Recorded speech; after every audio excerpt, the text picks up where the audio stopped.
The story begins in a massive building where a news broadcast is playing. It's breaking news. After 13 hours of intense meetings, a decision has finally been made. The Samjum Group has appointed its new chairman. John Seung-guk has officially been chosen as the CEO. Unlike other third-generation chairmen who stepped down due to scandals or poor management, CEO John Seung-guk isn't like them. This man is John Seung-guk, the new CEO of Samjum Group. Hearing this news, Seung-guk starts laughing and says, "Yes, that's right. Keep praising me. I'm the king of Samjum Group." He reflects on how much effort he put in to reach this point, studying abroad, working out, keeping his foolish siblings in check, handling his uncle's mess, and managing his arranged marriage partner. He did it all perfectly. He even built himself a flawless public image. Everything went exactly as planned. Becoming the master of Samjum Group was only natural. He declares, "All right, this is a new beginning. And now that I'm finally CEO, the first thing I'll do is kick out that punk Tagyu's disciple from the company." But right then his phone slips from his hands and drops to the ground. He starts gasping for air. It flashes in his mind that his grandfather, the founder of Samjum Group, had also died of a heart attack. He panics, saying, "No, this can't be happening to me. Someone like me doesn't die from a simple heart attack." But his story doesn't end there. Instead of dying, he reincarnates as a baby. And not just any baby, but one born into a poor family. He's completely shocked and starts screaming. His new parents try to calm him down. After a while, he finally settles down. His mom lovingly says, "Isn't our Sangwook just the cutest?" She's only 21 years old. His dad, Yeji Seong, is 23. The dad agrees. He's even cuter than most celebrity babies. His mom adds, "Our Seong is lucky to be born so handsome." Inaon, but Seong is thinking something completely different. Internally, he screams, "Lucky! Are you kidding me?" He spits out his pacifier in anger and thinks, "What is happening to me? My perfect body, 183 centimeters tall, weighing 75 kilos, with a 500-kilo total lift in the big three. Where did it all go?" He looks at his tiny baby form and groans, "What am I now? This weird little creature barely taller than 3 heads stacked together. I was from a prestigious, powerful family. I had an elite body, a perfect resume. I was John Seung-guk of Samjum Group, and now I'm just some poor family's baby." His new parents are basically a young couple in their 20s. They come from orphanage backgrounds and have absolutely nothing. From now on, we'll refer to this baby as Seung. He remembers, "I was just celebrating with my favorite wine. 1 bottle cost 4 million won." Just then his mom says, "All right, time for milk." Seung panics. "Wait, no. Now I've got to drink this cheap formula milk?" But he's in a baby's body, and babies can't say no to milk.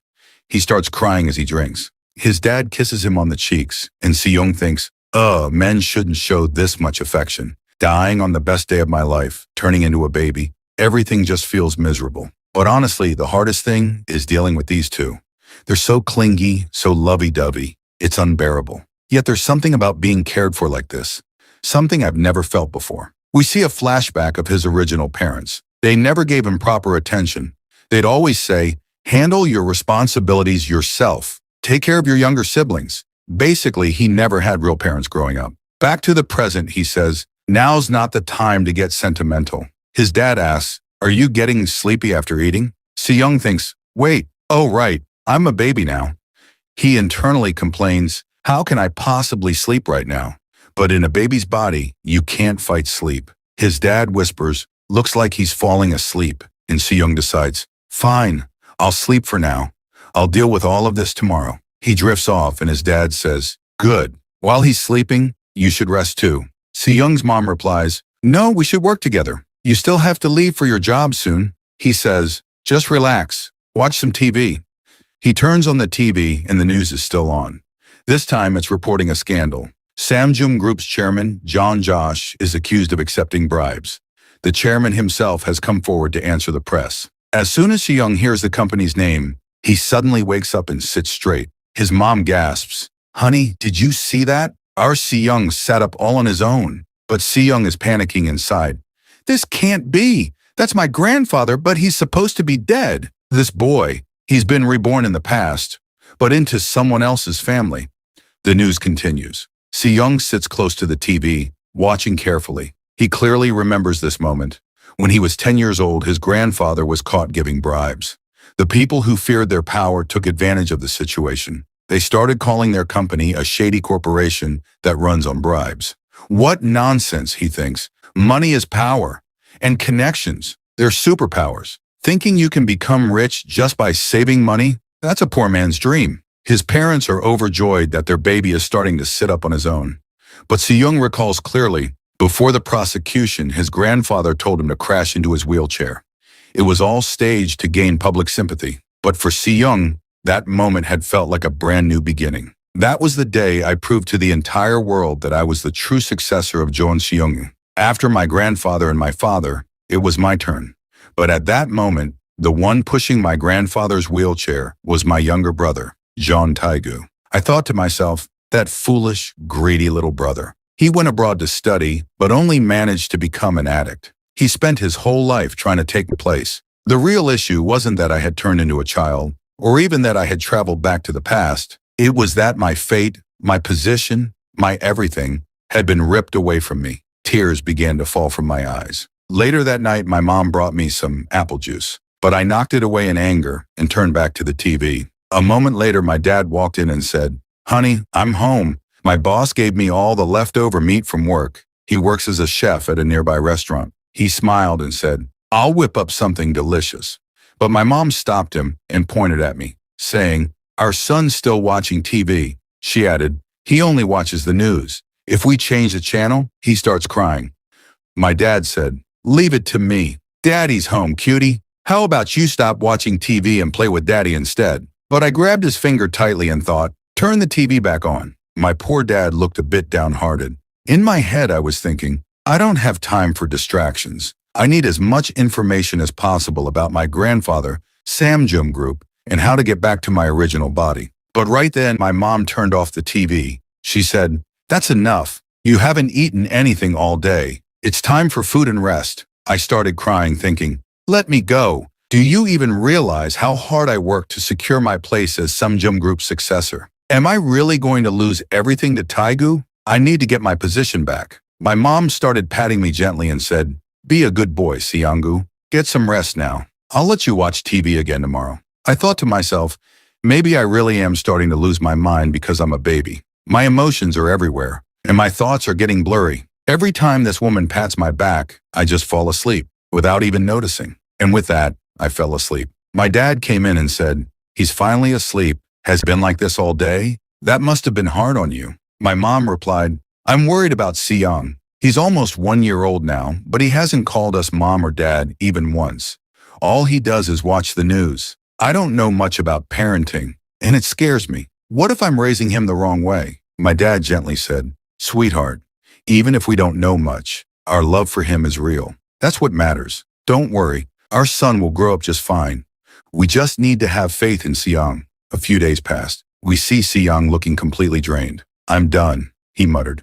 "For the past few days, I've been pretending to sleep just so I could secretly watch the news. But nothing useful came up. The world's moving like nothing happened, and I'm still stuck in this baby's body. What kind of life is this?" Just then, his mom walked in and asked, "What's wrong? You're not watching TV today. Don't you want the news anymore?" Seong sighed and replied, "I give up." She smiled and said, "Then how about going on a walk with mommy? Let's go to the market and buy some groceries. The weather's really nice today." Before they could leave, the landlady of the building showed up. Seong's mom greeted her warmly. "Miss Landlord, heading to work?" Seong's mom wished her a good day. Seong thought to himself, the owner of this building, she's surprisingly young. They made their way to the market. "We're here, Seong," his mom said cheerfully. "This market sells bean sprouts for 101 cheaper. I'll make some delicious bean sprout soup today." Seong thought to himself, "Wow, she really talks a lot. Not that it matters. I'm still stuck drinking formula milk." Suddenly, a heavy metal beam from a nearby construction site came crashing down toward them. Both Seong and his mom noticed, but it was too late. His mom instinctively shielded him with her body, taking the full impact herself. She whispered, "Seong-kook, I'll protect you." Seong was unharmed, but he cried out, "Mom, no, you can't die, Mom." His mother was rushed to the hospital. "Prepare for emergency surgery," the doctor shouted. "Does she have any other conditions?" At that moment, her eyes opened. "You're awake," said her husband. "Are you feeling okay?" She looked around confused. Where am I? Seong-kook. Where's Seong? He's right here, he said. Thanks to you, he's safe. But he's been really scared ever since you got hurt. She looked at her son and said, Seong, you must have been so scared. But I'm okay. Mommy's just fine. I'm happy that my little Seonggu is safe. Hearing this, Seong broke into tears. This was awful. Just awful, he thought. Do you even realize how precious your life is? What would we have done if something had happened to you? Just then his mom said, Honey, this place looks like a private hospital room. Why'd you get something so expensive? I'm not in that bad shape. Her husband looked a bit shy. They said you need complete rest. Complete rest? She asked. Why? He hesitated.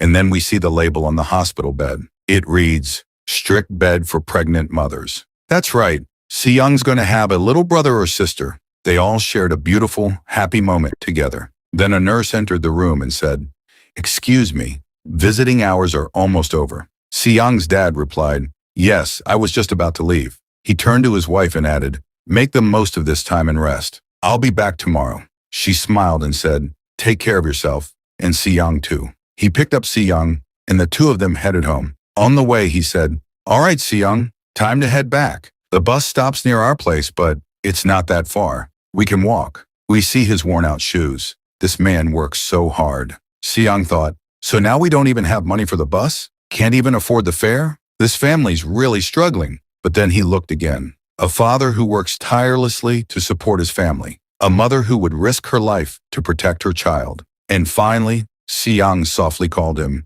Dad. His father froze for a second, then beamed with joy. Seong thought, These people, they're my real family now. They're my parents. A week later, we see the family celebrating. His mom has been discharged from the hospital, and they're taking pictures of Seong. She smiles and says, Our little Seonggu looks so adorable, doesn't he?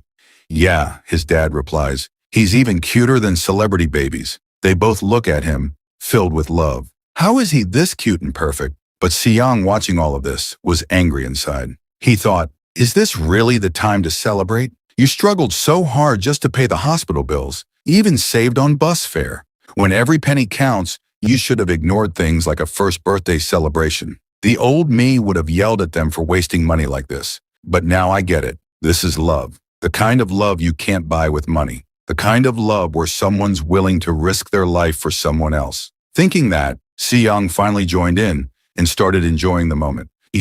In his mind, he said, The day Mom was in the hospital, I made a decision. I have to do something. My parents aren't going to escape poverty on their own.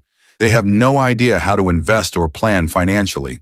They're not even in a position to save. They have to scrape together cash for even the basics. And soon, a huge economic crisis is coming. At least, it is in the future, I know. Right then, the doorbell rang. It was their landlady, Myung, at the door. She said, I heard you got discharged, so I came to check on you. Also, about your baby. Have you ever thought about making him a child actor? In the next scene, we see Seong's mom taking him to the audition. She says, So this is where the audition is happening. Seong looks around and thinks, not bad. Looks like they spent a decent amount of money setting this up. His mom turns to him and says, What should I do now? I don't think I came here by mistake. Seong responds in his mind, You're talking about this opportunity? This is golden for me. Then we flash back to a past scene. The landlady had told them, The company I work for got a project for a commercial with a famous business group. Right now, we're holding auditions for a child actor role. Your son is very good looking, and I think he's got talent. Back to the present, Seong gives a mischievous smile and laughs. See?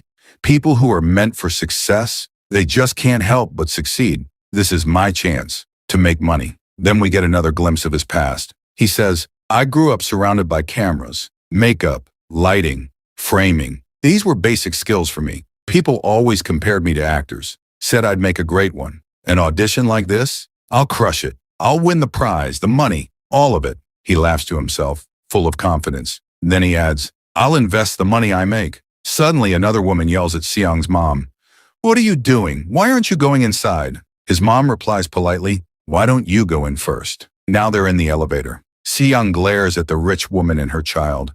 His mom smiles and says, Your son is adorable. The nanny responds, He's our young master. But the woman interrupts and snaps, Don't talk to us, got it? You're here for the audition too, right? Trying to increase the competition? She smirks and adds, well, go ahead and try, but my kid's going to be selected either way. Hearing that, Seong gets furious and glares at her. She looks back at him and mutters, why is this baby staring at me like that? Seong thinks, look at her, head to toe in luxury brands, treating her nanny like a servant. Textbook rich lady behavior. But just wait, I'll destroy you in the audition. The scene shifts to the audition hall. There are other kids waiting too. Seong's mom says, this doesn't look easy, but Seong replies in his head, it's not hard either. This is just a simple camera test. They're just checking how we look on screen. If you can act a little, even better. But the issue is, these hot lights, kids can't handle them for long. Right then, the director calls up the rich lady's son. The assistant director says, oh, you're the wife of the CEO of Duke Pong Paper, right? Seong hears that and thinks, Duke Pong Paper? So they're from that family? Their company's doing okay, I guess, but they're way below mine. He looks over with a dangerous glare and thinks, let's see how good your son really is. The assistant director asks the boy to smile for the camera, but he gets scared and starts crying. The assistant says, if he keeps crying like this, we won't be able to continue. The rich woman snaps, what are you saying? He'll stop crying. Just wait a second. The assistant replies calmly, but other kids are waiting too. The woman yells, what's the rush? Can't you people wait? Right then the director says, next child, Seong. Seong's mom says, we're here, and helps him onto the stage. His audition is about to begin, but the rich lady suddenly barges in and shoves Seong's mom aside.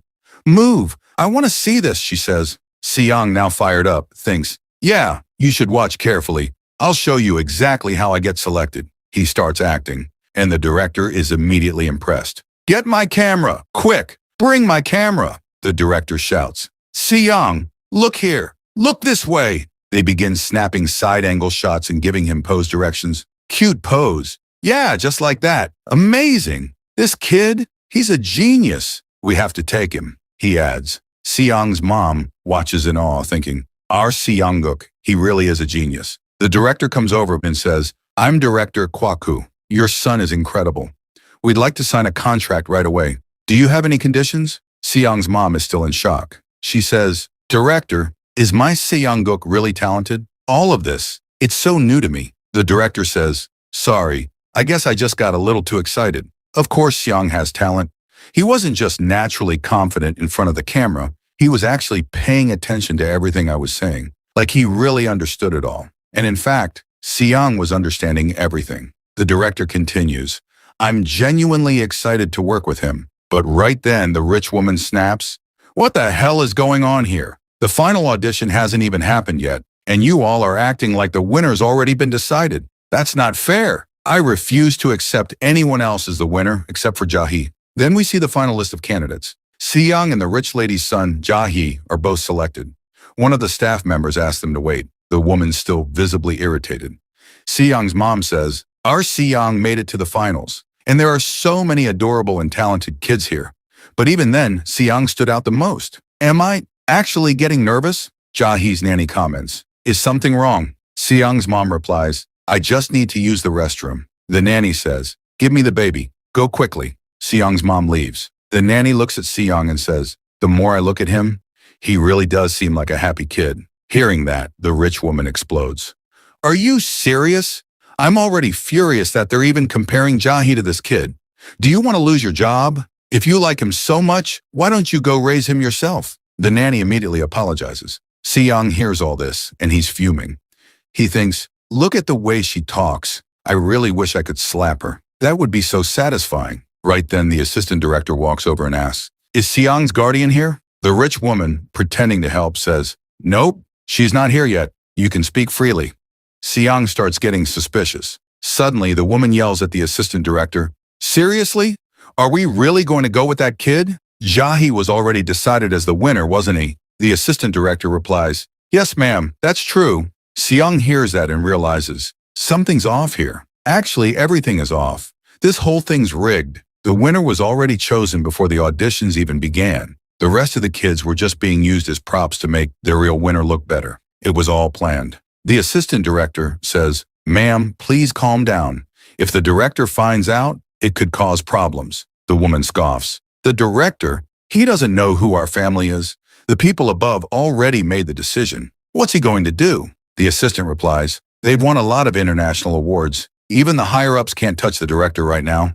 But either way, he cannot find out about this. You've prepared Jahi for the final audition, haven't you? The woman says. Of course I did. I even hired a private acting coach so he could rehearse properly. The assistant director nods. Good. That's all we need. After all, that other kid isn't going to outperform Jahi. She walks over to Jahi and says, All right, Jahi, how about we go over the lines one more time? Repeat after me. Seong gives a small smile. Then, the final audition begins. The director announces, the winner will be the one who can say the lines most naturally. Seong looks at his mom and says, Don't worry, I've got this. The director calls, Action! Seong thinks to himself, how do they react on set during shoots? Direction counts as part of the score. I have to position myself just right for the camera angles. And with that, Seong heads straight toward the camera and the director, while Jahi instead walks toward his mom. His mom quickly says, No, Jahi, not this way, toward the camera. The director watches and says, Should we just skip Jahi and start with Seong's test? The assistant director agrees. Have him say the lines. She thinks to herself, Jahi practiced, but this other kid, he doesn't know anything. He's definitely going to mess it up. She's just about to prompt Seong when he suddenly starts speaking. And he says the lines in the cutest, most perfect way. The director smiles and says, Just as I expected. Seong never disappoints. My eyes weren't wrong. But at that moment, the rich woman steps forward and insists, Just give Jahi one more try. The director knows she's pushy, so he gives in. Okay, Jahi, can you try saying daddy for us? But instead of speaking, Jahi starts crying. It's a total embarrassment. The woman says, This doesn't make sense. I trained him for this. The director turns sharply and says, What did you just say? And the assistant director shuts everything down. The audition is over. Thank you, everyone. Seong, smiling, says, There's nothing you can do now. I've already won. But moments later, the rich lady's kid is announced as the winner. Well, of course that happened. Seong's mom protests to the assistant director. That can't be right. My Seong performed amazingly. The assistant replies, Just because a child acts cute doesn't mean they're fit to be a child actor. Then the rich woman walks back over and sneers. You thought you could win with just a little charm? Do you even know your place? A second place finish is more than enough for a low-class kid like yours. I'm sure you worked really hard, but that's life. She walks off. Seong's mom, angry, says, How could she say that in front of my child? But Seong looks completely calm. He tells her to relax and says, Everything went exactly the way I expected, if my calculations are right. Just then, the director comes running over. He says to Seong's mom, Can we talk for a minute? Then we get a flashback. When Seong first heard that Jahi was already chosen as the winner. Seong narrates, The moment I found that out, I changed my plan. In my past life, I saw too many of these kinds of corrupt setups. You can't beat people who've already bought their way to the top. So if losing is inevitable, what's the point of fighting? A real businessman always plays the long game, and that game is connections. Back in the present, the director says, I wanted to speak with you. I'm sure this has come as a surprise. It really seems like they rigged the audition. I'm sorry, Seong. I didn't want you to see this nonsense. Seong, smiling brightly, says, So what's next? The director invites them to the commercial shoot happening the next week. Seong beams and thinks, That's exactly what I wanted. I don't want to be a one-time commercial model. If I impress the director, that means connections. Then I'll keep getting child roles, become a child star, and eventually, rich. That's the goal. I need to secure a stable and consistent source of income. With a commercial like this, you can do anything. I'm going to win the director over, and then I'll make tons of money. And with that money, I'll support my family. Seong's mom asks, Why do we need to come to the commercial shoot? The director explains, For baby models, we always prepare 1 or 2 backups in case the main kid gets sick. Honestly, we're worried. The current winner cries way too easily. Well, of course he does. The director holds Seong's mom's hand and says, Please, just help us out this one time. Seong's mom says, I just wonder, will Seong really be okay? And Seong replies, Of course I'll be fine. Just say yes to them. You could practically see the dollar signs in his eyes. This kid is seriously greedy. The director laughs and says, It really feels like he understands everything we're saying. If all kids were like Seong, my job would be a whole lot easier. By the way, ma'am, could you give me your contact info? I'd love to work with Seong on future projects too. Here's my business card. Seong's mom gives him their home number. Then the scene jumps to 1 week later, on the day of the shoot. Seong's mom brings him to the set and says, "I can't believe there's such a beautiful place like this in the forest." Just then, the assistant director shows up, and Seong instantly gets angry. That's the same corrupt assistant director. She looks at Seong and says, "Why is this kid staring at me like that? Anyway, let me show you to the waiting room. You're here as the backup, right? That's what the director told me. This way, please." Seong's eyes wander over to a washing machine. It's a product made by his family's company, Samsung John Turbo Washer. He thinks, this product was a massive hit. The revolutionary drum system made Samsung John's stock prices soar. Grandpa was so proud of it. Is this commercial about that? Right then, that rich woman storms in and yells, "Why are they here? They already lost." But this time, Seong's mom doesn't hold back. She says, "The director called us here as the backup models.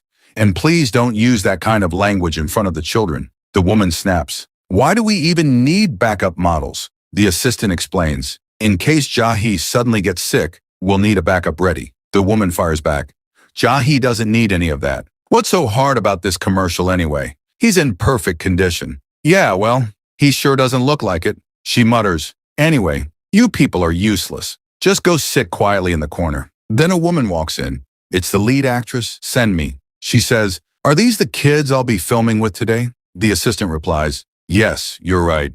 That boy over there is Seong, the backup model. And this one here is Jae, the winner of the audition." Sanmi goes over to Jae and tries talking to him, but he completely ignores her and then starts crying. She frowns and says, "Well, I guess he's not interested in me." So she walks over to Seong, who's only focused on building connections. He greets her warmly, totally friendly. She says, "I've never met a baby this outgoing." Seong's mom replies, "Yes, our Seong is very friendly with everyone." Then Sami says, "I actually think this kid is way cuter. Can I shoot with him instead?" The rich woman overhears that and gets furious. She grabs Sami's arm tightly and shouts, "What kind of nonsense are you saying? Don't say stupid things." Sami pulls her hand back and says, "Excuse me, who even are you?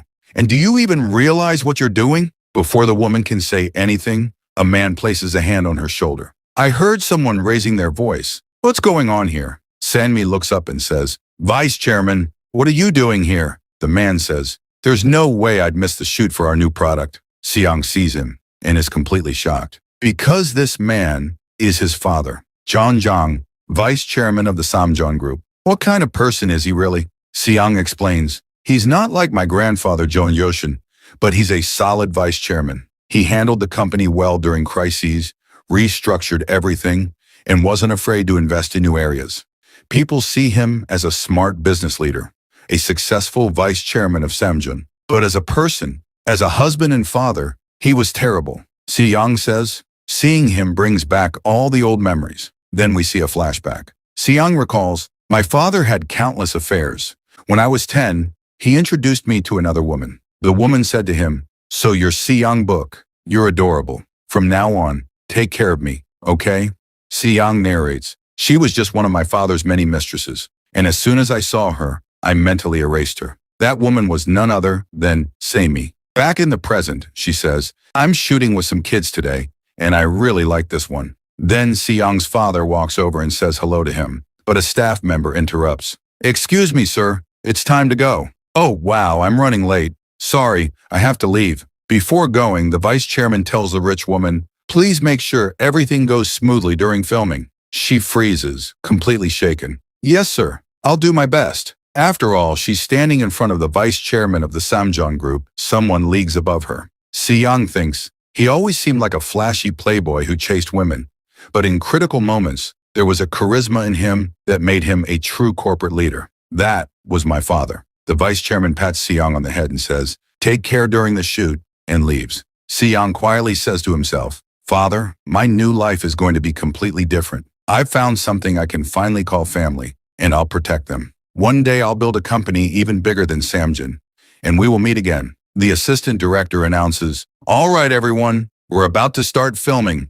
The director will be here any minute. Get ready." Seong smiles again and says, "The past life stayed in the past. Let's focus on what actually matters now." Clearly, he's planning something involving Jae. He explains the commercial. "It's a simple concept. In a beautiful forest villa, a mom is doing laundry with her baby beside her. She's washing dad's white shirt that got dirty from sweat. The Samjun washing machine spins, and the shirt comes out sparkling white. The baby rubs his cheek against the shirt, happy, and calls out to his dad. The commercial ends with a refreshing scene of the shiny washing machine. In my past life, this ad was a huge success. It even won the Dongai Advertising Award. The child actor in it became instantly famous. So I have to do this commercial. Then, as the shoot begins, Jahi starts crying. The lead actress says, "What is going on? Every time I go near him, he tries to hit me." Seong's mom says, "Why is he suddenly acting like this?" Seong smiles. "Exactly. Why is he doing that?" He adds, "Everything's going just according to my genius plan." We get a flashback. Seong says, "That kid, Jahi, he's miserable because of his mom. I gave him a brilliant tip. I told him whenever Sami comes close, cry your heart out and you'll get to go home faster." Am I a mind reader? I don't know. Maybe because we're both kids, we could understand each other. The director says, "This isn't working. Let's film with the second model." The rich woman shouts, "What do you mean? My baby won." The director responds, "We've been delayed for over an hour. The child won't cooperate and he hits the lead actress every time she comes near. What else can we do?" He gets stern. "We have to wrap the shoot today." The rich woman yells, "Shut up. Don't you know who our family is?" She pulls out her phone and says, "The chairman of Dukong adores his grandchild. I'm calling him right now." Seong watches and mutters, "Wow, a phone from the 90s? The woman shouts, "I'm contacting him right now and I'll have all of you replaced." Just then, the lead actress, Senmi, walks up and slaps that rich woman across the face. Everyone is completely shocked. Senmi says, "What the hell is this? I can't stand it when people who have nothing to do with the project come to the set and cause drama. And just because you're the wife of a duck paper executive, I get it. You enjoy acting like you're above everyone else." She turns to the director and says, "Let's start filming again. I want to shoot this commercial with this kid." The director agrees. "All right, everyone get ready." The rich woman shouts, "You're choosing to shoot with this low-class kid instead of Jahi? What can he even do?" Seong's mom quickly covers Seong's ears so he doesn't hear any of it. Seong narrates, "Those camera lights. They were one of the few things that stuck with me until the end of my previous life. Acting confidently in front of a camera was one of my strongest skills, so I know exactly how to handle this." The assistant director shows Sanmi her final lines. She says, "Look at how clean Dad's dirty shirt got. Right, baby? It's super clean and fluffy now." Seong gives such an adorable expression that everyone on set is impressed again. The director says, "Keep the main camera like that. Everyone else, focus around Seong." Seong keeps acting. And the director says, "His eyes are locked right on the camera. What even is this kid?" Even the lead actress is stunned. Seriously, how is he acting this well for a commercial? The assistant director shows Sanmi the final lines. She delivers them perfectly, and the shoot for the washing machine ad wraps up nicely. Later that evening, the same rich woman is still yelling, "Just because he gave one cute performance, now you want to make him the commercial model instead of Jahi?" The director teases, "What about Jahi? The kid couldn't even act." Seong is exhausted at this point. Senmi walks over to Seong's mom and says, "Let her scream all she wants. It's not going to change anything. What's the point of this drama? I mean, what can we do if her kid couldn't act? Compared to that, our Seong was amazing. I didn't expect to finish the shoot in just 2 hours." That woman storms over to Sami and snaps, "Don't make me laugh. You have no idea how much money I spent on this crappy set." "Right, assistant director? I bet you got paid plenty too." The director overhears and says, "Wait, assistant director, you got paid off? We're going to have a serious talk later." As the rich woman walks away, she shouts again, "I'll remember this, all of you." But Seong doesn't say a word. He's just too tired. The director turns to Seong's mom. "I'm so sorry. This must have been overwhelming for you." She replies, "No, you've worked very hard. We appreciate that." The director smiles. "Actually, I should be the one thanking you.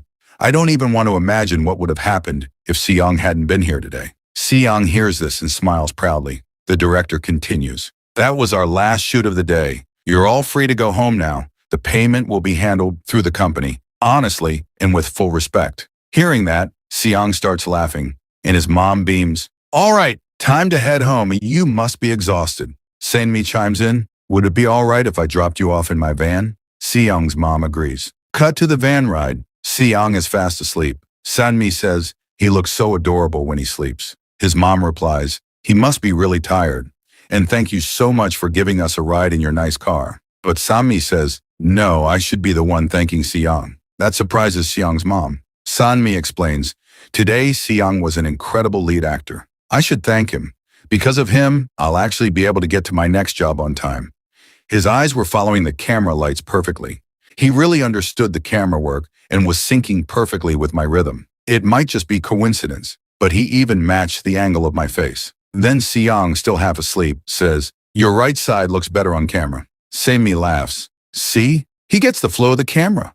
He gave a performance that could totally dominate the screen. In my eyes, Seong is already a complete actor. Seong's mom hears that and says, our Seong really is something. Then Sanmi says, if that's the case, I'd like to make a suggestion. Seong wakes up right then, and Sanmi says something, but we don't hear it yet. Both Seong and his mom are stunned. Seong smiles and says, are you serious? Cut to the next scene. They're back home. The landlord says, here's your payment, 4 million won. The original fee was just 3 million, but the director told us to increase it. Seong's parents are completely shocked. Seong grins. Just as I expected, being a child model was a smart choice. What other way could I have made money in this kid's body? This is enough to start some capital. If I invest in stocks or gold, he gives a devilish smile. His dad says, 4 million won. I've never even held that kind of money before. But Seong's mom looks a little worried and says to the landlord, yesterday, actress Sanmi gave me this. Seong says, so that's why you were so shocked, Mom. The landlord looks at it and says, this is a card from Sanmi's agency, Sing Song Entertainment. His mom says, I think they were really impressed by Seong's talent. That's why they want to bring him into their agency as an exclusive child actor. Seong's dad is stunned. An exclusive child actor? Are they trying to make our Seong a celebrity? His mom replies, I don't know, but if he does well, that would be amazing. Honestly, this is all so unexpected. The landlord looks thoughtful for a moment, then says, don't worry, I'll look into it. I've heard of Sing Song Entertainment. I'll check who the CEO is and how they treat their actors. Hearing that, Seong's mom gets emotional and smiles. Seong watches and thinks, she's doing so much for us. As the landlord gets ready to leave, Seong's mom stops her. She asks, can I ask you something? Why are you helping us so much? You're the first one who really saw Seong's talent, and you're always so willing to help. The landlord looks surprised and says softly, I just want to support you. I grew up all alone. I know how hard it is. I saved money by cutting down on food and clothes just to buy this building. Then I met you, this young couple working so hard together. It felt really nice to see that. I just wanted to cheer you on, but maybe I've gotten too involved. Seong's mom smiles and says, can I call you Uni? Uni means older sister. The landlord looks surprised. She says, if you don't mind, I want to treat you like family. The landlord smiles gently and says, all right then, and from now on, I'll call you So-young. Seong's mom's name is So-young. She adds, so if I ever call her So-young, don't be confused, okay? So-young smiles and says, got it, Myung-uni. From now on, they'll call the landlord Myung. Seong watches all this and says, so that's what's going on. The weather really is nice today. 2 weeks later, we see Seong's dad at work. He says, just like you asked, boss, we closed the shop early. His boss, Park Won, is the owner of the shop. Seong's dad says, thanks so much for letting us close early today so we could watch Seong's commercial. His boss replies, of course. We've got a huge TV here, and I want to see our Seong's commercial too. Seong, annoyed, mutters to himself, if this old guy wasn't my dad's boss, I wouldn't let this slide. But fine, he did me a favor, so whatever. Just then, Myung arrives. So-young welcomes her in. You made it right on time. Myung says, feels like we're all here to watch a movie. Seong's dad calls out, it's starting. Everyone gather around. They all sit together to watch Seong's commercial. Everyone's beaming at his cuteness. Park Won even starts clapping. Myung says, that was amazing. So well edited too. If all goes well, this commercial might win commercial of the year. Seong's dad hugs him and says, I'm so proud of you, Seong. How is such a beautiful and talented kid, my son? So-young laughs and says, oh, hush. Just then Park gets a call, and he's shocked. On the other end is the director. I heard you're all watching the commercial together today. There's something urgent I need to talk about with Seong's family. May I speak with them? And right then, we're introduced to a few new faces. Scene shifts. We see the director's office, where Sayong's parents are also present. The director says, "Thank you for coming." Sayong's dad replies, "Thank you for inviting us to your office." The director turns to Sayong and says, "So how are you doing, Sayong?" Sayong smiles and responds, "Director." Surprised, the director says, "Wow, he's talking even more than before." Sayong's mom laughs and says, "Yeah, he's at that stage where he's learning how to talk. He's chatting away all day long." The director chuckles and says, "Looks like we can start giving Sayong some longer lines. At this rate, he'll be reciting scripts like a pro in no time. Honestly, I'm excited to watch him grow." He then invites the parents to sit and continues. "The reason I asked you to come today is to talk about a new program where Sayong will have the lead role. The show is called Just Baby. It's a parenting reality show where 5 famous idol group members will live with Sayong. And the idol group we're partnering with is..." Just then, a boy walks in and says, "I'm Taeyong, the leader of Just, which is the group's name." Taeyong says, "I'm really excited to be working with you all." Sayong's mom gets really excited seeing him. Taeyong says, "Looks like you know our group?" Sayong's mom replies, "I've seen you guys on TV." Taeyong smiles. "We still have a lot to learn, but we're working hard to become the country's top idol group. Please keep supporting us." Sayong's mom says, "Of course you can do it. Your singing and dancing are amazing." Sayong's dad, however, clearly doesn't like this and says grumpily, "So Sayong's mom has someone else she likes besides me?" Sayong jumps in and says, "Jealousy is useless, Dad." The director adds, "Once we start filming, you'll meet the rest of the members too. That'll be fun, right?" Sayong's mom hesitantly says, "But isn't this a bit too much for Sayong?" Sayong thinks to himself, "Mom, I'll never forget that you chose me over those idols." The director says, "But I really believe Sayong is the heart of this program. He doesn't just understand things. He feels them. It's like he actually experiences everything. His facial expressions are perfect, and he always knows where the camera is. Honestly, we can't imagine anyone else in the lead role. What do you think?" Sayong gets hyped up and thinks, "Of course we have to do this. I remember now. I've seen the show in my past life." He starts telling us about the show. Its concept was totally unique. Putting a child with an idol group. It was made for audiences of all ages. Young people would find the baby cute, and older people would be reminded of how hard parenting was. In the end, the show became a national sensation. It was the first to truly establish the parenting reality genre. For Sayong, this was perfect. A future child star building his name and fortune. He suddenly starts calling, "Director, director!" The director laughs and says, "Looks like Sayong is really excited about this." Sayong's dad, though, looks worried and says, "I'm a little concerned. If Sayong keeps appearing on TV, he might not grow up like a normal kid. I want to raise him like a regular, sweet child, not a celebrity." The director looks surprised. Then Taeyong steps in and says, "I get it. Actually, I was a child actor too. Growing up in the public eye means maturing in front of everyone. But I have no regrets. I had the talent and the right environment to shine, and that's what got me here." He looks at Sayong's dad and says, "Why don't you trust your son? If he has what it takes to shine, shouldn't you give him the chance?" Sayong's dad looks at his son and thinks, "My son is the most beautiful and talented of them all. If it's your destiny to reach the top and shine the brightest, then so be it." He finally says, "I understand," and shakes the director's hand. "Please take good care of Lee Seong." Then we see the countdown to Korea's first ever parenting reality show, Just Baby. Contracts are signed, photos are taken, and finally, we move to the first day of shooting. Taeyong says on camera, "Hello, the new standard of K-pop. We are Just." We see the full group. Taeyong, the leader. This guy is Lux. The one with the pink hair is Zion. The other guy is Bohm, and finally, there's Michael. Zion walks up to Sayong and says, "So you're the baby? Nice to meet you, Mr. Sayong Book.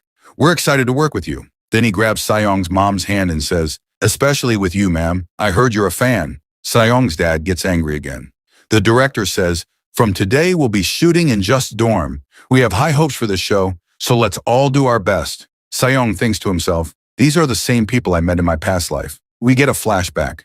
Taeyong was a CF model for Samjun, and Baeom, who's now an actor, was also exclusive to Samjun. Sayong used to be the chairman of the company, and these guys used to perform at his events. Back in the present, Sayong says, "These are the same people who performed at our company events." Michael walks up to Sayong and says, "So you're the baby? You're not that cute," and tries to touch him. Sayong slaps his hand away and thinks, "How dare you touch me so casually?" Taeyong yells at Michael, "You just smoked, didn't you? And didn't even wash your hands? You can't touch a baby like that. Sejong glares at Michael and thinks, this Korean-American guy is still as low as I remember him from my past life. Fine. From now on, I'm taking full control of this show. He laughs internally and thinks, I'll craft the perfect character arc for each of them. The rest of the members gather around and start praising Sejong, but Michael stands off to the side saying, just wait and watch. Scene shifts to the director explaining the shoot. We'll do a 3-day pre-shoot in the Just Dorm. We'll edit that into 3 pilot episodes. Depending on viewer reactions, we'll finalize the regular broadcast schedule. Daytime will be general shooting, and at night, once the staff leaves, we'll switch to observation cameras. Sejong's parents can stay at the nearby hotel. His parents look anxious. The director says, I understand you're nervous about leaving your son here, but please trust us. We'll take great care of Sejong. Right. Just? Lux says, of course. Kang says, leave it to us. All right, let's all do our best, says the director. Assistant director begins narration. In a semi-basement apartment somewhere in Seoul, 5 guys known as Just are chasing their dream of becoming top idols. But their lives take an unexpected turn when a baby suddenly enters the picture. We see Sejong looking at them innocently, while the entire group is frozen in shock. Sejong's mom says, there are no scripted lines, right? Sejong's dad confirms, it's a reality show. Assistant director says, he seems unsure how to react. The director says, let's wait a bit. Zion says, dude, the camera's rolling. Say something. Taeyong adds, what are we even supposed to say to a baby? Sejong watches and thinks, these guys have no clue what they're supposed to do. Looks like I'll have to step in. Then he starts crying. Lux says, what do we do now? Taeyong says, let's calm him down first. He awkwardly holds Sejong and says, be a good boy, Sejong. Zion says, bro, the way you're holding him looks dangerous. Let me do it. Zion calms him down and asks, were you scared? Lux and Taeyong look surprised. Zion adds, babies always like good-looking people. Taeyong says, what are you even talking about? Zion replies, babies don't lie. Got it? Sejong thinks, just as I thought, each of them has a distinct personality. Taeyong is the leader, smart and responsible, almost like a dad. Zion is a flower boy, a little self-obsessed but with a motherly touch. Lux is a laid-back athlete, like a friendly big brother. Byom is quiet but always thinking about others. They're a perfect mix for playing house. And that guy, Michael says, taking care of kids is way too much work. Sejong points at him and thinks, honestly, I wanted to make him the villain, but for this group's success, I'll make him the rival. Zion notices something and nervously says, bro, I think Sejong's diaper needs to be changed. It feels heavy. Taeyong says, what? I've never even touched a diaper. Michael steps in, saying, you guys are crazy. I'll handle this. Turns out he's raised his 3 younger siblings, so he's confident. But as soon as he takes the diaper off, Sejong refreshes right onto Michael's face. Sejong says, I feel much better now. So how was that? At least react a little. Everyone is silent, then bursts out laughing. Sejong says, see, that's the comedy. This shoot was a success. Later, the director says they'll take a 2-hour break before the evening shoot. Just members are exhausted. Lux says, reality shows are seriously tough. Taeyong says, if we had a script, this would be easier. Meanwhile, Sejong's mom praises him and gives him his favorite, banana. He thinks, I never used to touch this in my past life, but now I actually like it. Taeyong comes over, and Sejong's dad calls him sir. Taeyong says, you don't need to be so formal, just talk casually. He adds, Sejong is really interesting. Every time I'm around him, I lose myself in the moment. Everyone's just naturally acting, but somehow every scene turns out perfect and entertaining. Meanwhile, Zion is in his own world saying, a flower boy who can do childcare. Am I really that amazing? Taeyong says, it's like Sejong already knows all our roles and is acting accordingly. Sejong's dad laughs. It's probably just coincidence, right? Taeyong says, yeah, maybe. He's just a kid after all, but he's definitely shining more than I expected. Michael comes out after his shower and sees the assistant director putting something in the fridge. He asks, what's that? She replies, it's baby food for Sejong's dinner. Michael snatches it away with a smirk and says, I'll prepare it myself. He thinks, since baby Sejong is so dull and boring, I'll make him entertaining. Then he pulls out a packet of chili sauce from his pocket. Michael says, making an artist do baby shows. How crazy are these people? He adds the chili sauce to the food and says, "Now it's your turn to suffer, kid." Scene shifts, observation cameras are set up. The staff leaves. Taeyong says, "So what should we do now?" Everyone is tired. Lux says, "Let's eat first. I'm starving." Baeom says, "But I don't know how to cook." Zion looks miserable. Sayong encourages him, "Don't give up so easily." Taeyong says, "We gotta prep something." Lux says, "At least I can make ramen." Taeyong adds, "And we gotta feed Sayong his baby food." Michael steps in. "I've already taken care of it," and walks over with the food bowl. Taeyong says, "Wow, you were mad all day, and now you want to help?" Michael says, "Say what you want, but I'll be the one feeding the baby." Sayong senses something's off. Michael says, "Come on, kid. Your mom made this just for you." But Sayong smiles and asks Michael to try it first.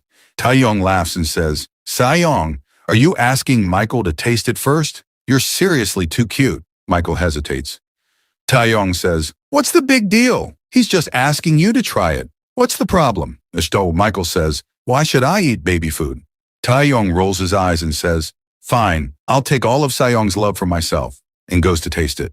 Michael tries to stop him, but Taeyong eats it. His face immediately changes. Zion asks, "What happened, Taeyong?" Sayong says angrily, "I knew it. You messed with my food. You're done now." Michael panics. Taeyong says, "It tasted like chili sauce." Zion shouts, "What? But how did that get in the baby food?" They all look at Michael. He finally admits he put chili sauce in it. "It was just a joke. It makes for great footage." "Don't you guys know anything about entertainment?" Taeyong yells. "Entertainment or not, there are some lines you never cross." Zion grabs Michael by the collar and shouts, "Are you insane? What if something happened to Sayong after eating that?" Sayong thinks, "Zion, you've got some real charisma." Taeyong kneels beside Sayong. "I'm sorry. Michael's just immature." "Were you surprised?" Michael says, "Why are you even talking to that kid? He doesn't understand anything anyway." Taeyong snaps. "Sayong is smart. He does understand. And even if he didn't, you still owe him a proper apology." Sayong smiles and thinks, "These guys have potential. That's good." Then with a mischievous grin, he thinks, "Starting today, I'm officially taking the lead." 2 weeks later, we're shown a scene at Si-hyung's house where Myung tells them the news, 20%. Hearing that, Si-hyung's parents are pretty shocked. Myung says, "Did you both watch the first episode of Just Baby that aired last Friday? That episode recorded a 20% viewership rating." Si-hyung's mom, surprised, says, "We really enjoyed watching it, mainly because Si-hyung was in it." Se-hyung's dad adds, 20% viewership. "That's amazing, isn't it?" Myung replies, "It's more than amazing. It's incredible. Even MVC's flagship entertainment shows barely pull around 15%. Se-hyung's mom says, "I got a call from the director. He told me the program's been added to the regular schedule now." Myung responds, "Seriously? That's amazing news. Congratulations, Se-hyung book." Se-hyung smiles and thinks to himself, "Of course this is happening. I'm the one doing it. Success at this level is only natural. But I'm not satisfied with just this. My goal is money, fame, and becoming rich, then rising to the top. I'm a genius." He starts laughing again. Myung thinks to herself, he's really a unique kid. Se-hyung's mom turns to Myung and says, "Oh, right, I wanted to ask you something. A few days ago, someone from Sin-sung Entertainment came to our house." Hearing that, Myung looks a bit shocked. Se-hyung's mom continues, "They came to congratulate us on the show's success and brought a fruit basket." The scene shifts to a flashback. A man is telling them, "CEO Sin-sung Young wants to meet with you. When you have time, please visit our agency." Back in the present, Se-hyung's mom asks, "So, what should we do now?" Myung says, "I looked into Sin-sung Entertainment. Seems like they have a lot of influence in the entertainment industry, but there are rumors that the CEO might have connections with gangsters." Se-hyung's parents get worried hearing the word gangsters.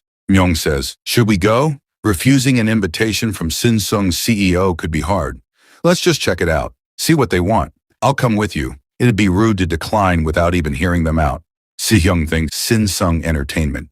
Sin-sung Jung. Why does that name sound familiar? Then suddenly his expression changes. "Wait, could it be that guy? Don't go. You must not go there. That man, Sin-sung Jung, he's the kind of person you should never get into a contract with."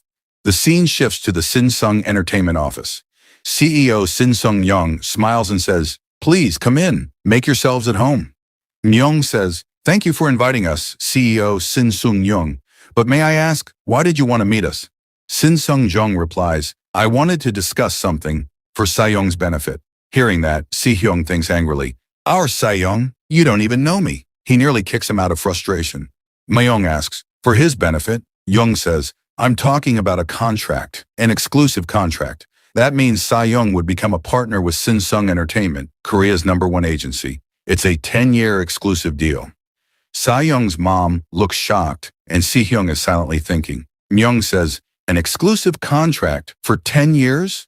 Young continues, "You've heard of actor Jang Dong-gun and MC Yeonmi, right? They're also under exclusive contracts with us. Sin Sung is home to Korea's top talents, and we really value Sayoung's talent. That's why we prepared special contract terms for him." Myung begins reading the contract. Si Hyung says, "Let me see it too." After reading, Myung is visibly shocked. Sin Sung Jung explains, "The contract will be a 10-year exclusive deal with a 7-3 profit split. Of course, 7 to us." Sayoung is stunned. 7-3? That's ridiculous. This contract is basically slavery. Forcing this kind of deal on a new artist is wrong. In reality, the contract says 70% of profits go to the company and only 30% to Sayoung. That's exploitation, plain and simple. But Jung, trying to sound confident, says, "Everyone else thinks this is a great opportunity." One of the employees adds, "Absolutely, boss." Sayoung thinks to himself angrily, "This guy's using the same tactics again. Just like before." Sin Sung Young. We're shown a flashback. Si Hyung says, "In my previous life, Sin Sung Jung was closely connected with our company, Sam Ji-on, especially with my father, Vice Chairman Jeon Jae-hyung. He met Sin Sung through MC Yeonmi, and they funneled Sam Ji-on's advertising budget directly to Sin Sung Entertainment. Sin Sung Jung even showed loyalty to my dad, but in the end he went to prison for threatening and assaulting his own celebrities." Back in the present, Sin Sung Jung says, "I've been in this industry for 10 years, and I've never seen a child actor as talented as Sayoung. Hand him over to me, and I'll make him a great actor." Then his internal monologue reveals his true plans. Child actors usually lose popularity as they grow up. So while they're still in the spotlight, trap them in long-term contracts, milk them for advertisement money, and when they're no longer useful, just toss them away. No one supports them anyway. They're perfect targets. But before his plan can succeed, Myung says, "Sorry, but we reject your offer." Si Hyung is thrilled. Jung asks, "But why?" Myung replies, "A 70-30 split is unfair, and a 10-year contract isn't right for Sayoung. His value will only grow in the future." Jung, now irritated, says, "You sound very confident. I can tell you really like that kid, but you clearly don't know much about the entertainment industry. The child actor market isn't that big. Their earnings are nothing compared to adult actors." Sayoung thinks, this jerk is trying to belittle us. Jung adds, "What if his face changes as he grows older? Then he'll lose all his value, right?" Sayoung's mom quickly covers his ears and says, "How can you say such things in front of a child?" Sayoung stares daggers at Jung and says, "And look who's talking. You'll end up looking like a frog in your old age. But me? I'll only get better with time." Sayoung starts yelling, and his mom tries to calm him down. Myung stands up and says, "You clearly have no manners. We're leaving now." Jung says, "But miss, you're not even his mother. Why do you keep interfering? Outsiders should stay out of it." Sayoung's mom gets mad and is about to speak, but Myung says, "I'm his manager, so yes, I can speak. Let's go, Sayoung." Then she turns to Jung and says, "I used to work at an advertising company, and I can tell you with full confidence, this contract is unfair. Goodbye." They begin to leave. Jung yells, "You'll regret this decision. How dare you disrespect me? Sin Sung Jung, you think you'll still be able to work in this industry?" Sayoung thinks, now he's showing his true face.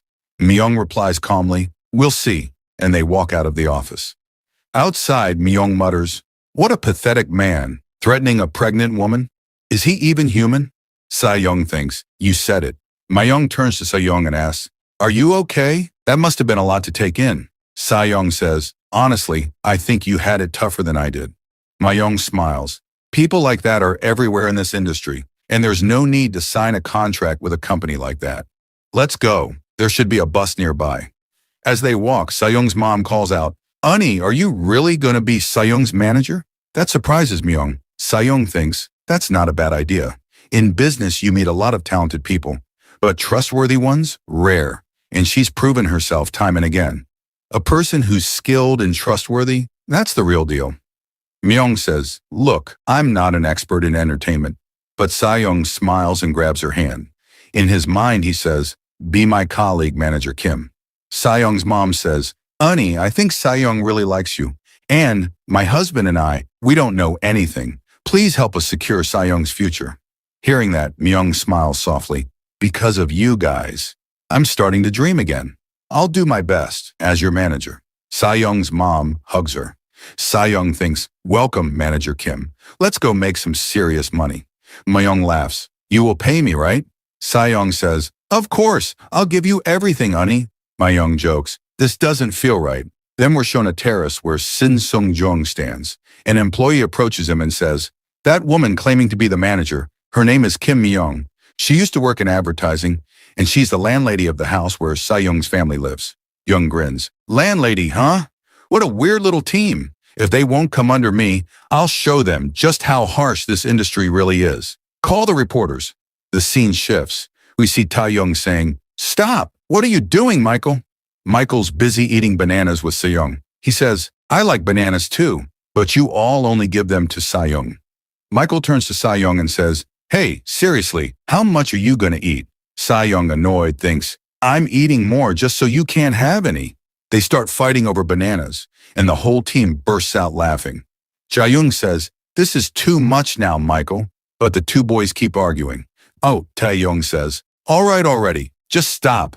Scene shifts to the director, who says, great job with the morning shoot, everyone. Let's take a break for lunch. We see Sayoung's parents, and the director walks up to Sayoung's mom and says, isn't it tough waiting at the shoot site? She smiles. Not at all. Even after all these months of shooting, it still feels exciting and fun. The director says, but in your condition, if you ever feel unwell, please let me know immediately. Sayoung's mom thanks him. The director asks, by the way, when's your due date? She says, pretty soon, sometime in December or January. Then the director says, also, about Michael. The viewers really love his bickering with Sayoung. Their mental age seems the same. They're like Tom and Jerry. He laughs. Sometimes I feel like Michael goes a bit too far. I hope it doesn't bother you. Sayoung's mom smiles. I trust you. I enjoy watching them squabble too. It's actually really entertaining. The director says, got it. I'll keep that in mind. And as always, thank you. Myung, standing nearby, watches Sayoung's mom with quiet admiration, then walks away. Meanwhile, Taeyoung and Byung are tired and heading to lunch. Taeyoung says, no matter how many shoots we've done, I still can't get used to this. We see Sayon lying around, his stomach stuffed after eating way too many bananas. He says, man, after eating all that, I'm starting to feel a little sleepy. Suddenly, Michael shows up behind him and snaps, you rude little brat. Sayon gets a little startled. Michael asks, did you seriously hit me the other day, you little punk? Sayon gets annoyed and thinks to himself, you're hilarious. But seriously, I've had to deal with your real personality. People think it's just some cool bad boy act, but online, people are calling Michael immature. Just some guy jealous of his new sibling. Others are saying, I bet he acts the same even when the cameras are off. Someone else comments, Sayon and Michael's live streams are actually pretty cute and funny. Sayon, now getting irritated, thinks to himself, you're really crossing the line these days. I've got my eyes on you. You need to learn a lesson.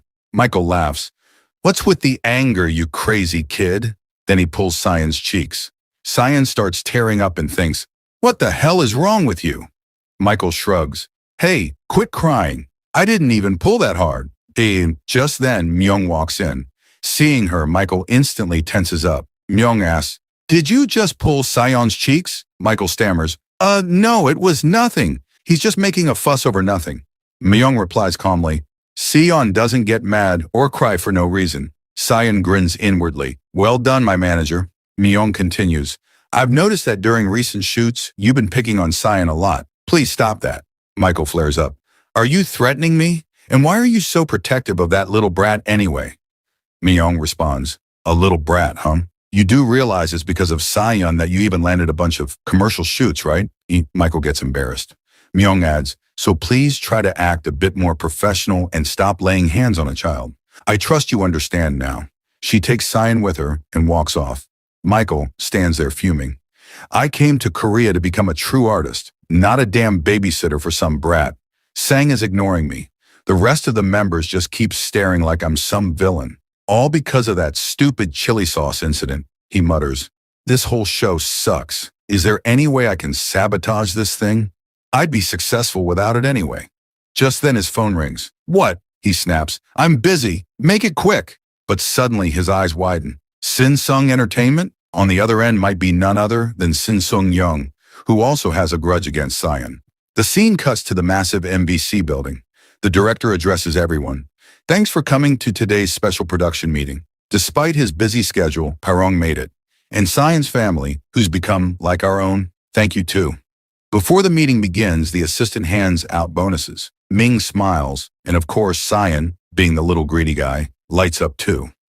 The director continues. Last week, our ratings finally crossed 30%. Higher-ups are really starting to like Sion. We're close to the final episode now, so please keep up the great work. Taeyong is counting his money while CEO Piso stares him down. The director says now, on to today's topic, the Christmas special episode. He explains, Christmas is coming up, and there's been a request for a 90-minute family-themed special. We wanted to really capture that warm, festive atmosphere. Turning to Sion, the director says, You've been walking and running more lately, right? Sion stands up and thinks, I've been training every day, walking and running without any excitement. That's exactly what I've been saying. The director goes on. So Sion and the other Just members will be in Christmas costumes. There'll be a party, dancing, should make for some great footage. Looks like everyone likes the idea. Let's talk details. Just then, the assistant director rushes in, panicked. We've got a problem. A newspaper article just came out about Sion's family. They all look at the paper. The headline reads, Just Baby shows child star Sion Jeon book exploited for work by greedy parents. Then the scene shifts. We're shown a news segment where people are talking. One guy says, I've gathered the biggest and most important news of the week. In the first story, well, everyone in the city is talking about it. The child actor from Just Baby, Jeon Seyoung book, his family's controversy. A woman sitting next to him says, Yeah, that article was really disturbing. It said Seyoung's parents were exploiting him. The man replies, Exactly. The article had no real evidence, but the public's very concerned for Seyoung. Then someone turns off the TV. It's the director. They were all watching the news together. Seyoung's mom looks visibly upset and nearly in tears. She says, What are we supposed to do now? The director tries to calm her. Don't worry, there's nothing to stress about. It's just a cheap rumor trying to interfere with a successful show. That kind of thing is super common in the broadcast industry. Mi Young adds, I'm going to find out why this article got published in the first place. Seyoung stands up and says loudly to the director, It's true, right, director? The director looks a little surprised by his tone. Before Seyoung can say anything more, his dad pulls him back and says, This kid's being disrespectful now. In his mind, Seyoung thinks, Negative public opinion campaigns, they eventually turn into power. Whoever's behind these articles is targeting us for a reason. We need to figure out what they want and stay one step ahead. That's the only way we'll win. Seyoung glances at the director. In his mind, he says, With your connections in the industry, director, you're the one who has to act. The director understands what Seyoung is trying to say and responds, Seyoung's right. Since this all started because of the broadcast, it's the responsibility of the network and me to handle it.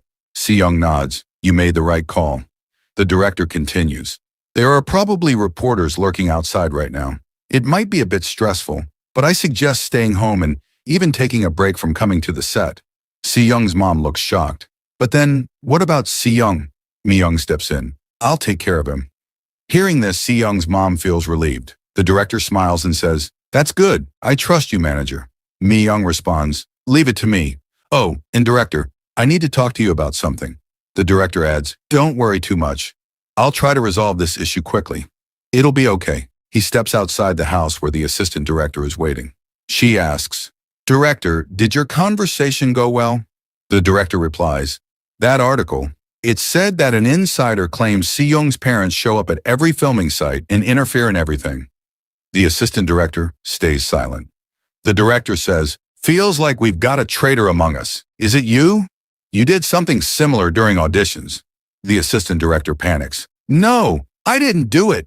After that day when you nearly fired me, I stopped all that stuff. The director starts thinking and mutters, "Then who could it be?" The scene shifts to a city street. A man is making an announcement, "Let's help our neighbors in need and celebrate Christmas together." Up ahead, two girls are talking. One says, "White Christmas is the best, right?" Just then, we see a mysterious figure sneaking around. The girls notice him. "Who wears sunglasses at night?" one says. "He looks suspicious," the other says. "Is he cold or what? He's all wrapped up." Suddenly, they hear a sound from a stroller. "That sounded like a baby," one girl says. The mysterious man whispers, "Si-young, stay quiet. Maybe we shouldn't have come out. I promised the director we'd stay home, but I just felt so restless. I needed some fresh air." Turns out, it's Si-young's mom. She pulls the blanket off Si-young and says, "I was just walking to meet my husband after his work. Just a short walk. That's fine, right?" Then she gently tells Si-young, "I know you want to walk on your own, but we can't let people see you. Just wait a little longer." In his head, Si-young fumes. Riding in a stroller at this age is the ultimate embarrassment. This is humiliating. Let me walk already. Meanwhile, the girls continue chatting. One says, "Did you see this week's episode of Just Baby?" Si-young's mom listens carefully. "Yeah, that Christmas special was amazing. Taeyong's Santa outfit was adorable, and Si-young as Rudolph was so cute. But baby snowman Si-young, he was unbelievably cute. Like I just wanted to squish him. I honestly live for Just Baby every week." Then the other girl adds, "But now it's ending soon? That's so heartbreaking. Total shame." Si-young's mom smiles softly. Si-young in his mind says, "Well, you've got good taste." But then one girl says, "Hey, did you read that article?" Si-young's mom gets tense. "Yeah, there's a new one, more detailed than before. It says Si-young's parents are greedy, and he acts too mature for his age." The other girl laughs. "I mean, the kid's barely turning 3 next year, but he does seem unusually smart sometimes." In his head, Si-young rages. "They're saying this stuff about young Si-young's brilliant direction and acting?" The light turns green. The girls walk away. Si-young's mom looks sad. That's when her husband shows up and says, Si-young's mom, you came all the way out here in this cold just to meet me? I told you it wasn't necessary." But then he notices something's off. Si-young's mom, "Are you crying? What happened?" Si-young watches and thinks, "So even the general public is starting to buy into these rumors? That's dangerous. We need to come up with a proper solution for this." Scene shifts. Si-young's dad, angry, starts yelling at the director, "That's enough. I've had it. I'm the head of this family and it's my job to protect them." The director responds, "I'm really sorry. We tried everything we could to keep the reporters under control, but it seems like the public's interest in Si-young is just too strong. The rumors are still spreading." Si-young's dad says, "But we can't just sit back and let it happen. We have to do something." The director says, "I think the best move is to face it head on." Si-young's dad asks, "Face it head on, how?" The director replies, "If you both agree, would you be willing to do a live interview?" The next scene shows the date, December 31st, outside the MBC building, where the Just Group is located. Daeon says, "Hello, we're the new standard in the music industry. We're Just, and this is Si-young." He's holding Si-young and says, "Playing with little Si-young, I didn't even notice the year is already ending. So let's enjoy today's special year-end compilation episode of Just Baby." Then we see the assistant director saying, "The broadcast for this episode has started, so we should start too." She adds, "You made a smart move. There's nothing better than an interview to clear up controversy. That's why celebs hold press conferences. And since everything's calm on set, there's no need to stress. For now, just relax. I'm gonna go do one last equipment check." As she leaves, Si-young's dad starts crying and says to his wife, "I'm sorry, So-young." So-young, surprised, asks, "For what?" Si-young's dad says, "Your due date's coming up soon. You're already going through so much, and I think I just added to the stress." She replies, "No, it's not like that. This is for Si-young, and I want to do this too. You were really cool today, stepping up like the head of the house." Hearing that, Si-young's dad smiles and hugs her. But before they can really settle in, Mi-young walks in holding Si-young and says, "Are you two ready?" Si-young looks a little disappointed and thinks, "I thought you two were the quiet, shy kind of parents just trying to get through things. And now suddenly you're doing a live interview?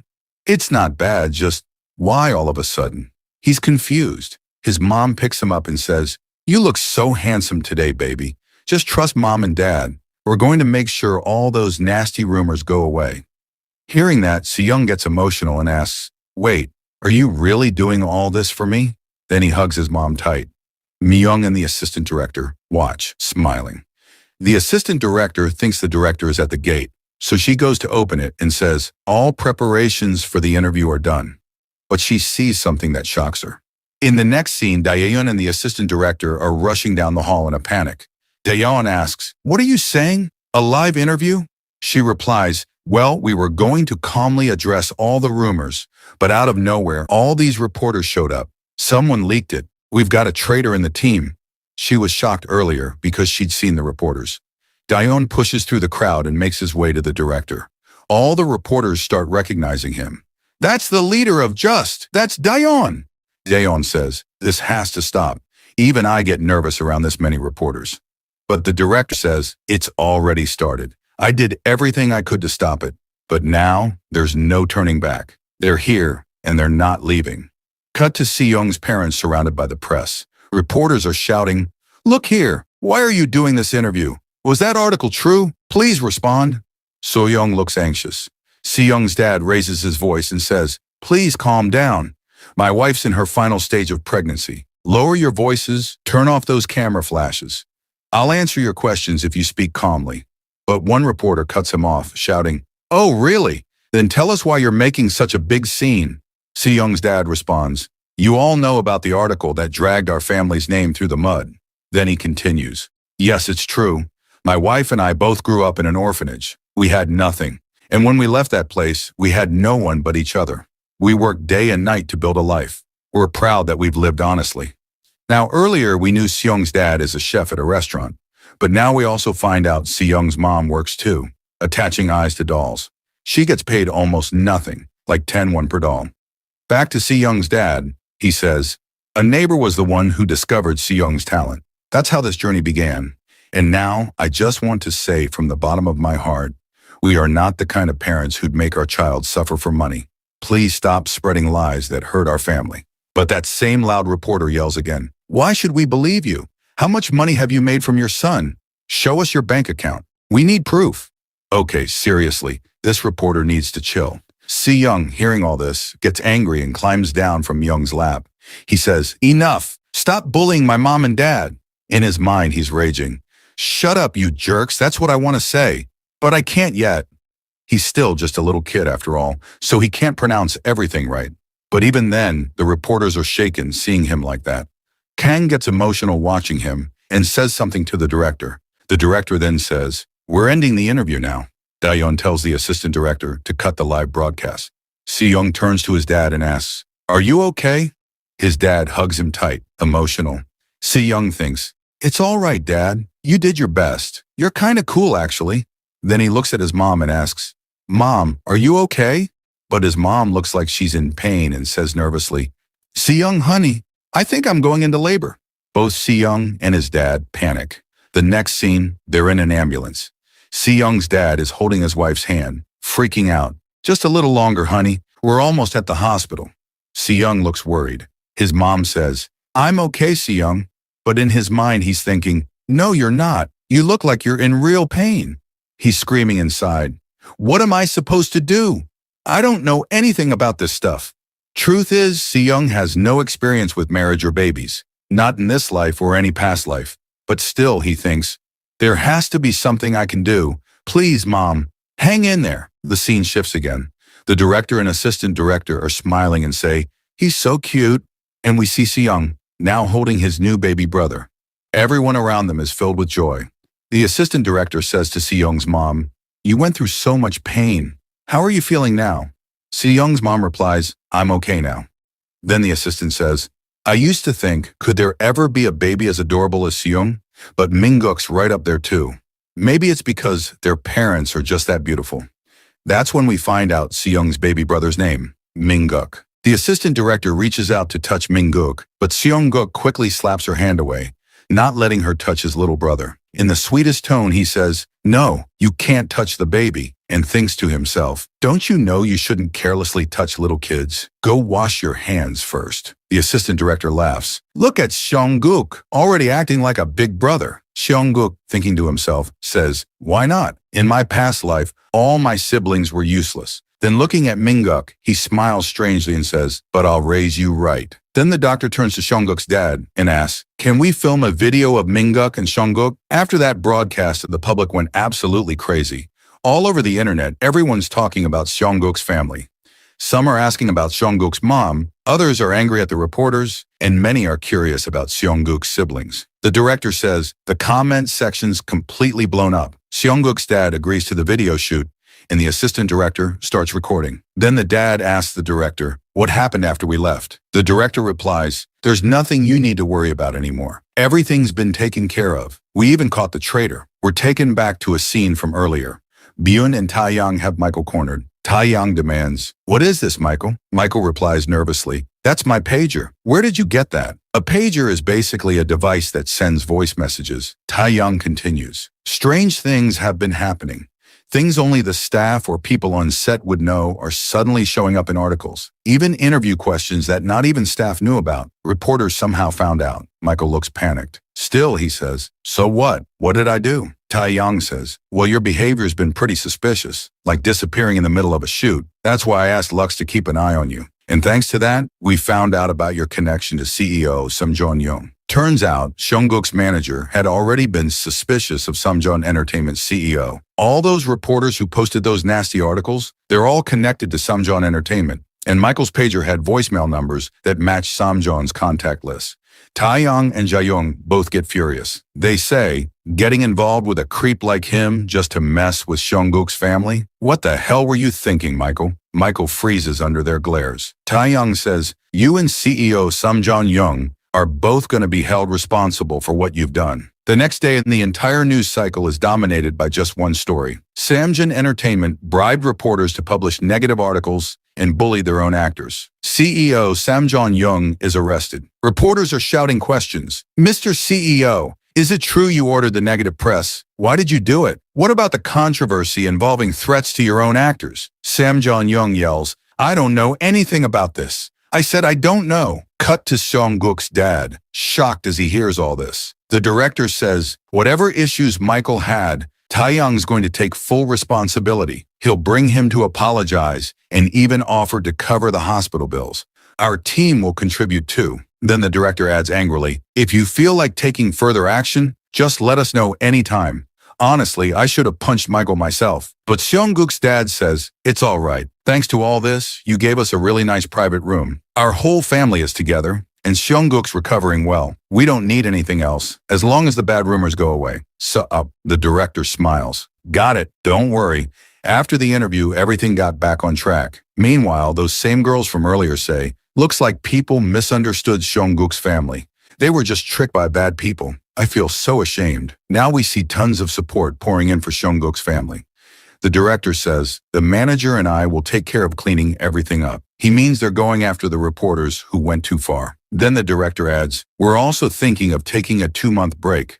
Seongguk's mom needs time to recover too." Jeon Ji-sung asks, "Is such a long break really okay?" The director replies, "We've already got some footage stored. Don't stress. Just enjoy your time with your family." The narrator of Just Baby Show chimes in, "We'll see you again this spring, 2 months from now." Seongguk's mom asks, "Is Seongguk taking care of Mango?" Then we cut to a scene set 2 months later. Someone's watching the news. 2 anchors are chatting. Feels like the new year just started, and it's already March. Flowers are blooming too. Yeah, seeing them in full bloom really lifts your spirits. And it's not just flowers. We've got another good update, right? Everyone's favorite national baby, Seongguk, is coming back. Wait, is Just Baby airing again? You heard right.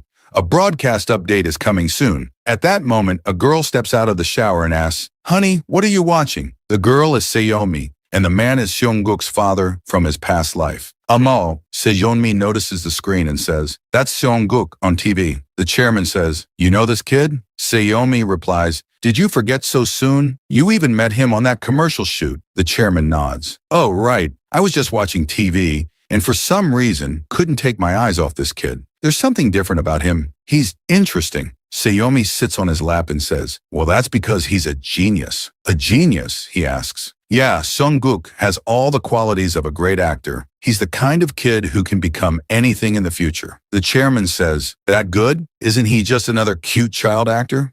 Seyeonmi replies, "Honey, I may be popular because of your connections, but I do know how to spot talent. Plus, Samjon Entertainment tried to use that kid for cheap publicity, and now they're paying for it. The chairman raises an eyebrow. Samjon Entertainment? You mean CEO Samjon Young? Exactly. As always, they tried to take advantage of a rising child actor, and it came back to bite them. But aren't you signed with that agency too? I am. That's why I'm trying to end my contract and leave. The terms were pretty rough anyway, so I'm better off. So where will you go? Do you already have another agency in mind? Seyomi lights up. I have a fun idea, and I'm planning to move forward slowly. But if you're interested, investing in Seongguk might not be a bad move. The chairman says thoughtfully, an investment? Not a bad idea. Next we cut to Seongguk's home. Kim So-young says, today's lunch is sweet soup. Here you go, Seongguk. Seongguk, thinking to himself, wow, it smells amazing. I didn't know our manager Kim was this good at cooking, then starts eating. She gives some to Mingguk too, who says, thanks again today. You always make food for us. Kim So-young replies, well, I am Seongguk's manager. It just comes naturally. Kim So-young says, but still, you never take any money from us, and you're always bringing food and fruit. So-young smiles gently and says, instead of talking, let's focus on eating. We're a family, aren't we? And as family, it's only natural I take care of you a little. Hearing this, Seongguk lights up happily in the cutest way. Then we hear his voice in the background, talking to his little brother. No, I said don't touch that. That's your brother's food. You only get milk. Kim So-young laughs and says, these days, Manga copies everything his brother says. That means he's following Seongguk well. She continues, since Mingguk follows him so closely, taking care of him should be a little easier. Hearing all that, Seongguk says, you're right, childcare. These past 2 months made me realize something. Taking care of kids is like living in hell. Please, Mingguk, just stop already. Mingguk is just giggling, but Seongguk looks totally worn out. We're shown a few scenes from before. Seongguk is asking, why does he cry all the time? Why won't he just sleep? Because of Mingguk, Seongguk can't sleep either. Frustrated, he thinks, why is he always looking for me? I only went to the bathroom. Basically, Mingguk is obsessed with his big brother. Seongguk says, all I wanted was a sibling different from my last life. Someone who could be like my servant? No, I mean loyal follower in the future. He's lying. He really did want a servant. Right now, Mingguk is looking at his brother with so much love that Seongguk starts sweating. Seongguk says, Mingguk, just stop already. But Mingguk looks so cute that Seongguk gives in and says, crying a little, okay, fine. Just for today, I'll feed you myself. Please grow up soon. Watching them, Sae-young and Kim So-young both laugh. Sae-young says, one kid taking care of another. Kim So-young adds, yeah, and because of Seongguk, it's actually been easier for me. There's no more obedient child than our Seongguk. Sae-young then says, Seongguk, have you thought about moving to a new house? Seongguk looks a little surprised. Sae-young continues, now that you've got 2 kids, it might sound funny coming from your landlady, but honestly, this house is too old and small to raise kids in. Kim So-young says, but we don't really have the money right now. Sae-young turns a little serious and says, what if the money came to you? Kim So-young looks surprised. Sae-young leans in and says, Samjon Electronics contacted me. They want to make Seongguk their exclusive model. Kim So-young is shocked. Exclusive model? For Samjon? Well, her reaction makes sense. Samjon is one of the top companies in the world. Sae-young calmly says, yes, they made the offer and said they'll send over detailed contract terms soon. Talk to Jeon Ji-seong about it too. If you forgot, Jeon Ji-seong is Seongguk's dad. And honestly, I forgot too. Sae-young adds, this is a huge opportunity. Kim So-young looks a little worried. Sae-young says, but for now, let's eat. Don't forget, we still have to go to the broadcasting station later. Seongguk says, I didn't forget. Like the director said, today's the first just baby meeting after 2 months. Sae-young adds, they said they'll send a car to pick us up, so no need to rush. Just then, someone arrives at the gate. Sae-young starts walking toward it, saying, are they here already? Meanwhile, a tired Seongguk walks over to his mom. Sae-young opens the gate and hears someone say, it's been a while. She's shocked and says, Michael? Both Sae-young and Kim So-young look at him. It's Michael standing there, and apparently, he's had a glow-up in just 2 months. Everything falls silent. Seongguk steps in front of his mom and says to Michael, what are you doing here? Inside, Seongguk is thinking, Michael, the one who betrayed my family with Samjon Young, what are you thinking coming here? Don't tell me you're here for revenge or to hurt us again. But something's off. Michael actually looks a bit sad. Then Taeyang shows up from behind and smiles, saying, hey, it's been a while. Seongguk's mom is surprised to see him too. Taeyang says, looks like Michael scared you. We've been wanting to see Seongguk again and brought the car too. so this guy could apologize properly. Then he looks at Michael and says, "Go ahead." Michael says, "I'm sorry, I was wrong." Seong-guk, fuming inside, thinks, "You really think an apology is enough?" But his mom says, "Thank you for apologizing. I'm sure you have your reasons." Seong-guk is shocked to hear that. His mom continues, "I hope we can work well together again." Now even Min-guk looks shocked. Inside, Seong-guk thinks, "Same here, manager. She's always been like this. So kind." Michael looks at Seong-guk, who stares back and thinks angrily, "As great as my parents are, I'll be that much stricter and more perfect.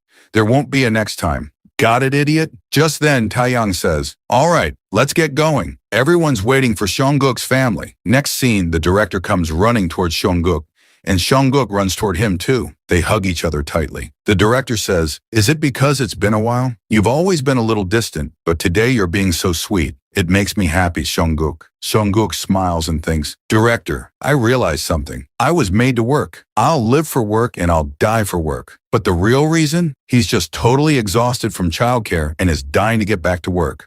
The guy's clearly traumatized. True. The director turns to Seong-guk's mom and asks, "How have you been?" Then we see Min-guk's expression change. He's about to cry.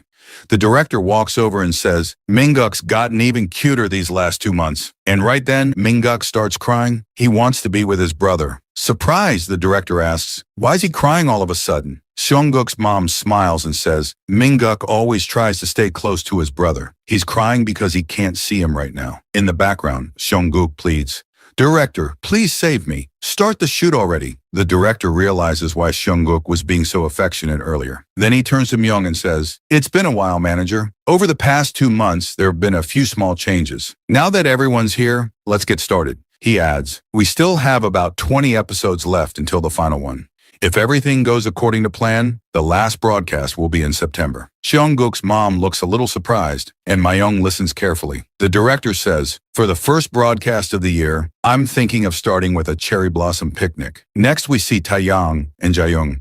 Both are stunned by Seong-guk's look. Taeyang says, "Seong-guk, you look like an actual cherry blossom festival." Jaeyoung says, "You're basically spring personified right now." Taeyang adds, "Looks like the styling team really went all out." Then he asks, "Do you like getting compliments, Seong-guk?" Just then the assistant director calls out, "We're starting the shoot soon. All members, please gather here." Jaeyoung picks up Seong-guk and says, "Let's go." Just then a black car pulls up. The driver says, "We've arrived at the filming location just as you instructed, Vice Chairman." Inside the car is none other than the chairman himself. Yes, the one from Samjeon Company. Why he's come here, we're about to find out. Looking out the window at Seong-guk, the chairman thinks, "Did I really need to come here myself?" We're shown a flashback. Inside the chairman's office, a man steps in and says, "That concludes today's business report." But then the chairman asks, "Secretary Young, what about that matter?" Secretary Young replies, "You mean the exclusive contract with that child, Jaeyoung-guk?" The chairman nods. "Yes, what's the update on that?" Secretary Young explains. "Just as you instructed, we made them an offer, but the parents seem a little overwhelmed by the scale of the contract. Progress has been slow. Would you like me to apply some pressure?" The chairman shakes his head. "No, let it be. What's more important is this. What do you think about the contract, Secretary Young?" Secretary Young pauses, then says, "To be honest, for someone with that little experience, it does seem a bit excessive. Is that child really worth that much?" The chairman replies, "Worth? There's something captivating about him. An undeniable connection. Like blood relation. You get what I mean? He clearly feels a blood bond with Seong-guk. Looks like he hasn't truly forgotten him." This story is about to get more intense. Back to the present, the chairman steps out of his car and says, "Wait here. I just need to confirm something." Jaeyoung spots him and turns to Taeyong in surprise. "Hey, isn't that guy the vice chairman of Samjeon?" Seong-guk sees him too, and his heart starts to race. In his mind, he says, "My father from my past life. What kind of man is he really?" He remembers how the chairman was raised as the eldest son of the man who built the Samjeon Empire, his grandfather. He was groomed from a young age to be the heir. Though his leadership style was different, his grandfather was a founding monarch. His father, the current king, was all about performance. Performance-oriented. That's the word that suits him best. A man who cared only about results, be it his wife, his company, or his children. Min-guk and Mi-jin couldn't live up to his expectations and always ended up doubting themselves. But what about me? Well, I was the son who shattered his expectations and soared far above them. I was a genius, but still, our relationship was never comfortable. He was my father, and I was his son. It was irritating. Back to the present. By mistake, Seongguk blurts out, "Father." The chairman looks surprised. Seongguk quickly covers his mouth thinking, "That slipped. I didn't mean to say it." But the chairman walks up with a smile and says, "Hello, Seongguk. Do you remember me? We met during that washing machine cover shoot." "Oh," Seongguk responds coldly. "No, I don't know you." The chairman smiles faintly. "Really? Then why did you call me father?" Seongguk quickly denies it. "I didn't." The chairman says, "That's strange. I could have sworn I heard it." And in his mind, Seongguk sighs, "I forgot. This man's unbelievably stubborn." Just then, the director and Kim So-young arrive. The director asks, "Vice Chairman John Ji-sung, what brings you here?" The chairman says calmly, "I just wanted to see Seongguk quietly. Sorry if I disrupted the shoot." The director, a bit confused, asks, "To see Seongguk?" The chairman responds, "Yes, I just wanted to see him in person. His bright eyes remind me of my own childhood. Seeing him like this only confirms it." Turning to Kim So-young, nods. "Have you had the chance to review the contract?" She nods. "Yes, I've looked it over." The chairman smiles. "We're always ready for an exclusive contract. Please contact us once you've made your decision. And if you have any additional conditions, let us know." Just then, Seongguk blurts out, "Money! I want money!" His mom quickly covers his mouth. But inside, Seongguk is screaming, "Give me money! My past life dad's loaded." The chairman chuckles and pats his head. "Why not? I'll have the money ready for you." Then he adds, "I'll see you again once you're ready," and walks away. Seongguk, in his thoughts, says, "Father, I never thought I'd get involved with you again in this life. A vice chairman of a massive business group and a regular guy like me. There's such a gap between us." We're shown a flashback where the chairman smiles and says, "A new project. I can trust you with it, my smartest son. I expect great results." Back to the present. Seongguk smiles. The director says, "All right, let's start the shoot again." And Seongguk thinks, right now what matters most is my current life. Let's focus on the shoot. We see arcs from each episode: spring picnic special, Children's Day special, summer vacation special. Then we cut to a scene outside the studio where a crowd of fans is gathered. Kim So-young says, "It's packed again today." The assistant director asks, "How do they even find out we're filming here?" "It's getting hard to shoot thanks to all the JS fans." Seongguk says to Kim So-young, "I want to go down." The assistant director nods. JS is basically a national idol group now. Be careful. Some fans even sneak onto set. As Seongguk walks downstairs, he thinks, "Wow, these kids really grew up. JS isn't just a group of kids anymore." In fact, what he means is they've become insanely popular. He narrates, "As JS Baby got more famous, they never neglected their concerts or albums. That's why they became top idols in the music industry over the last 6 months. And of course, I did a bunch of top-tier commercials too. Kids' fashion lines, luxury products, you name it." He smirks. "Even the director got a fat bonus, I heard." Meanwhile, the assistant director says to Kim So-young, "I need to talk to you for a moment." Seongguk keeps walking and thinking, "With everyone around me successful, JS Baby doesn't have much time left. Maybe the next shoot after the upcoming episode will be our last." He adds, "I'll go ahead first." But suddenly someone grabs his hand, startling him. "Seongguk, will you help me?" Seongguk freaks out. "You scared me." Turns out it's Taeyong, hiding from fans. He whispers, "Calm down, they'll hear you." Seongguk asks, "So what do you need help with?" Before he can answer, the assistant director shows up. "What are you two doing here? Get to the set." Taeyong hesitates. I wanted Seongguk to help us pick our title track." Scene shifts. The assistant director hands him a mic. Taeyong says, "Are we really filming this?" "It's not that special." The director, filming, says, "Then tell us. What's up, Taeyong?" He explains, "We're about to release a new album. All the songs are done, but we can't agree on the title track. Everyone's got a different opinion. It's even causing fights. That's why I asked Seongguk to help choose." The director raises a brow. "I know he's smart, but a 1-year-old picking your title track?" Meanwhile, Seongguk listens to each song with full focus. Taeyong adds, "At first we were unsure too, but then we remembered. Seongguk made us who we are today. Even though we had no experience, we learned a lot about childcare thanks to him. We wanted his mark on this album. Before the show ends and we all go our separate ways." Seongguk listens carefully. Jaeyoon says, "You liked the second song more, didn't you?" "No way. It's the third one, right?" They all look at Seongguk, waiting. Seongguk thinks to himself with a smile. Having me choose the title track? Smart move, my kids. Your big bro knows the future. Then he says aloud, I choose this one. He picks It's a Lie. Lux is stunned. This one? But Jaehyun beams. Told you, he's got great taste. The director asks, what song is that? Taeyong answers, it's one Jaehyun helped produce. Out of the three, it's the most unique. Except for Jaehyun and Byun, everyone else wanted to make it a B-side. But Seongguk picked it. Seongguk, still smiling, thinks, why not? In my past life, this was a B-side, but it crushed the charts. Stayed at #1 for 5 weeks straight. Even I, someone not into music, memorized some lyrics from hearing it everywhere. If this had been the title track, it would have been even more popular. Lux, nearly crying, clings to him. Seongguk, think again. My song's better. But Seongguk shakes his head and grabs the DVD, handing it to Taeyong. This is the one. Taeyong smiles and nods. All right then, we'll do our best to promote it. Since this whole scene was filmed, fans watching it later went wild, loving Seongguk's choice. Scene shift. JS Baby's final party. Kim So-young brings Seongguk inside and he wonders, why is it so dark in here? Are they planning something before the final episode? He smiles.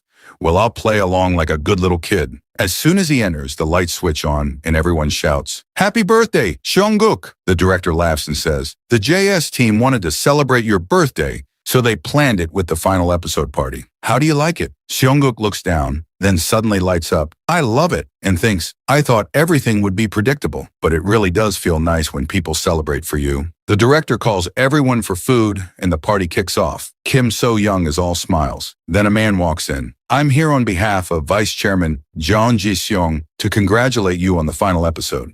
Here's a small gift. You can call me Secretary Young. Kim So-young opens the gift and is shocked to see ginseng. Secretary Young says, when you have time, please review the contract matter again. Kim So-young replies, of course, we'll try to visit soon. Scene shift outside. Myung says, you could have taken a few days to rest. Kim So-young replies, no, I promised during the party that we'd visit soon. Then she turns to Seongguk. You're not tired, are you? Seongguk thinks, tired? I can't afford to be. I need to stay sharp. My cunning father never loses. Let's go figure out what his real intentions are. Scene shift inside Samjeon HQ. A woman greets them. Welcome to Samjeon headquarters. The vice chairman has been expecting you. As the doors open, Chairman Jeon Ji-seong stands smiling. So, you finally came. It's been a while, Seongguk. Scene change. The group sits down in his office. Someone sets down tea. Seongguk looks at the tray and thinks, wait a second. These are my favorite cookies from my past life. He grabs one and starts munching.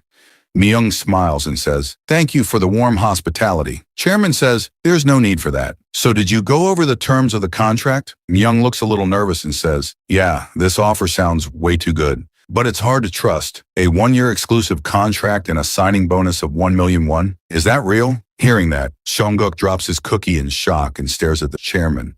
The chairman nods and says, yes, it's real. Seongguk starts thinking to himself, since this contract was proposed by father, there must be something more to it. These contract items are way too good. This kind of treatment is only given to top-tier celebrities. Father, what exactly are you thinking? The chairman smiles and says, you look surprised. Myung replies, honestly, I just don't get it. Why would you offer such a huge amount? The chairman answers with a smile. Well, it's an investment. Secretary Young, show her the documents. Secretary Young hands a file to Kim So-young and says, this is the Samjeon Scholarship Program we've been running for a long time. Samjeon is always looking for talented individuals to support.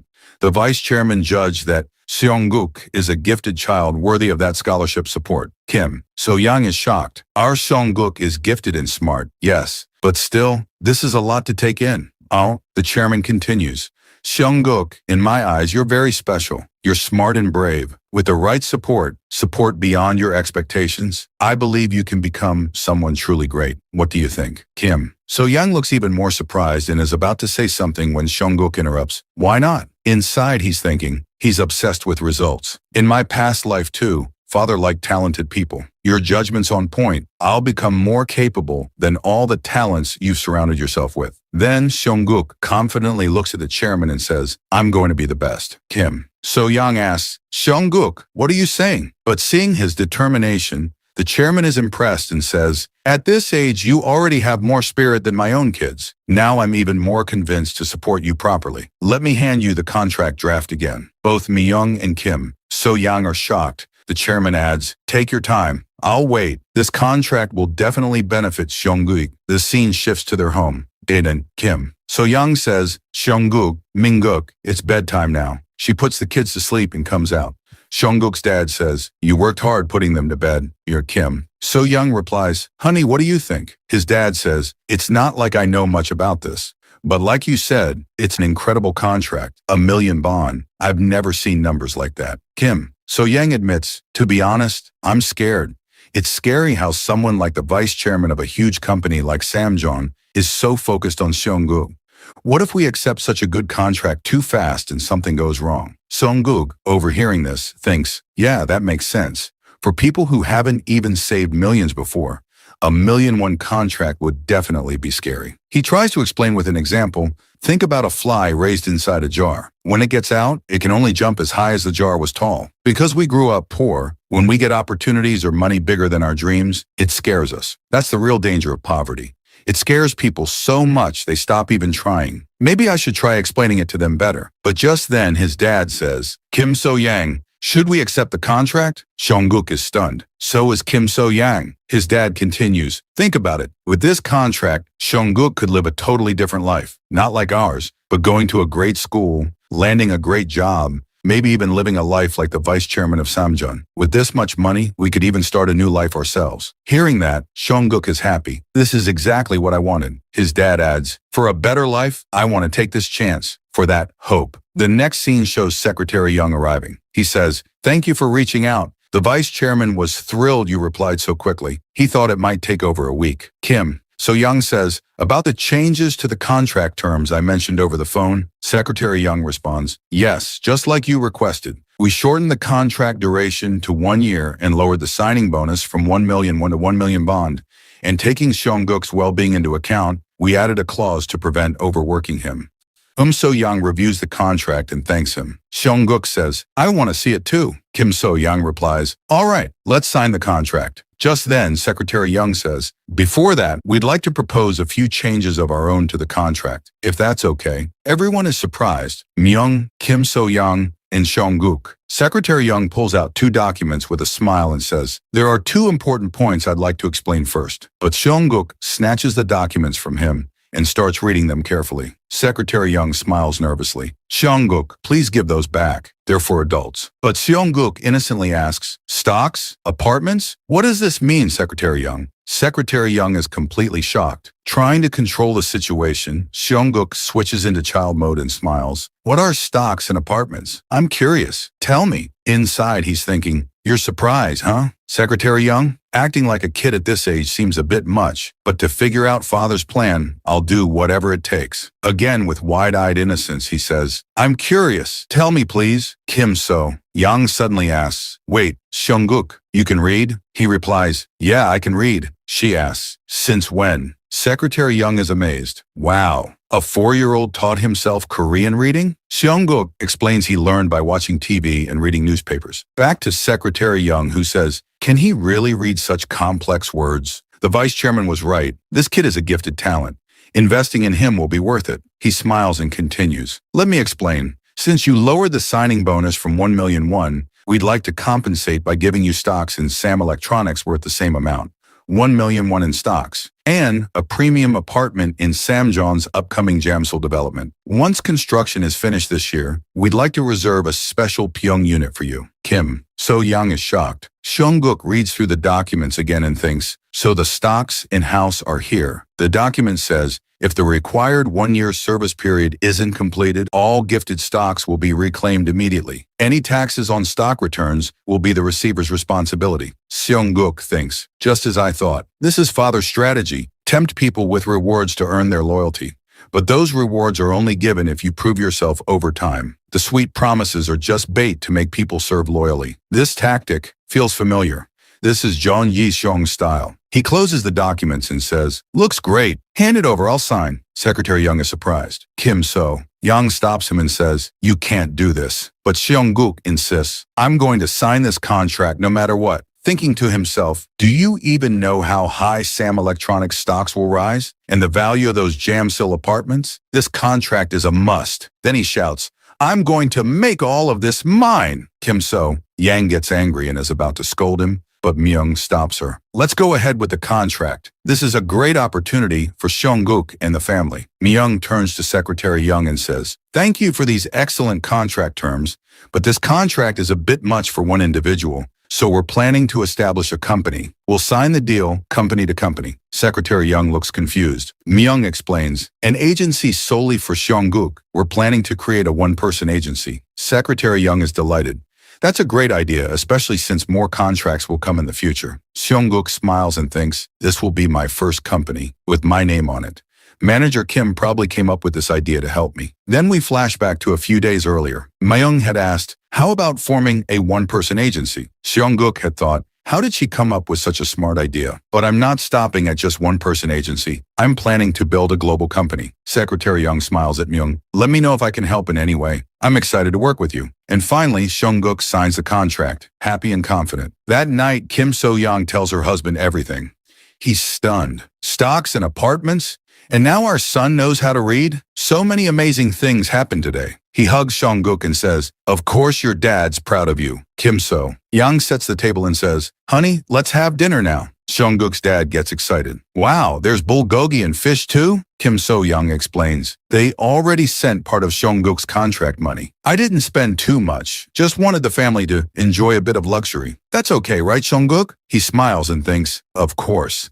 Being stingy with food only hurts the body. Then says out loud, come on, let's all eat quickly. Kim So-young asks, by the way, what happened with your boss? Seongguk's dad explains, I told him I wanted to try something on my own, and he suggested I prepare well and open my own shop.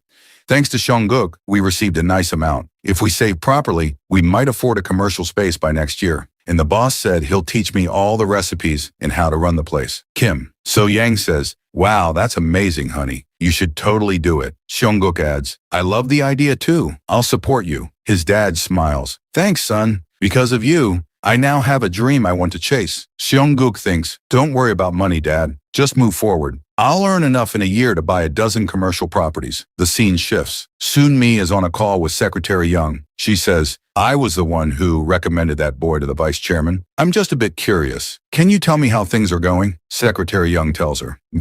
Soon-mi says, so he signed an exclusive contract with Samjeon and even started a one-person agency. Someone else is there too, none other than Sin Sang-young, he growls. He dared to sign with Samjeon Electronics and start an agency? That little punk, I'll destroy them. I'll ruin them so badly no one will ever look at them again. Soon-mi calmly replies, that's a terrible idea. Sin Sang-young is shocked. She continues, Seongguk isn't the same kid anymore. Are you seriously thinking of touching Vice Chairman Jeon Ji-seong's investment? From what I saw in that contract, the Vice Chairman has very high expectations. If you mess with such an important product, do you really think he'll forgive you? Sin Sang-young gets rattled and yells, shut up and get out, and bring the renewal documents. Soon-mi walks out, looking at the contract, thinking, looks like our CEO still doesn't get it. She tears up the contract in anger. The scene shifts to Seongguk's house. So-young is putting a face pack on him. He's thinking, this feels great. Ever since I signed the exclusive contract with Samjeon, a lot has changed. Manager Kim's been super busy handling all the paperwork. Since the one-person agency started, she's been filtering random casting requests. She's more active now. Dad decided after a family meeting that he'll open a Bossum restaurant after we move into the Jamsil apartment, and that day is almost here. Mom stays busy with Minguk and taking care of her skin in this dry weather.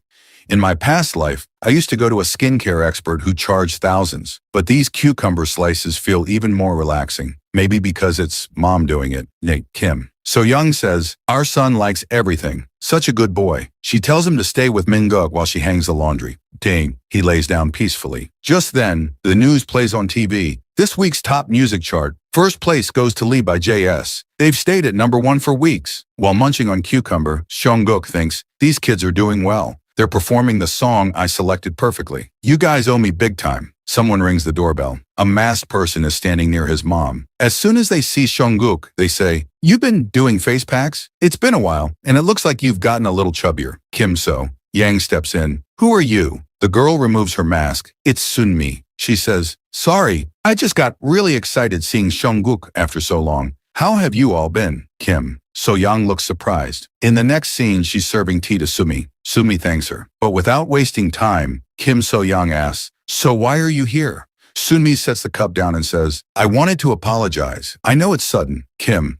So-young asks, "Why now?" Sumi says, "Because of me, you all suffered. I shouldn't have recommended you to Sinsang Entertainment. I saw Seongguk's potential and wanted to work with him, but I never expected CEO Sinsang Young to go that far. Seongguk, please forgive me." Seongguk thinks, "In my past life, Sunmi and Young were just business associates, nothing more. Apart from the affair with my dad, she didn't intentionally hurt anyone. Yeah, she was sneaky, but she preferred winning people over rather than fighting them." He says, "Okay, I forgive you." Sunmi smiles. "Really? You accept my apology?" I beg Kim So. Yang says, "Just coming here and saying all this means a lot. We're grateful you looked after our Seongguk." Sunmi gets emotional and hugs her. "We're family. You can talk casually with me."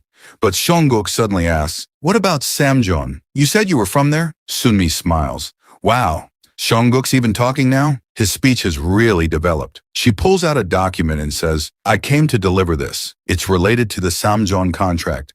I got it from Secretary Young." Kim So. Yang says, "I see. Please give it to me." But Sunmi says, "Before I do, I have one more thing. I heard about Seongguk's one-person agency. I want to join." Everyone is shocked. Kim So Young asks, "How did you find out?" Sunmi replies, "I practically begged Secretary Young to tell me. My contract with Sinsang Entertainment is over. I was disappointed in CEO Young. I want to work in an agency that treats actors like family." Hearing the word family, Kim So-young gets emotional. Sumi comes closer and says, "Mother, please think about it. This is a great opportunity for everyone. I'll get to work with good people, and I'm famous. I earn good money. I can help build the agency." Hey, Kim So-young starts considering it, but Sunmi is thinking, "If I can lock down this position, it'll be easier to move things my way." "Young," she says, "so let's sign the contract, shall we?" Kim So-young agrees. "Yes, let's do it right away." But Seongguk suddenly says, "No, absolutely not." Sumi asks, "But why?" Kim So-young says, "Seongguk, what are you saying?" He turns away and lies down. "I don't know, but no." Kim So-young sighs. "I don't know why he's acting like this. You can discuss the details with me and Myunguni." But Seongguk starts crying. He says, "No, absolutely not. No way." Hearing this, Kim So-young is shocked and says, "He's never acted like this before." The noise wakes up Minguk, and as he hears his brother's voice, he thinks, "My brother is crying. My brother is crying." And he starts crying too. Seeing this, Kim So-young gets even more worried and says, "Oh dear, now Minguk's awake too. I'm so sorry, Miss Sainami. I'll be right back." And she quickly steps out. Sainami looks confused and says, "Why doesn't our Seongguk like me? I'm really curious." She gently touches Seongguk's cheek, but he brushes her hand away and thinks to himself, "Well, because I can see your hidden intentions loud and clear. Sainami never does anything that doesn't benefit her directly. You're looking at me and the future value of my company, thinking about making a small investment. But I'm not about to bring someone like that into my company. My company will be made up of people who are truly mine. I don't need opportunists who come and go based on calculations. Especially not a woman who would run to my father and tell him everything without thinking. I have no need for someone like that." Then Seongguk speaks up again, saying, "Family? Not a chance. That's completely off the table on our side." Sainami looks stunned. Just then, Kim So-young returns and says, "I'm so sorry. I just couldn't get them to stop crying." Sanami smiles and says, "I really wanted to join Seongguk's agency, but I guess it's better to show a little more honesty." Seongguk, thinking to himself, "Try all you want."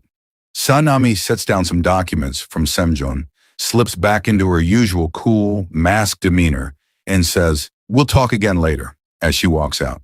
Seongguk, in his mind, continues, "It's not that I don't recognize Sanami's value. I just want someone who genuinely wants to become a member of this agency, not someone who's just passing through." But what Seongguk forgets is that his mom, Kim So-young, is furious with him. She scolds him, saying, "What kind of behavior is that in front of a guest?" She was so shocked she left immediately. "Do you think it's okay to be rude to someone just because they're older?"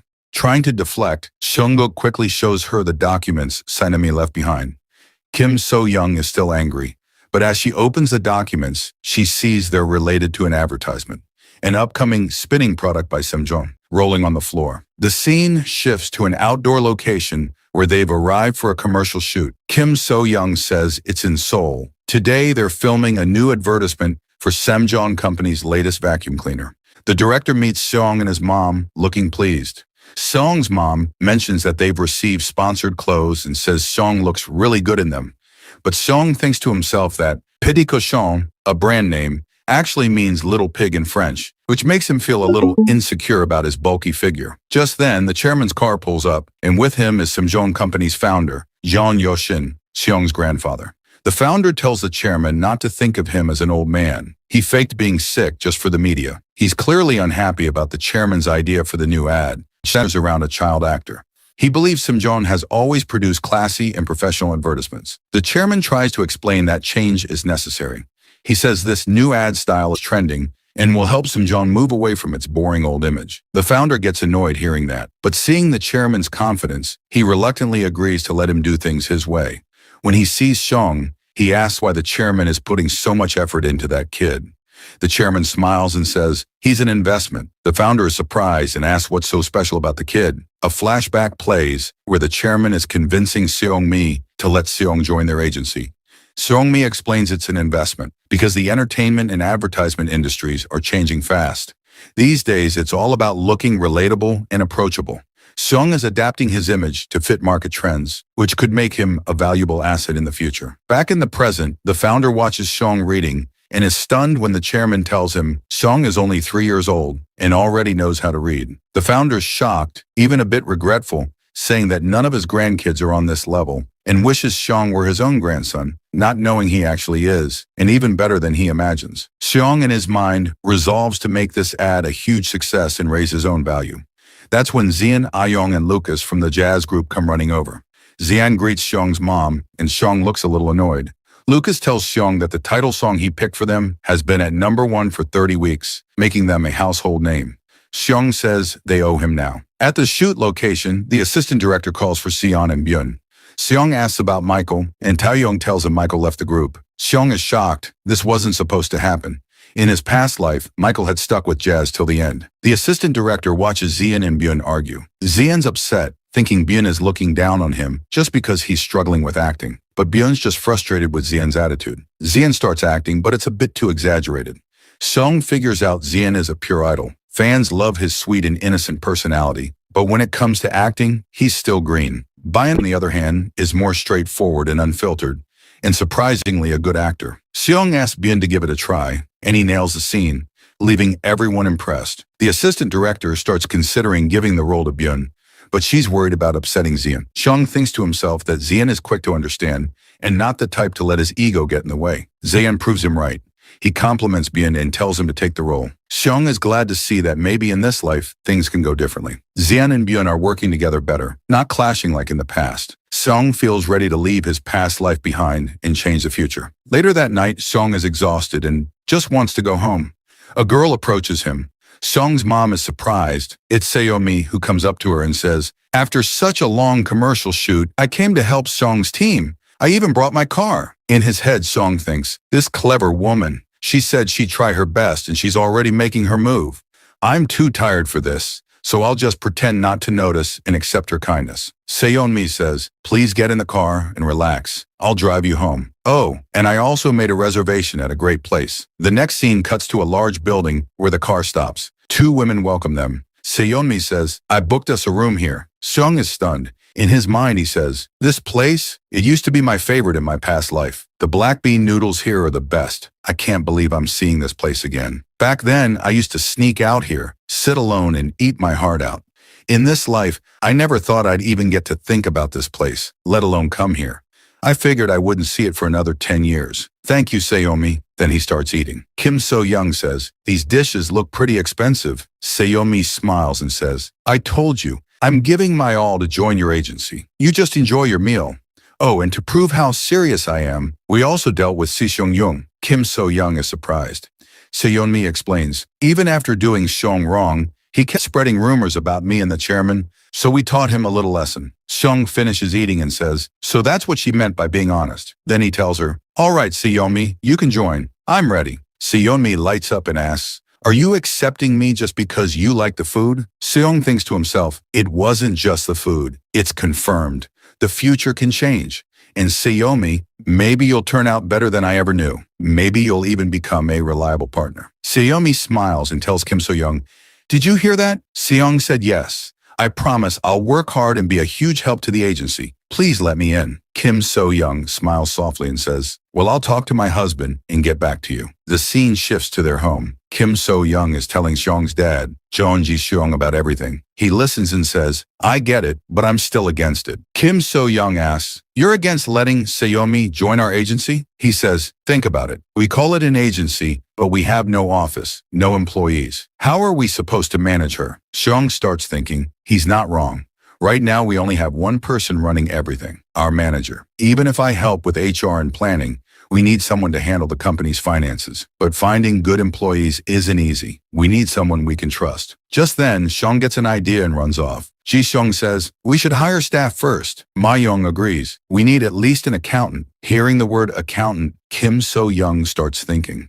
Seong returns holding a book. It's an accounting textbook. She's shocked. Seong says, this is Mom's. Kim So-young studied accounting. Myung asks, is that true, Kim So-young? She admits, I graduated from a commercial high school and even worked as a bookkeeper. I was thinking about getting back to work, but I don't know. Seong interrupts her. You can do this, Mom. She looks touched. Seong thinks, experience doesn't matter. It's just a small accounting startup.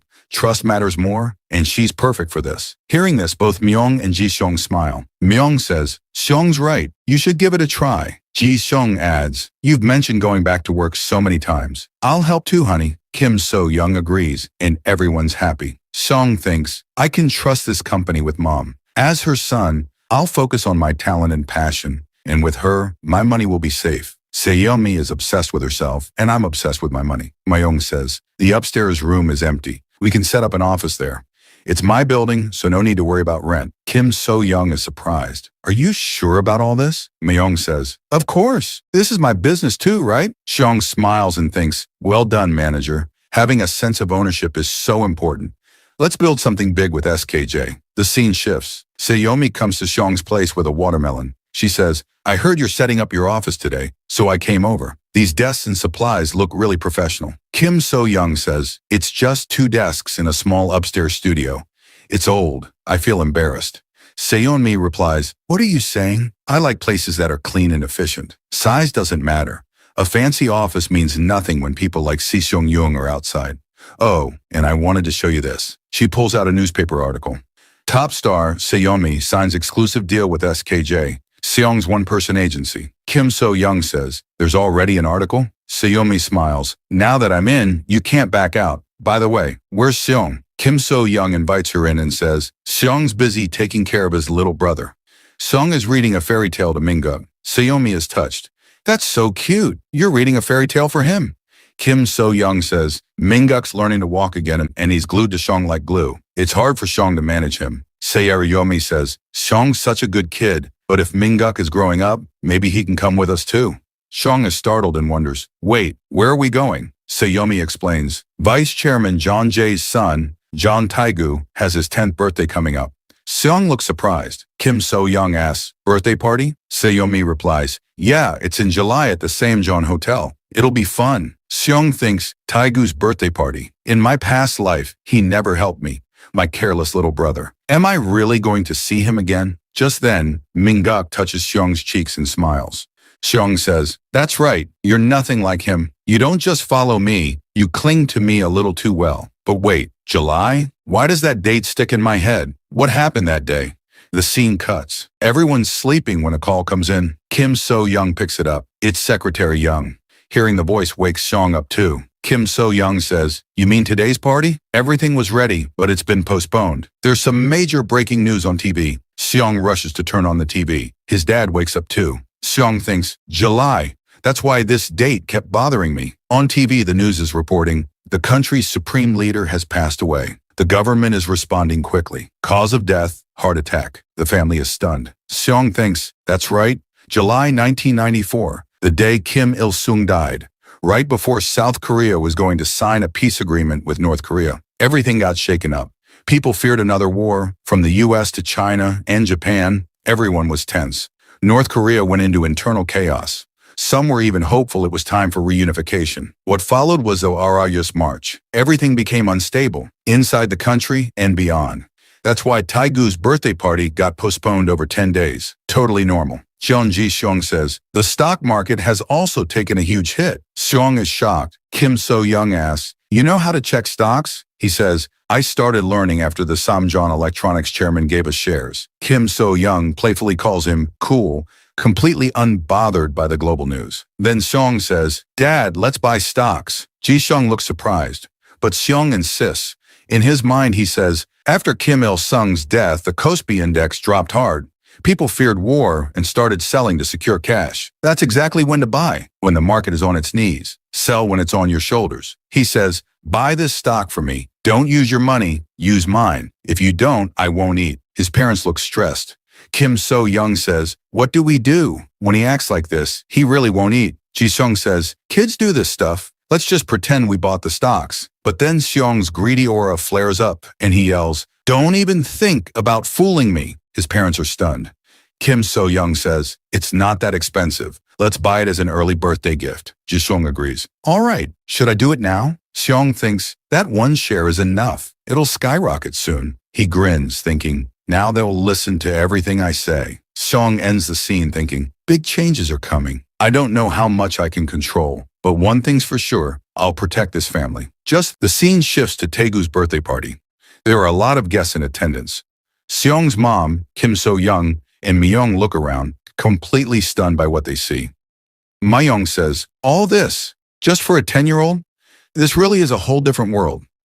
But for Seong, this was nothing out of the ordinary. In his mind, he says, this is nothing. My own 10th birthday party was way more extravagant than this. There was a champagne fountain and a 10-tier cake made by a French baker. Obviously, after Kim Il-sung's death, the government's been on edge. So to avoid drawing too much attention, they really toned everything down.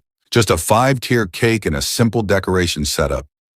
They start moving forward, and all around them, people are talking about just one thing, Kim Il-sung. Just then, Secretary Young arrives with his son. His son greets everyone and says, hello, my name is Young Cheol-soo. Si-hyung's mother, Kim So-young, says, your son seems very mature. Si-hyung is surprised to see him and thinks to himself, Young Cheol-soo, he was someone I really cared about in my past life. Cheol-soo says, nice to meet you, Si-hyung. Let's walk a little. Secretary Young starts guiding Si-hyung's family to their seats, while Cheol-soo takes Si-hyung ahead. Si-hyung's mom, Kim So-young, says, it's nice that Si-hyung now has an older brother figure who'll look after him. Si-hyung thinks, well, even in my past life, he was a genuinely good kid. But then a girl passes in front of Si-hyung, and he's completely shocked. He whispers her name, Ji-young-hae. Hearing this, Cheol-soo asks, do you know the daughter of Samjeon-steal? Si-hyung replies, I think I've seen her somewhere. Though in his mind he's thinking, of course I know her. She was my first love in my past life. The woman I truly loved, but could never be with, because she was Ji-young-hae. I even thought about marrying her. But when Samjeon-steal collapsed during the IMF crisis, she accepted my father's offer. If she broke up with me, my father would support her family. She betrayed me for a bit of money. I hated her so much after that. I really resented her. I thought I only loved money, but turns out I was just a heartbroken fool. Anyway, back to Si-hyung. While watching Ji-young-hae, he thinks, now I understand. She was just trying to protect her family. The IMF crisis really was a serious problem. Cheol-soo looks confused, but Si-hyung says, nothing. Let's keep walking. Suddenly, someone steps on Si-hyung's foot, making him fall. His mom, Kim So-young, rushes to him, and Secretary Young helps him up. Si-hyung, clearly angry, thinks, who the hell tripped me like that? The boy who tripped him speaks up and says, so this is the kid, the one my dad praises so much. It's none other than John Taegu, Si-hyung's brother from his past life. Si-hyung is furious. Taegu sneers, he's not even special. Why'd they invite him to my birthday party? But before he can say anything else, Si-hyung punches him straight in the face. Taegu falls to the ground. Kim So-young rushes to Si-hyung and says, what are you doing? Si-hyung replies, he pushed me first. Secretary Young helps Taegu up and asks, is that true, Taegu? Taegu scoffs, seriously? You're doubting me? You trust that kid more than me? Secretary Young turns to Cheol-soo, who confirms, Taegu pushed him on purpose. Taegu gets even more enraged. Kim So-young says, still Si-hyung, you shouldn't have hit him. Si-young replies, he deserved it, and thinks to himself, you think this is my first time dealing with someone like him? He's a classic bully, only goes after the weak. John Taegu, unless you fight back, he'll never stop. Then Si-young starts mocking Taegu. Secretary Young finally says, enough. Taegu was wrong too. Even as Taegu continues to shout, Secretary Young warns, if you make more of a scene, the chairman won't like it. That shuts Taegu up immediately. Si-young thinks, still terrified of dad, huh? Even in this life. Kim So-young picks up Si-young and says, are you hurt? Looks like you scraped your knee. Let's put some cream on it. From a distance, Taegu watches this and asks Secretary Young, when is Mom Kim So-young coming? Secretary Young replies, Madam said she's tied up with work and will be late. Just enjoy the party. Taegu sulks. It's always like this. Mom or Dad never show up. This is my birthday. Feels more like a beggar's birthday party. He starts crying, and Secretary Young tries to console him. Kim So-young looks over and says, that poor kid sitting all alone like that doesn't look right. Myung adds, seriously, it's his birthday, and not even his parents are here? Are all ultra-rich families like this? It's just sad. Si-young thinks, well, it's true. At this time, Mom Kim So-young was super busy managing my famous politician grandma, and Dad never cared about birthdays. But I didn't mind. I was always busy greeting all the big shot guests. But this kid, he's different. Taegu keeps crying. Not everyone's like Si-young. This kid is different. Then Secretary Young makes an announcement. Thank you all for coming to John Taegu's birthday party. Please enjoy the food and the performance we've arranged. Kim So-young tells Si-young that she requested his favorite noodles from his favorite restaurant.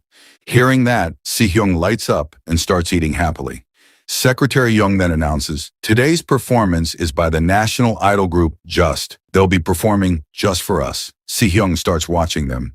Suddenly, Ji-young-hee screams, Sayeon-mi oppa, you're the best. Somebody please arrest Sayeon-mi. Anyway, Si-young thinks, oh, so this is the type she's into in this life? Just begins their performance. Taegu thinks to himself, been a while since I saw Si-young and Just perform together. Kim So-young and Ji-young-hee look excited. If someday a member of Just goes missing, don't suspect Si-young. He's innocent. Si-young thinks, still, this is pretty impressive. Secretary Young really saved the party with food and entertainment. But no matter how hopeless that kid is, watching him cry alone like that just doesn't feel right. Where the hell are his parents? Why haven't they shown up yet? Just then, Secretary Young looks surprised. Chairman and his wife have finally arrived. Everyone welcomes them. The chairman walks over to Si-young.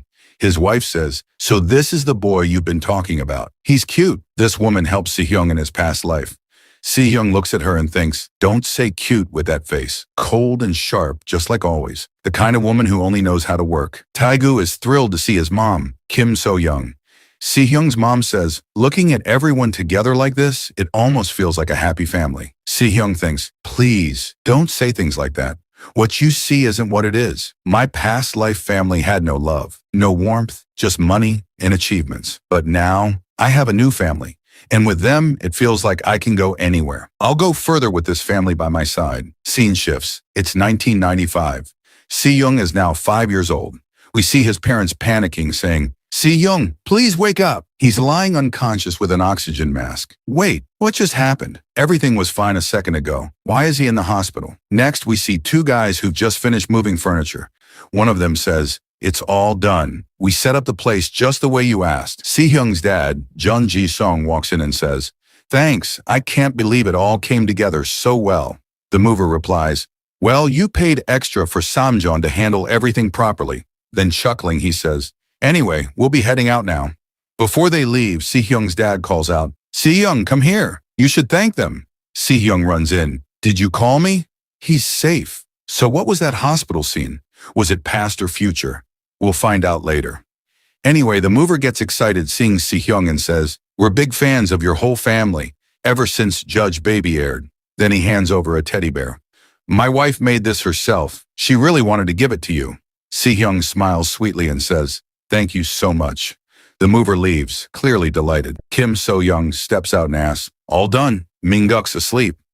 Jun Ji-sung happily yells, honey, come outside. From today. They're starting a new life in their new home. Looking around, Kim So-young says, I can't believe this is our house. Jun Ji-sung adds, Chairman of Semjeon has a big heart. He just gave us this place. But Si-young doesn't care that much. He thinks, exclusive child model, included company stocks, and a new apartment in Jamal after 2 years. But before the contract even ended, father already sent us the keys. Official reason? Construction finished early. Real reason? My major contribution to the next-gen image project. Chairman John had 3 flagship projects: creating Semjon's next-gen image, securing property tech, and developing Semjon semiconductors. Today, Semjon Electronics has surpassed Insung and Inji, becoming the most preferred brand. Sure, the quality of their products improved, but I can't say I had no role in it. Grandpa Jeon Joshi even praised me.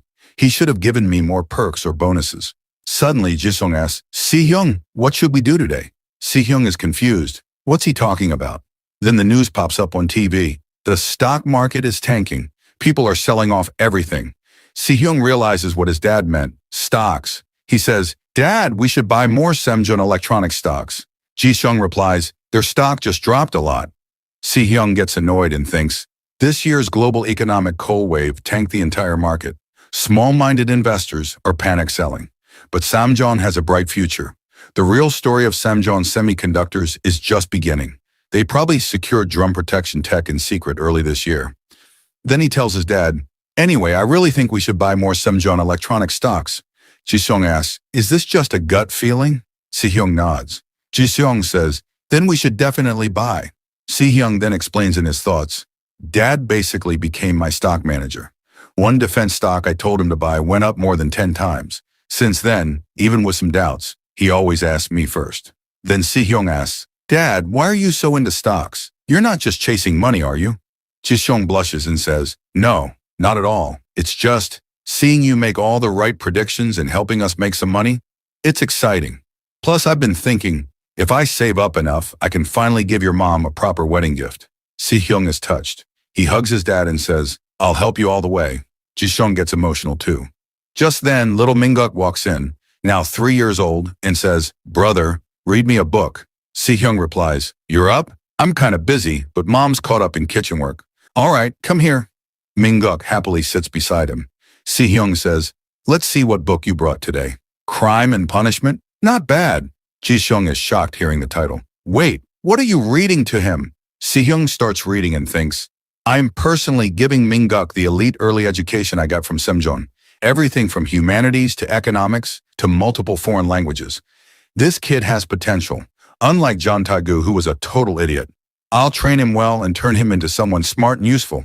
Then a call comes in. Kim So-young picks up. It's Myung. She says, yes, we've completely moved in. You can visit anytime. Oh, there's a new celebrity interview today? No problem. Come when you're free. Si-hyung thinks things at SKJ are going well too. Putting Myung in charge was definitely the right call. Kim So-young continues. A new job. There's an event at the Semjon Electronics department store. The chairman will be there too. Si-hyung frowns and says, guess I have to deal with that old-fashioned guy again. Soon, Myung arrives to pick them up. Kim So-young says, you came. I was thinking Si-hyung and I would head to the event ourselves, since you must be busy. Myung smiles. Doesn't matter how busy SKJ is. My real job is managing Si-hyung. By the way, where is he? Si-hyung peeks from behind his mom. I'm right here. Myung says, wow, you look really cool. Looks like you put some effort into it. All right, let's head to the Semjon event hall. In the car, Myung says, I talked to Sanmi. We're thinking about shifting the SKJ office to Gangnam. Kim So-young says, Gangnam? Isn't that super expensive? Myung replies, we can manage. Recently, we've signed some high-profile celebrity contracts. Visibility is really important in this industry, and Si-hyung even said he liked the idea when he overheard us talking about it. She's about to ask Si-hyung, but he's already asleep. Is he asleep? She asks. Kim So-young replies, he was watching over Minguk this morning. Must have tired him out. Myung laughs. Minguk still clings to his big brother like glue. It's so cute watching them call each other big bro and little bro. Anyway, we're almost there. What should we do about Si-hyung? Kim So-young says, I'll take care of him this time. He can rest a bit before the event starts. Si-hyung wakes up and says, why is the bed shaking? Then he realizes he's not in bed, he's on Kim So-young's shoulder. She says, you're awake, Si-hyung. He's shocked and thinks, wait, we're already at the Semjon event? Since when? This is all Minguk's fault. Embarrassed, he says, Mom, please put me down. She replies, can't you stay like this for a little longer? He says, no, your back will hurt. Just then a man arrives and says, so you're here. I've been waiting for you. I'm the PR director for this department store. We've prepared a waiting room. You can rest there before the event starts. Si-young asks his mom, is today's event inside the department store? She replies, oh right, I forgot to tell you. It's in a famous department store. We'll go straight to the Samjeon event area from the staff section. Si-young thinks, a department store. Which stores were famous at that time in Samjeon? But this place seems way too run down for a department store. He looks around, shocked at the cracked walls and sunken floor. At that moment, Cyan realizes something and suddenly panics. He quickly asks his mother, Kim So-young, the name of the department store. She replies, this is the Inbit department store. Hearing that, Cyan freezes. In his mind, he says, Inbit department store? I remember. One summer, this building suddenly collapsed and so many people lost their lives. It was a disaster like never before. And the exact date of that accident is today. Cyan is overwhelmed. What should I do now? How am I supposed to handle this? Is it really happening today? I barely remember the details of the incident. At the time, I was sent on my first overseas study trip by my father, John Ji-seong. I only heard bits and pieces later from the news. I don't remember much. His mom, Kim So-young, asks, Cyan, what's wrong? Are you not feeling well? He's visibly shaken, thinking, this is not the time to panic. If something happens to Mom again, he grabs her hand and says, Mom, we have to get out of here, right now. Hearing the commotion, the chairman arrives and says, is everything all right? There's a lot of noise here. It's been a long time since we last met. You look a bit tired, Shun. Is everything okay? Cyan clutches the chairman's clothes and pleads, we have to stop this. We need to cancel the event. The chairman's expression shifts. Cyan thinks to himself, this isn't right. Father isn't the kind of man to be swayed by a child's emotional plea. This event must have been planned for months. I can't just ask him to cancel it without a good reason. Cyan starts recalling the news reports. The A and B buildings collapsed, but the A building took the most damage. He tries again, insisting, please, Chairman, we need to change the event's location. The current location isn't safe. We should go to Building B. It's bigger and better. Mi-young and Kim So-young are shocked. Cyan thinks, of the two buildings, only Building B suffered minor damage. It barely avoided collapsing. I don't have any other option but to trust my memories. We need to move there, fast. Then his mom grabs him and asks, Cyan, what are you doing? Cyan starts yelling. Kim So-young apologizes to the chairman, saying, I'm sorry. I don't know why he's acting like this. I'll talk to him. So the chairman starts thinking. Just then, Secretary Young rushes over. Chairman, there's a problem with the event hall. We see the event hall where a large crowd has gathered. The PR director is struggling to calm people down. The chairman looks at the chaos and says, things have really gotten out of hand. Secretary Young apologizes. I'm sorry, sir. The chairman asks, when did this happen? There were just a few people here in the morning. How did it get out of control so fast? He quickly understands. It makes sense. The department head tried to handle everything on his own when he heard I was coming. The PR director is crying, saying, I can't let the chairman see this. I'll lose my job. The chairman adds, that news report mentioned that Cyan and the Just Group were attending. That must be why so many people came. Cyan gets even more worried and says, this is serious. We don't know when the building will collapse. We have to act fast. The chairman looks at Cyan. So that's what you meant by changing the venue. Cyan smiles slightly. Yeah, that's right. We never know when disaster could strike. Let's move to Building B. The chairman asks Secretary Young, is there enough space in Building B for all these people? Secretary Young replies, yes, from what I know, there's a hall available. The chairman nods. All right, we'll shift everything there. But the PR director objects. Sir, that area isn't ready yet. We're activating our staff to manage the situation here. It would be best to continue as planned. Then Cyan steps between them and insists, no, we have to move to Building B right away. He thinks to himself, I need to save everyone. Mom, Dad, I have to save them all. Seeing his determination, the chairman finally says, understood. Secretary Young changed the venue to Building B's hall. The PR director protests again. Chairman, the ventilation system in Building B isn't working. Neither is the air conditioning. The chairman replies, is that so? But it's still better for people to be uncomfortable from the heat and crowd than to risk dying in a fatal gas explosion. A little discomfort is better than death. He starts walking toward the hall. The PR director is in tears. Secretary Young adds, let's cooperate for now. Cyan smiles, thinking, this is good. Now Mom, Dad, and everyone else will be safe. Cyan looks around and finds what he was searching for, the fire alarm. He says, now all that's left is to trigger the fire alarm. But why is there so much stuff blocking it? I can't get through. Just a little more. Suddenly his mom grabs him. Cyan, what are you doing? This is dangerous. Cyan is sweating and says, I have to sound the alarm. We need to evacuate everyone. He thinks, what is this? I can't breathe. My head is spinning, and collapses. Kim So-young panics. Someone help! Cyan passed out. The chairman rushes over. What happened? She cries. He just suddenly fainted. His whole body feels like it's burning up. The chairman picks Cyan up. We need to get him to the hospital. I'll take him myself. Secretary Young, call an ambulance. Cyan briefly opens his eyes and thinks, no, I have to save everyone, and loses consciousness again. They rush him to the hospital. A doctor asks, what's the patient's condition? A nurse replies, he has a high fever. Kim So-young starts crying. Ma-young comforts her. The chairman yells, where's the hospital head? A nurse, recognizing him, says, Chairman, I'll call him right away.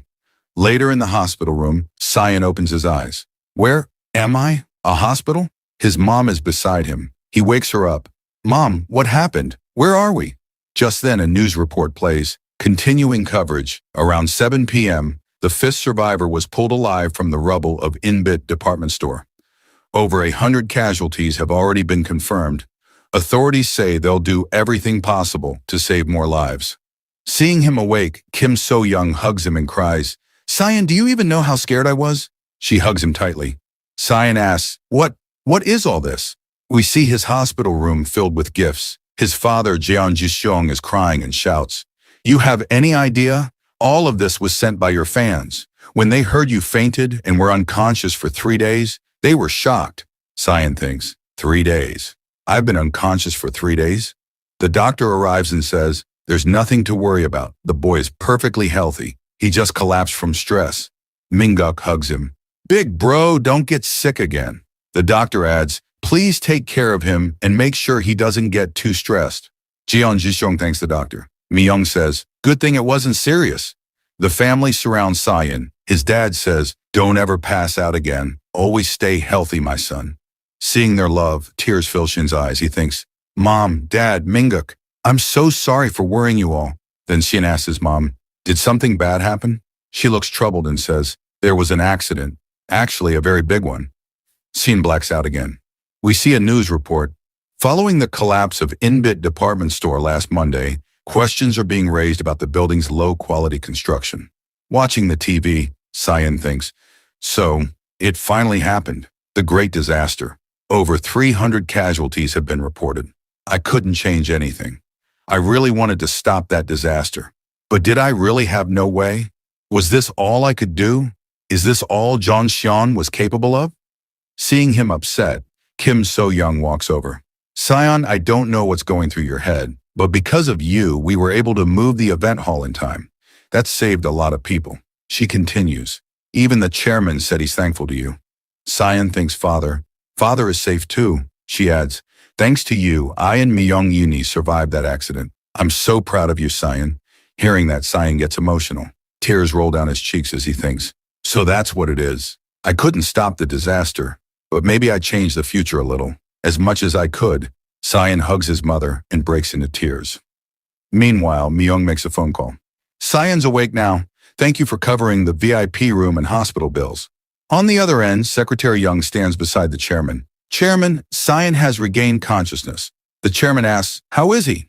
Secretary Young replies, According to the test results, he's perfectly healthy. When the chairman says, Good, publish the article. Say that Samjin takes full responsibility and will personally lead all recovery efforts along with Cyan. Also, buy a fruit basket for him and go visit personally. If anything urgent comes up, contact me immediately.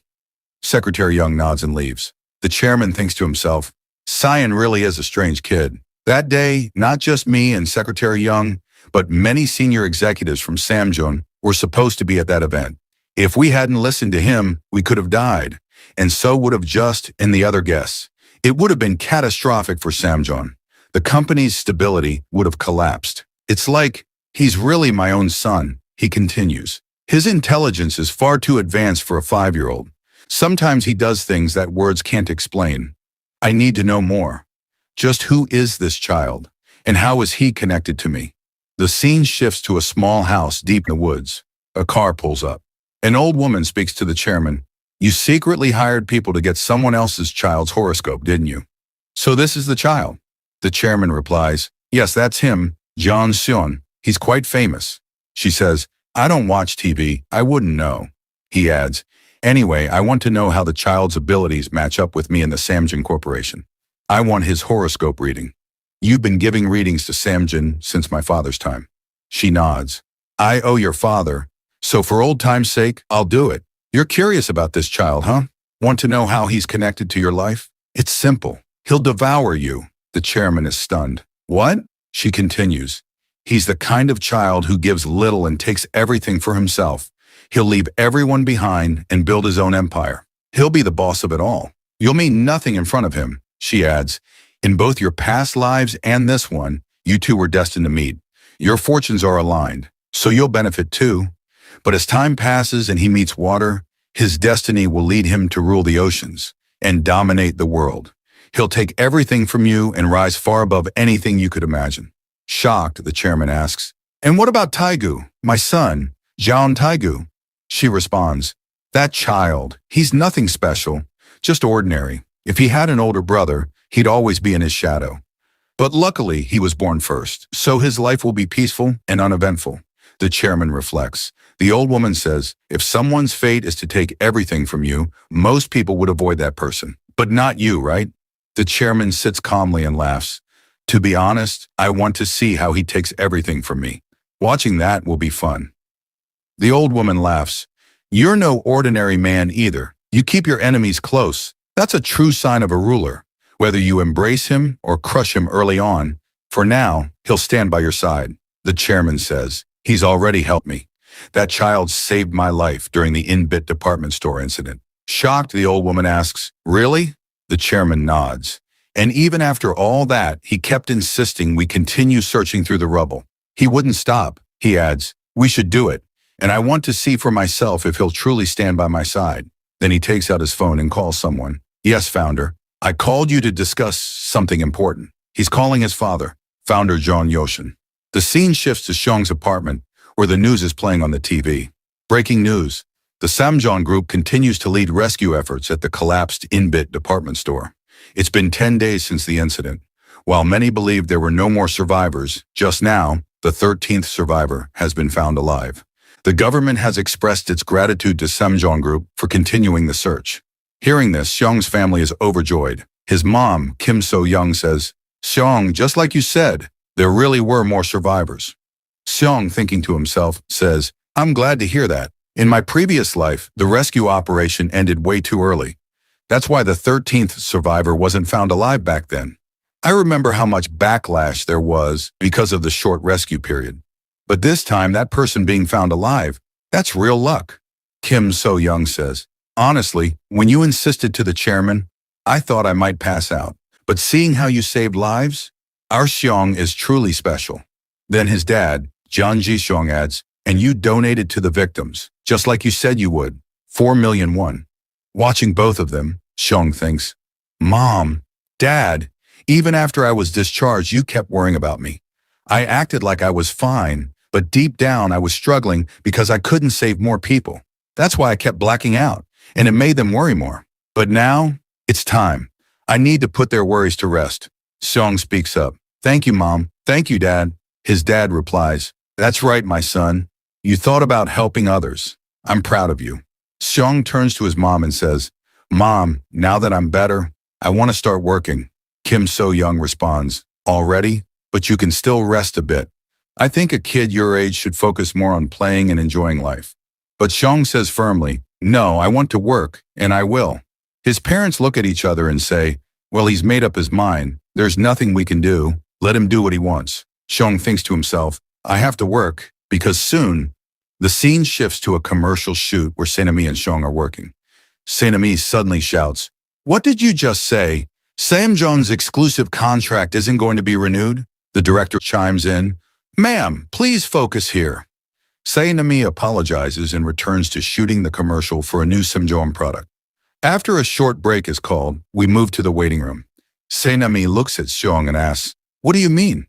I know the exclusive contract's almost up, but why won't it be renewed?" Samjong doesn't want to continue. Seong calmly replies, "It's the right move for me." Inside, he's thinking, "I never aimed to be a celebrity. I only worked as a child actor because kids don't have many options to make money. But now I've saved up enough. It's time for me to walk my own path, to build a top-tier company of my own." Sayanami nods. Yeah, businessmen should do business. I'm not really sure what that means, but I guess it's not a bad decision.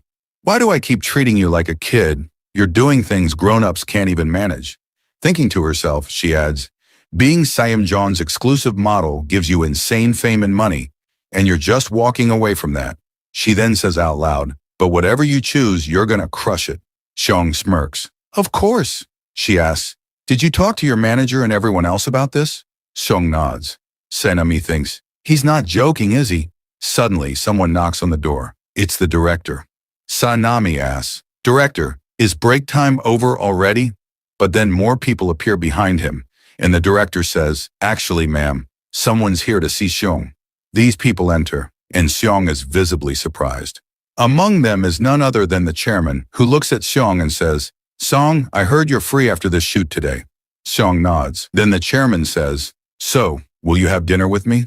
He picks up Cyan in his arms, to which Cyan replies, "I can walk by myself." Hearing that, the chairman smiles and says, "Don't you like it when I carry you?" Looking at the chairman like that, Cyan thinks to himself, "Why is he acting like this today? Is he trying to sweet-talk me into something? Maybe he's planning to sell me off or something." Cyan starts getting suspicious of the chairman. Just then, Xiaomi walks in and says, "Well, I'll be going now, chairman. Even if it was for a short while, it was nice to see you." Cyan feels something's off between the two of them and thinks, "What's going on here? And why is she talking like that?" Then the chairman says, "If it's you, I know you'll understand everything eventually." Xiaomi, with a small smile, replies, "I knew from the beginning that this relationship would end someday.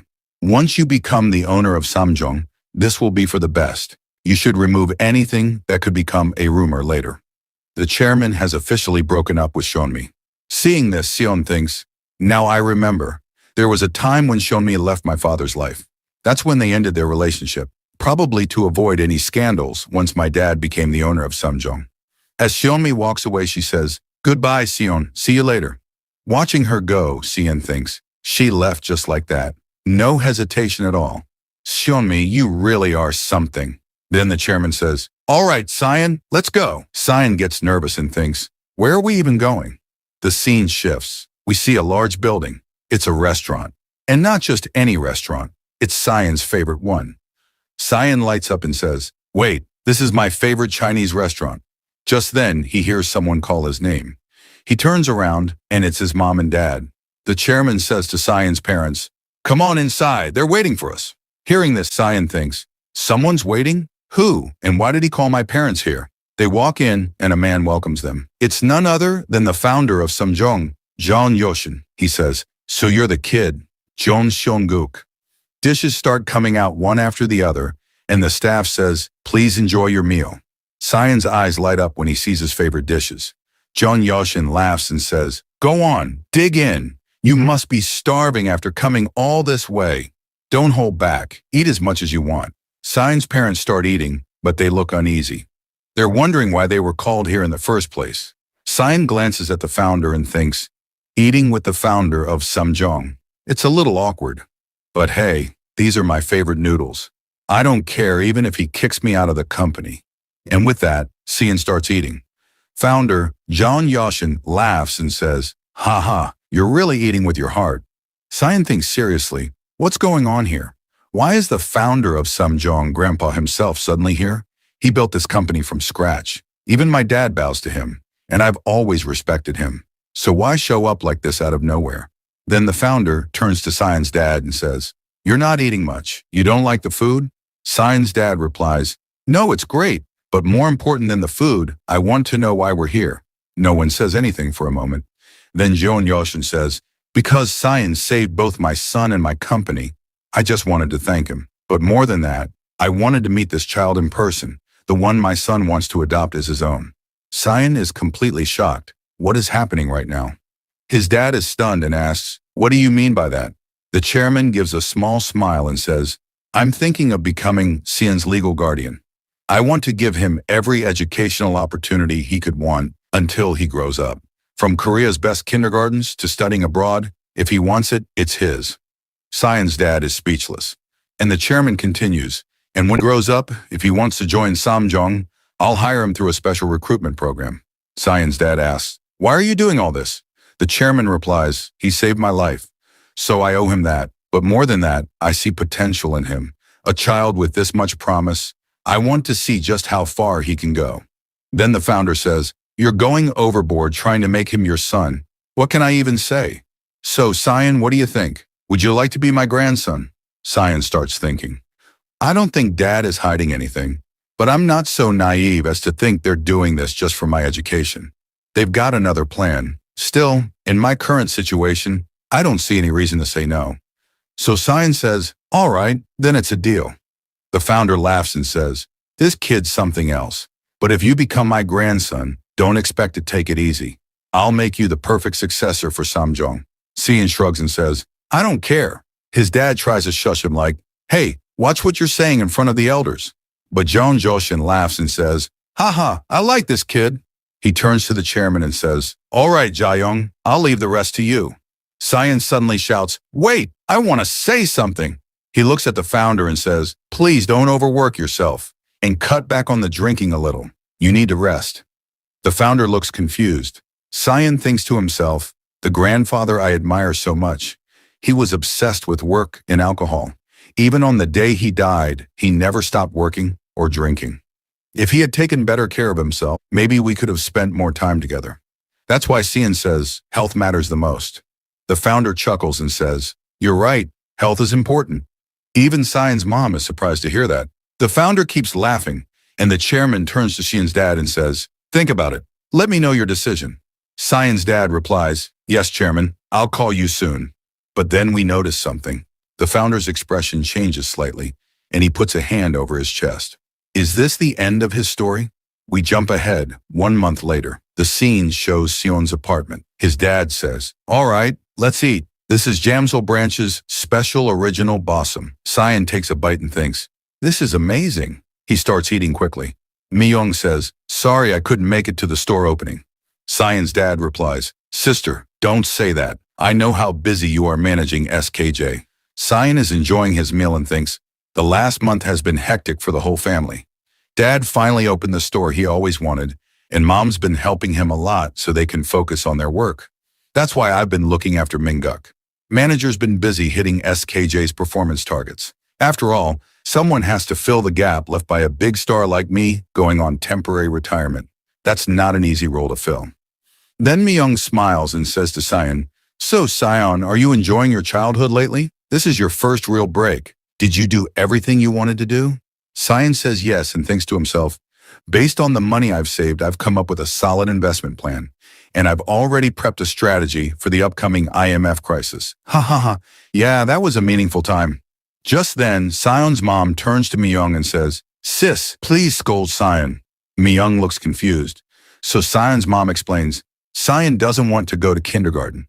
Myung turns to Sion and says, Sion, that won't do. I don't care how smart you are. You still have to go to kindergarten. Sion refuses and thinks, no way, I'm way too old for kindergarten. What am I supposed to do surrounded by a bunch of 5- and 6-year-olds? We see a funny panel where Sion, in his older form, is sitting in class and a kid looks at him and asks, who are you, mister? Sion thinks, I've got way too much going on to waste time on stuff like this. He then shouts, I'm not going to kindergarten. I can study on my own. Just then, there's a knock at the door. Sion's mom goes to answer it, and it's Secretary Young. Oh, Secretary Young, you came all of a sudden, but you're here at just the right time, she says. Sion starts wondering, why did Secretary Young suddenly show up? We then see Secretary Young. His expression looks dark and serious. Sion thinks, why does he look like that? Secretary Young pulls out a letter and it, tearing up, says, I came to deliver some news. The letter is an invitation to the funeral of founder Jeon Yushin. That's right, the founder of Samjong has passed away. The scene shifts. Now the news is everywhere. Good morning. We've just received word that the founder and chairman of Samjong, John Yoshin, passed away suddenly 2 days ago in the early morning. His final farewell will be held at the Central Funeral Hall of Seoul Sam Hospital. Cause of death has been reported as a heart attack. Chairman John Yoshin had a history of heart problems. Secretary Young turns off the TV. We see Shin and his family at the funeral home, visibly heartbroken. Cyan's mom says, "How could this happen? I just saw him a month ago." Cyan's dad adds, "Yeah, he looked perfectly fine." Secretary Young says, "Thank you for coming." Cyan's dad replies, "Of course, we had to come. He cared so much about our Cyan." Secretary Young says, "The funeral hall is already filled with political figures and business leaders. It'll be difficult to get you inside, and we also need to think about Cyan's safety." We see Cyan looking really down. He thinks to himself, "Grandpa, it feels like we've been separated way too soon. I told you, didn't I, that you should cut back on drinking and working so much? Now I understand. This drive I have to take my work so seriously, I got that from you." Tears start forming in his eyes. Secretary Young says, "We should head out now, Cyan." Cyan nods. "Yeah, let's go." Secretary Young turns to Cyan's parents and says, "I'll take Cyan with me. We'll be back soon." Cyan's mom replies, "Of course, and please tell the chairman we were truly saddened to hear this news." Secretary Young leaves with Cyan, most likely heading to meet the chairman. Cyan thinks Secretary Young, who brought the news of my grandfather's passing, also said my father wants to meet me. But why? He's already dealing with so much. Secretary Young brings Cyan to the chairman and says, "Chairman, I've brought Cyan." Cyan walks up. The chairman is sitting quietly, deep in thought. Am I really taking on all this responsibility just because I'm now the director? He wonders, even before the scent of the funeral flowers has faded. Cyan asks, "Chairman, are you okay?" The chairman gives a small smile and says, "Are you trying to comfort me?" Cyan thinks to himself, "Yeah, you're not the type to accept comfort, but still, you look really tired." The chairman is surprised by this and says, "You're right, it's tough. Doing something I've never done in my life. Calling a child to the funeral hall just so I could see his face one last time." Well, he stands up and continues, "If I could say something lighthearted, I guess now this is my responsibility. I have to carry on my father's legacy. I have to pass it on fully to the next generation, to a successor who can handle this empire." Cyan is stunned and shouts, "What do you mean?" The chairman asks, "Would you accept this sponsorship?" Cyan replies, "But my mom and dad haven't said anything yet." The chairman says, "I'm asking you, what's your opinion?" "Well," Cyan answers, "My opinion? Then I accept it." The chairman says, "Good, then start preparing next month. Secretary Young will handle the transfer process to Samjong's kindergarten. Prove that you're a seed worth investing in, starting now." And so begins Cyan's kindergarten life. Are you excited for that? This chapter had its share of sad moments. But maybe, just maybe, the next one will be a little brighter. The chapter opens with the sound of a car pulling up, and we hear Secretary Young's voice. "We're here, Si-young. This is Samjong Kindergarten." Secretary Young and Si-young step out of the car. Si-young is dressed in his kindergarten uniform. Secretary Young says, "This is a great kindergarten. They teach and support kids who are gifted. It really is an excellent place." Hearing this, Si-young thinks to himself, "Yeah, I already know." Samjong didn't set this place up just to help gifted kids. They built this kindergarten to find and groom talented children, especially those from difficult backgrounds. That's the public story. But the real truth? This place is a private educational institute, secretly training the children of political and business elites. They have special classes for the rich kids and regular ones for the others. Whether it's special or not, I never planned to attend kindergarten at this age. But it looks like I have no choice but to go along with my father, Ji-yeon Jae-young's little test. Just then, the principal of the kindergarten arrives. She walks over and says to Secretary Young, "So, is this the boy?" Secretary Young replies, "Yes, this is him. Thank you for accepting the transfer so quickly." The principal says, "Well, this was Chairman Ji-yeon Jae-young's request. Of course, we had to follow his orders." She then calls someone over. A young woman walks in and says, "Hello, I'm the homeroom teacher for Samjong Kindergarten's Class A. My name is Lee John." Si-young, looking at her, thinks, "Oh, this teacher's actually kind of cute." The principal continues, "This is his homeroom teacher. She'll be looking after him from now on." Teacher Lee John looks at him and says, "You're Si-young, right? Come on, let's head to class. Your new friends are waiting for you. We see some kids in the background, though their faces aren't shown yet. As Seong walks toward the classroom with teacher John, he's thinking, wow, this place is pretty big. So many kids here. Teacher John says, you'll have 5 classmates. They're all good kids, so try to get along. Seong nods and thinks, 5 kids, huh? I've got a feeling I already know who they are. Now inside the classroom, teacher Jayan announces, everyone, we have a new friend today. Let's all say hello. Then we see the 5 kids, each one with an intense aura. Let me introduce them. The first boy is Kang Ju-seong, grandson of the prosecutor general. The second is Kim Hyun-jung, grandson of the CEO of Semjeon Electronics. The blonde-haired girl is Lee Si-hee, granddaughter of the director of Semjeon Hospital. The next girl is Seo Yu-lim, granddaughter of the former Minister of Defense. And lastly, we have Jeon Mi-jin, daughter of Semjeon Group's chairman, Jeon Ja-young, also known as Seong's sister from his previous life. Seeing Mi-jin, Seong thinks to himself, just like I thought, it's her. Back in my last life, when I left to study abroad, Mi-jin was still in kindergarten. I figured we'd meet again someday, but this is a little awkward. Teacher John says again, everyone, let's welcome our new friend. Ju-seong rolls his eyes and says, teacher, who even greets people like that anymore? Hyun-jung agrees, yeah, don't force us to do that. Seong, clearly annoyed, thinks, look at these little rats, born and raised in luxury, and they don't even know how to be polite. Still, he introduces himself. Hi, I'm Jeon Seong-guk. Nice to meet you all. Ju-seong makes a face unimpressed, but teacher Jin smiles. Seong internally is thinking, these spoiled brats won't change. He and Ju-seong exchange cold glares. Teacher Jun says, I'll go grab some snacks. Today we'll be reading a book, okay? You guys talk to each other in the meantime. As she leaves, Yu-lim says, hey, I think I know you. Aren't you that kid from TV? Hyun-jung looks confused. TV? Yu-lim continues, yeah, he's like a celebrity, a child actor. Ju-seong chimes in, then what about your family? My grandpa's the prosecutor general, and Hyun-jung's grandpa is the CEO of Semjeon Electronics. What does your grandpa do? Seong clenches his teeth, thinking, these little rats, all they care about is their families. Someone needs to teach them that life isn't all about pedigree. Out loud, he says, I don't have a grandpa. My parents run a restaurant. Hyun-jung scoffs. A restaurant? Not even a food company? Just a shop? Ju-seong laughs. What's a kid like you even doing in our class? Let me give you all some advice. Stay away from him. Just as they're about to keep trash-talking him, Mi-jin speaks up. I like him. She walks over to Seong, hugs him and says, Hi Seong, I saw you on TV. Seong makes a face and thinks, she still goes after pretty faces. Figures.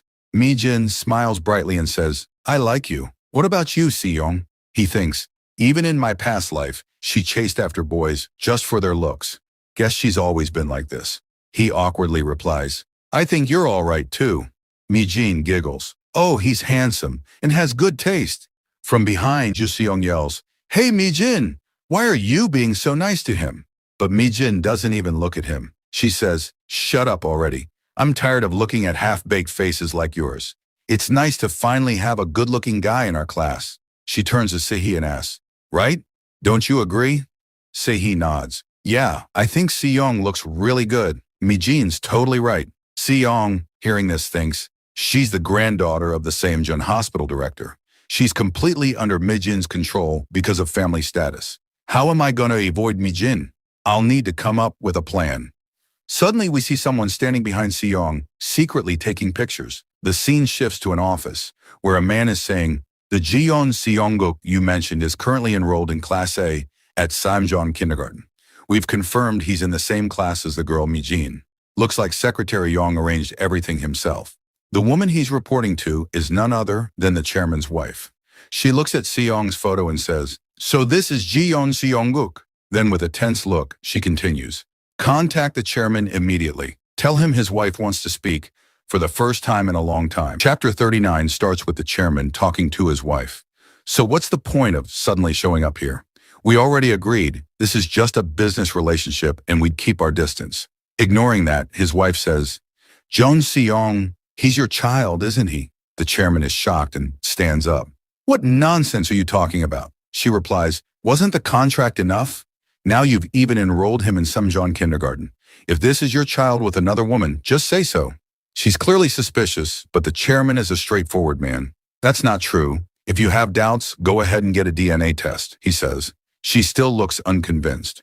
Finally, he says, we're done talking. I'm leaving, and don't call me again for something like this. I don't have the time. He walks out while she mutters to herself, something's definitely off here. The scene shifts to Si-young's class at Samjeon Kindergarten. Yerim asks the teacher, do you think this poor kid can really study with us? The teacher corrects her. Yerim, he's not poor. He's Si-young. But Ju Si-young agrees with Yerim and laughs, saying, you're right. He probably can't even write properly. They both laugh right in front of Si-young. The teacher asks Si-young if he's okay. He says yes. Class begins, and in every subject, music, arithmetic, crafts, Si-young performs at the top level. The teacher beams and calls him a genius. But the other kids, especially Ju Si-young, are clearly unhappy. A new teacher walks in, Thomas, the English teacher. All right, kids, are you ready to speak English? He asks. The class answers yes, except Si-young, who's lost in thought. He thinks maybe he's a bit too far above the others and should tone it down. Saying he taught himself English might be too much. Ju Si-young smirks. Finally, something you can't do.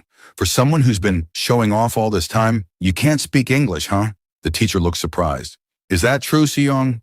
If you can't speak English, it's fine. You can just sit out. That irritates Si-young.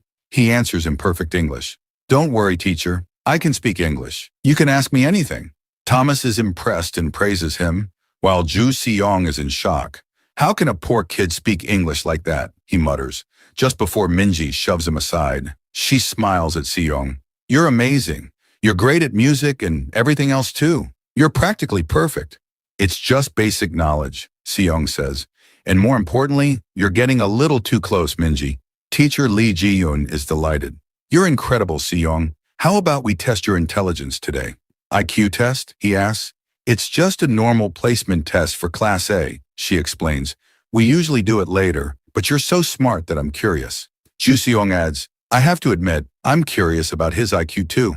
Lee Ji-yoon suggests doing it after English class. Si-young agrees, thinking that in his past life, his IQ was around 150. With his new brain, maybe he could aim for 160. The scene shifts to Si-young's apartment, where we see his IQ result, 121. His parents are stunned. His father says, now I'm actually starting to feel a little scared. Just how much of a genius is my son? He hugs him and crying. But Si-young himself is upset. He thinks 121? He's not a genius. This is lower than in his past life. He feels like an idiot, humiliated. His mother reviews his other performance scores, impressed, while Si-young calls his dad over. What is it, my genius son? His father says. All right, enough of that. I have some information, Si-young answers. We see Minji's profile, showing she must have told him her father is about to build a new factory. Are you talking about stocks? His father asks. No, this is better than that, Si-young says. We should buy land, Dad. His father is shocked. Land? Si-young leans in. Samjeon is planning to build a semiconductor plant, and I know exactly where. Not in Dongtae, Hwasong. He thinks that's exactly where Dongtae Newtown will later develop. Back then, Samjeon sold leftover land from the project and made a fortune. His father admits he's never done real estate before, but Si-young asks, what, you don't trust me? It's not that, his father says. Meanwhile, his mother receives a letter from Si-young's school. She asks what it is. He says it's Jeon Minji's birthday party invitation. His parents are shocked. Jeon Minji, the chairman's daughter? The scene cuts to outside a mansion. Mi-young says, if this address is right, this is Chairman Jeon Jae-young's home. Si-young's mother is stunned. Can we even call this a house? It's a palace. Mi-young agrees. And you're telling me the chairman's daughter personally invited you? That's impressive. Si-young gets out of the car, thinking they could have just ignored the invitation.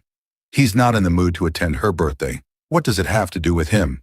His mother says, if a friend invites you to their birthday, you should go. Mi-young adds, right, and Secretary Yang even called to confirm you'd be coming. You should attend sincerely. Si-young thinks he'd rather spend this time analyzing stock charts. His mother admits they didn't have much time to prepare, so she bought flowers as a gift. Do you think that's all right? Looking at this place, flowers seem like such a small thing. They're fine, Si-young says. Minji likes flowers, trust me. In his mind, he adds, she's the type of girl who'll be happy if a handsome guy gives her flowers. Mi-young waves goodbye. Have fun, you two. I'm heading back. Inside, servants greet them and guide them toward the main house. The gates open, revealing lavish decorations and a crowd of guests. Si-young's mother is in awe. It's even bigger inside. This really is a palace. It's just a slightly large and flashy house, Mom, Si-young says. He thinks, since he lived here for 10 years, it's nothing special to him. But for his mom, it's like stepping into another world. Suddenly, Minji calls out to him. He freezes as she runs over and hugs him. I've been waiting for you. She spots the flowers in his hands and beams. Who are these for? Don't tell me they're for me. Wait, you really brought them for me, didn't you? Oh my God, Si-young, you're totally my type. She then calls her mother over. Mom, Si-young's here. And like I told you, he's cute and handsome. Mi-jin's mother says, yes, I saw it. Seeing her makes Si-young a little uneasy, because in his past life, she was his mother too. With Mi-jin helping her, she says, thank you so much for inviting us to such an important event. This is some plum syrup I made myself. Mi-jin's mother calls over her butler and tells him to take it. Watching this, Si-young thinks to himself, please just accept it. My mom worked really hard making that. Besides, the idea that she's giving this to Mi-jin, it's actually a really nice gift. Then he notices Mi-jin's mother glaring at him with a lot of anger. Si-young gets nervous. You're scaring me. Why are you looking at me like that? But she ignores him and instead says to Si-young's mother, Miss Si-young, please come with me. I'll introduce you to the other parents. Si-young wonders, why is mom looking at me like that? But here mom means his mother from his past life. Before he can think more, Mi-jin interrupts. Come on, Si-young. There's a huge cake and plenty of galbi jam you love. Hearing that makes Si-young's mouth water. This guy only cares about money and food. He thinks about himself as he follows Mi-jin. Meanwhile, Mi-jin's mother seats Si-young's mother at a table.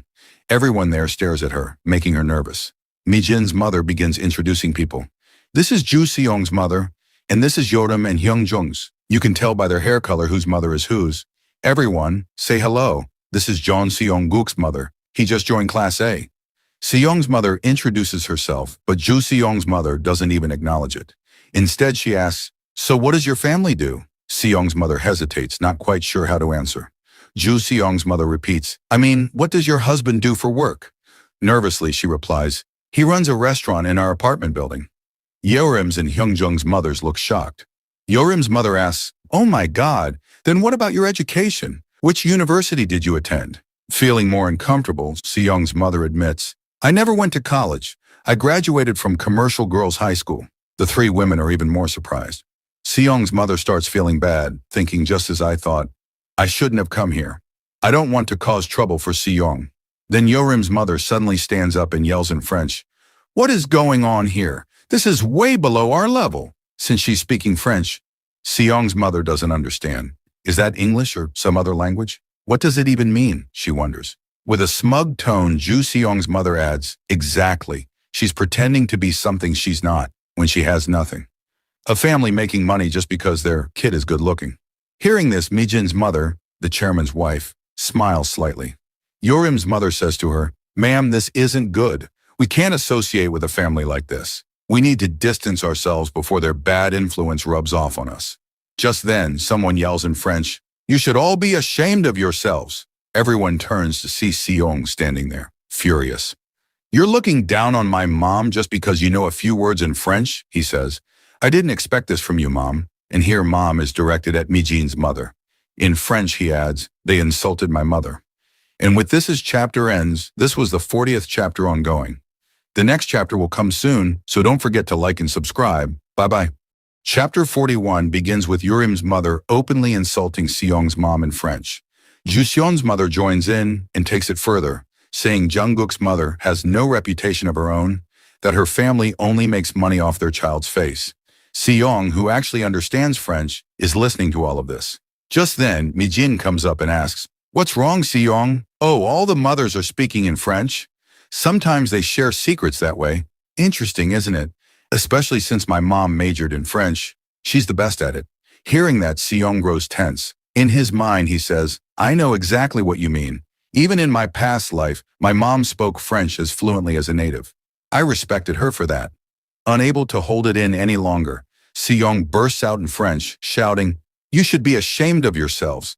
You're looking down on people just because you know a few words of French? I didn't expect this from you, Mom. He directs this straight at Mi-jin's mother. Everyone around is shocked hearing Si-young speak in fluent French. Ju-seon's mother is stunned but tries to downplay it, saying he must have just picked up a little French somewhere. Si-young responds politely with, "Excuse me, ma'am," which only annoys her more. He continues scolding them in French, telling them, "All you do is use the language to gossip about each other. What's so special about that? Is French the only language you even know?" Even Si-young's real mother is surprised seeing her son speaking this way. Then Si-young goes on saying, "If we compare you, people who only know how to insult others in a half-broken foreign language, to my parents who are honest and have proper manners, my parents are 1,000 times better than you." His French is so clear that even Yurim's and Youngjung's mothers can't fully understand him.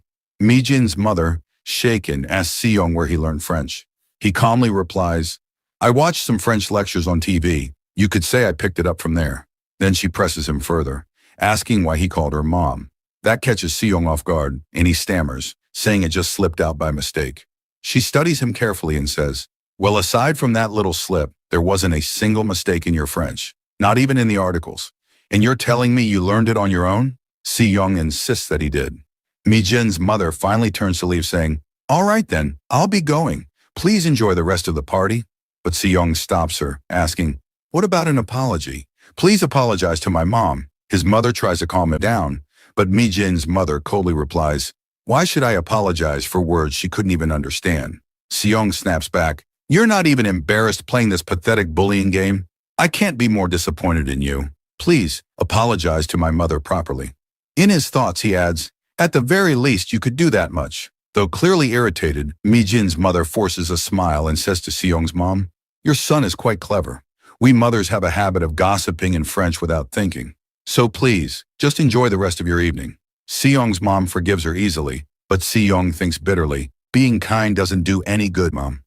After Mi-jin's mother leaves, Mi-jin herself rushes in, throws herself at Si-young, and accidentally bumps him. "You can speak French too?" She clings to him, while Si-young feels uncomfortable, thinking, "I just fought with your mom and you don't even care." But Mi-jin keeps going, "You were amazing. It was like a prince walked straight out of a French movie." "Si-young, you're a genius, aren't you?" Si-young brushes it off, saying it wasn't that big of a deal. Meanwhile, a servant watching the scene calls Secretary Yang, reporting, "Something just happened. You should know about it." In the next scene, we see the chairman, shocked, asking, "Did Si-young really speak in French?" Secretary Yang confirms it, explaining how fluent he was. The chairman smirks.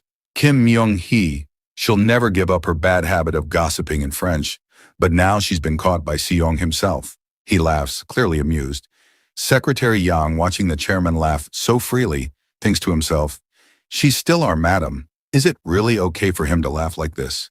Then the chairman asks, "Has Si-young truly mastered French at that level?" Secretary Yang explains, "He claimed to have learned it from TV lectures. Hard to believe, though."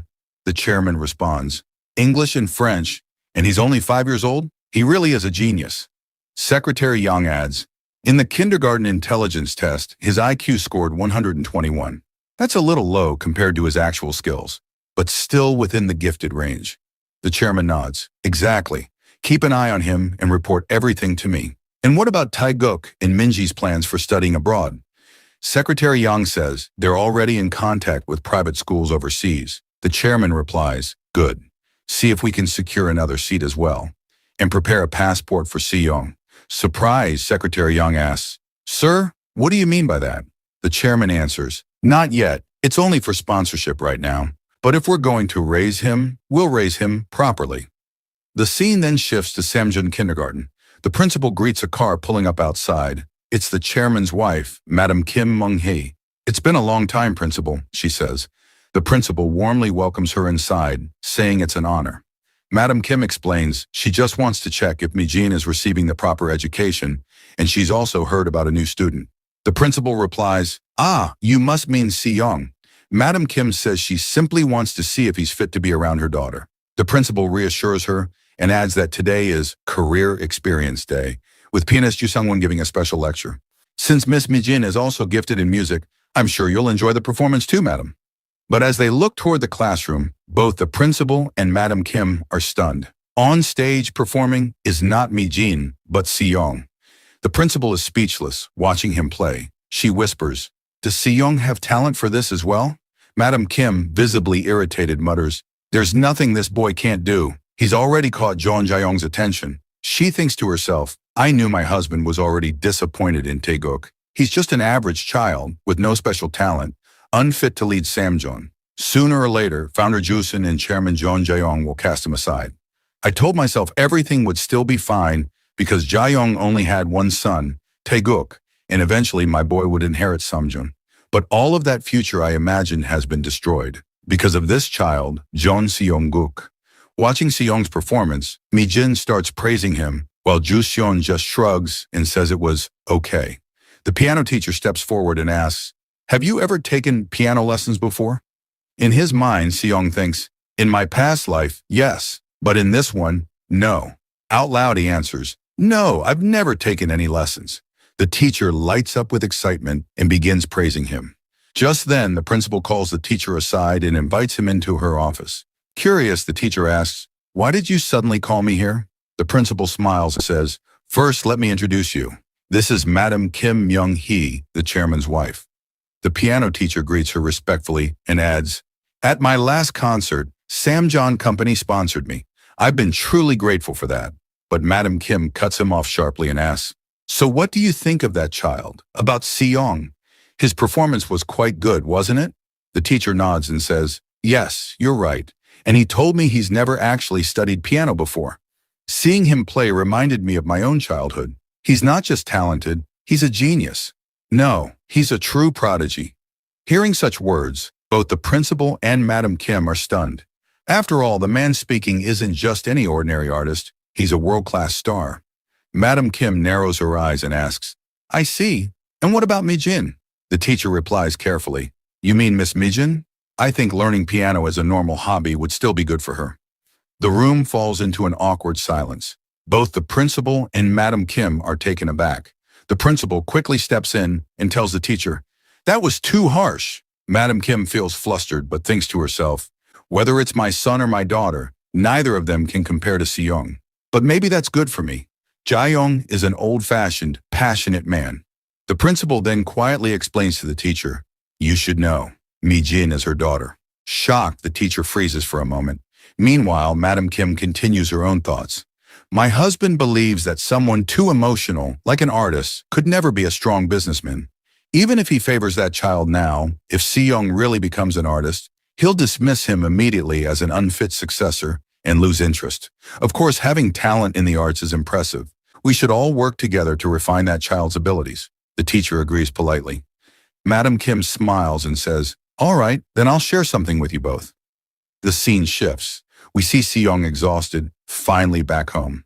His mother asks, "So, did you enjoy kindergarten today? What's all this?" She notices a stack of books in his bag. Seong replies, "I'm not sure. They said the kindergarten will be teaching me piano properly. Artist Jo Sang-won himself offered to give me weekly lessons." At the name, his mother is stunned. "Wait, Jo Sang-won? That's not just anyone. He's one of Korea's most famous pianists, the one who always appears on TV. She sighs in amazed. "I guess this is what it means to attend an elite kindergarten. The education there is unreal."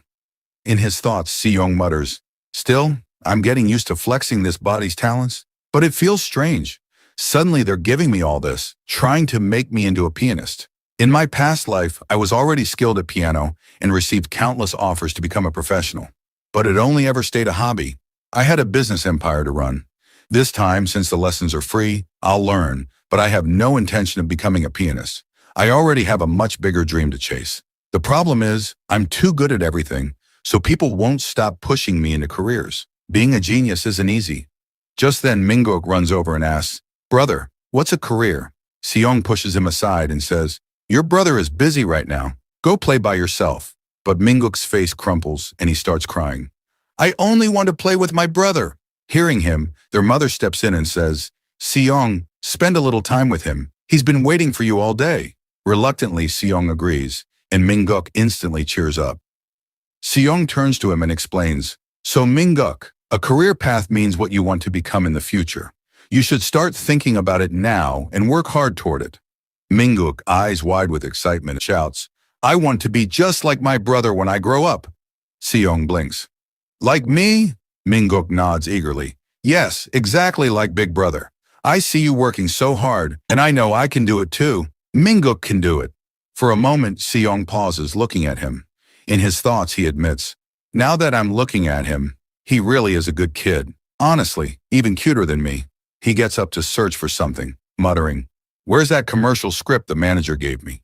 Soon he finds it, the script for an upcoming shoot. With a mischievous smile, he turns to Minguk and says, Hey Minguk, want to play a game called script reading? We hear Seong's voice saying, I'm home. His mother asks, did you have fun at kindergarten? She then notices Seong talking with Minguk. His mother comments, for the past few days, you've been taking really good care of Minguk. Seong replies, yeah, because I've realized raising Minguk properly is worth it.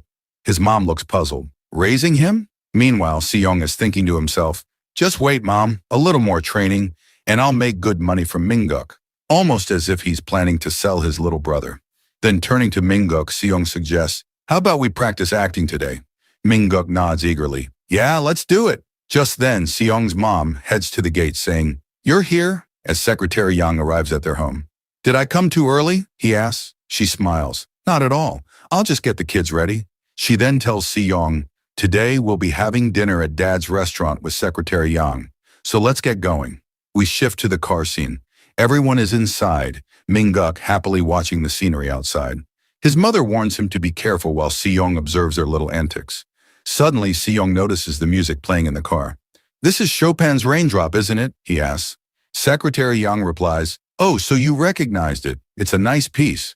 Seong asks, do you like classical music? Yang shakes his head. Not really, but I heard you like the piano, so I played it. He then asks Seong, the rumor's going around that you want to become a pianist. Is that true? Hearing that, Seong frowns inwardly. What's this? Why is Secretary Yang curious about that? Where did these rumors even come from? Something's off here.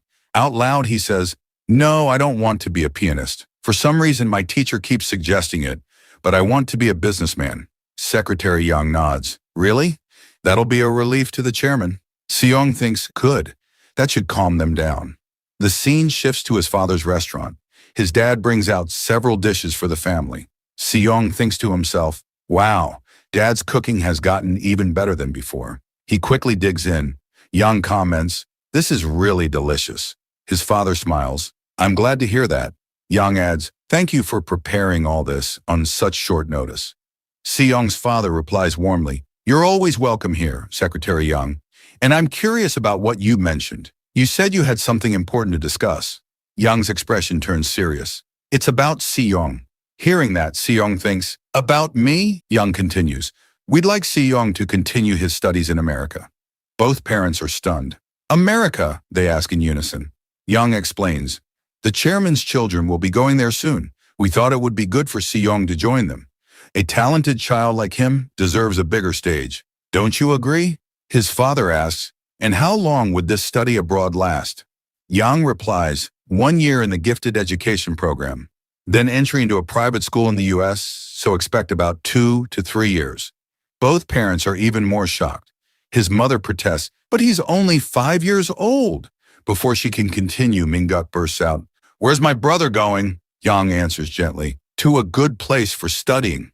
Minguk starts crying, shouting, no, my brother can't go. He has to stay with me. Seong tells him firmly, Minguk, stop crying. I'm not going anywhere. Yang looks surprised. Seong.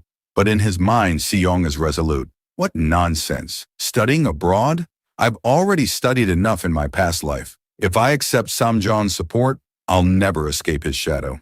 That's the one thing I must avoid. Right now, what I need most is to prepare for what's coming. He thinks back. In 2 years, the IMF crisis will hit. December 1997. The Asian financial crisis that shook countries like South Korea, Thailand, and Indonesia. I need to be fully prepared for that day. First, I'll make Minguk into a child actor so I can earn more money. Second, I'll use my dad's business and connections to invest in real estate and stocks. That's the only way to protect everyone from what's coming. I don't have time to study abroad. Out loud, Seong says, I have too much to do here in Korea, and I want to stay with my mom and dad, so I won't go. Hearing that, his father tears up emotionally. Yang insists, but Si-young, this is a huge opportunity. His mother gently says, we know, Secretary Yang, it is a big opportunity. But sending such a young child away for years, it's too difficult. Minguk clings to Si-young, sobbing. Si-young comforts him. Didn't I say I'm not going? Stop crying.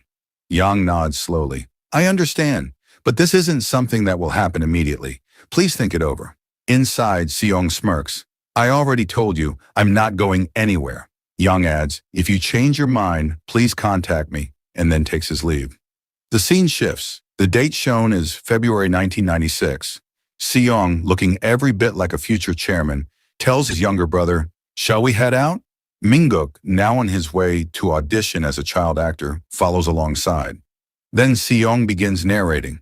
Last week was really tough for me. My teacher kept pressuring me to become a pianist. Meijin was constantly on my case.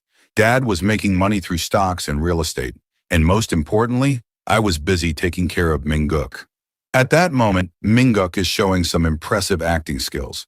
Watching him, Si-young thinks proudly, this kid is growing faster than I expected, and then laughs inwardly because technically, he himself is Minguk's teacher.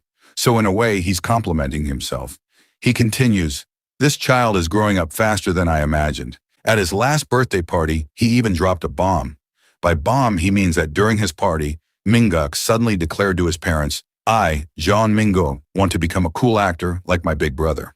Hearing that, everyone was shocked. Now, back to the present day. It's the day of Minguk's audition. Si-young asks him, little brother, are you ready? Minguk replies confidently, yes, big brother, I'm ready. Holding his younger brother's hand, Si-young leads him forward. From behind, their mother watches and mutters, where do these kids get all this energy from? Still, there's nothing I can do except worry. I'm grateful for the child actor work, but it's not an easy path. Can Minguk really handle it? Manager Ming reassures her. It'll be fine, don't worry. Besides, today is just the audition, and the man running this audition is someone we know. Nothing bad will happen. The scene shifts to the director rushing towards Si-young. At the same time, Si-young runs up to him, and instead of calling him, Director, he shouts, Brother! He throws his arms around him, thinking, it's been such a long time. His mother quickly comes up and scolds him. Si-young, don't be rude. You should address him as Mr. Director. The director waves it off with a smile. It's fine. Honestly, it's been a while since I've heard Si-young call me director. It feels good. His mother then asked the director, so what's this news I heard? I was shocked when I found out you're hosting such a huge event. The director smiles. The credit goes to Si-young. That Just Baby show attracted the interest of many major film producers. Thanks to that, I got the chance to take charge of the auditions for Movie Baby 2. And when I heard Si-young was coming, I almost considered canceling the audition and just making Just Baby 2 right away. But you're telling me that today's star isn't Si-young? At that, Si-young proudly pushes his brother forward and says, that's right, today's star is this kid, John Minguk. Excited, Minguk introduces himself. My name is John Minguk. The director looks him over and says, look at that, those sharp, shining eyes. He's grown into quite the bright kid. Minguk answers with confidence. You're right. Minguk is a boy with shining eyes. The director pats his head and smiles. I have a good feeling about him. Let's see what he can do. Minguk, brimming with confidence, follows as the director leads him toward the stage. Watching, Si-young thinks proudly. Very good, Minguk. Keep it up. This is how you'll win the director over. But then Si-young notices a woman in the crowd. He frowns. Wait, I've seen her before. I'm sure of it. And indeed, the audience quickly recognizes her too. She's the spoiled wife of the wealthy owner of Deokpong Paper Company, here with her son, Jae. Si-young is startled. Wow, Jae has grown up so much. But hold on, why do they both look so miserable? Jahe's mother notices Si-young as well and begins walking toward him. This makes him uneasy. Why is she coming over here? She approaches Si-young's mother. The moment his mother recognizes her, her expression hardens. It's you. What are you planning this time? If you try anything, I won't tolerate it. But to their surprise, Jahe's mother bows her head and apologizes. I'm sorry. I was rude and arrogant before. A mother should never behave that way. I truly wanted to apologize to both of you. Both Si-young and his mother are shocked. Jahe's mother continues with her head down. I regret what I did. It won't happen again. I'll take my leave now. With that, she walks away with her son. Stunned, Seong and his mother can't make sense of it. What happened to her? Seong wonders. They say if someone changes overnight, it usually means their time is running out. What in the world happened to them? Just then, the assistant director arrives. How are you all doing? The director asked me to show you to your seats. Before she can lead them, Seong grabs her hand. More important than that, who is that woman over there? The assistant director glances over. Oh, you mean the wife of Dokpung Paper's owner and her son? Now that you brought it up, I remember there was some kind of unfortunate incident with them before. If it makes you uncomfortable, I can make sure you don't have to see them. But Seong shakes his head, raising his voice. That's not it. That woman, she's completely different now. She apologized. His mother adds softly. She did seem a little sad, though. Do you think something happened to her? The assistant director hesitates, then nods. Something did happen. I've heard some rumors about it. She leans in and whispers quietly to Seong's mother. Seong looks shocked, about to question her further, when suddenly Jae appears. He approaches Seong and says, I'm sorry, but could you help me? Clearly, something has happened to this family. Jae looks utterly heartbroken. Whatever it is, one thing feels certain. Seong will find a way to help them. Chapter 45 begins here. But first, please subscribe and enjoy my other videos. The chapter opens with Seong thinking to himself, that rude woman has completely changed into a different person. I thought there would be some kind of unique story behind it. Then we see Jae, who comes up to Seong and says, Seong, please help me. My dad left my mom. Crying, Jae tells Seong everything. His father, the chairman of a paper company, is having an affair with a younger woman. He's wasted a lot of money on her, lost his mind completely, and in the end kicked his wife out of the house without giving her anything. We see Jahe's father shouting at his wife, I'm sick of an old woman like you. Get out of my house. Heartbroken, Jahe's mom leaves, while Jahe cries. Back in the present, Jahe explains, I moved in with my mom because I missed her. Right now we're living in a place called a Goshiwon. It's basically a tiny cheap room where students or people with low income usually stay. Hearing this, Seong's mother quietly wonders what she can possibly do for Jahe. Meanwhile, Jahe continues, I want to become an actor so I can help my mom, just like she said. But it's not working out. Seong, please help my mom. Seong looks surprised and thinks, if I'm being honest, that rude woman deserves this. It's not my problem, and I don't feel the slightest sympathy for her. But this kid isn't at fault. Jahe really hasn't done anything wrong here. So Seong turns to the assistant director and asks, what's Jahe's audition number? The assistant director replies, well, Minguk is up next. Jahe is the last one. Seong smiles and says, that's perfect. Jahe, come with me. He grabs Jahe's hand and starts leading him away. Jahe's mom asks, Jahe, where are you going?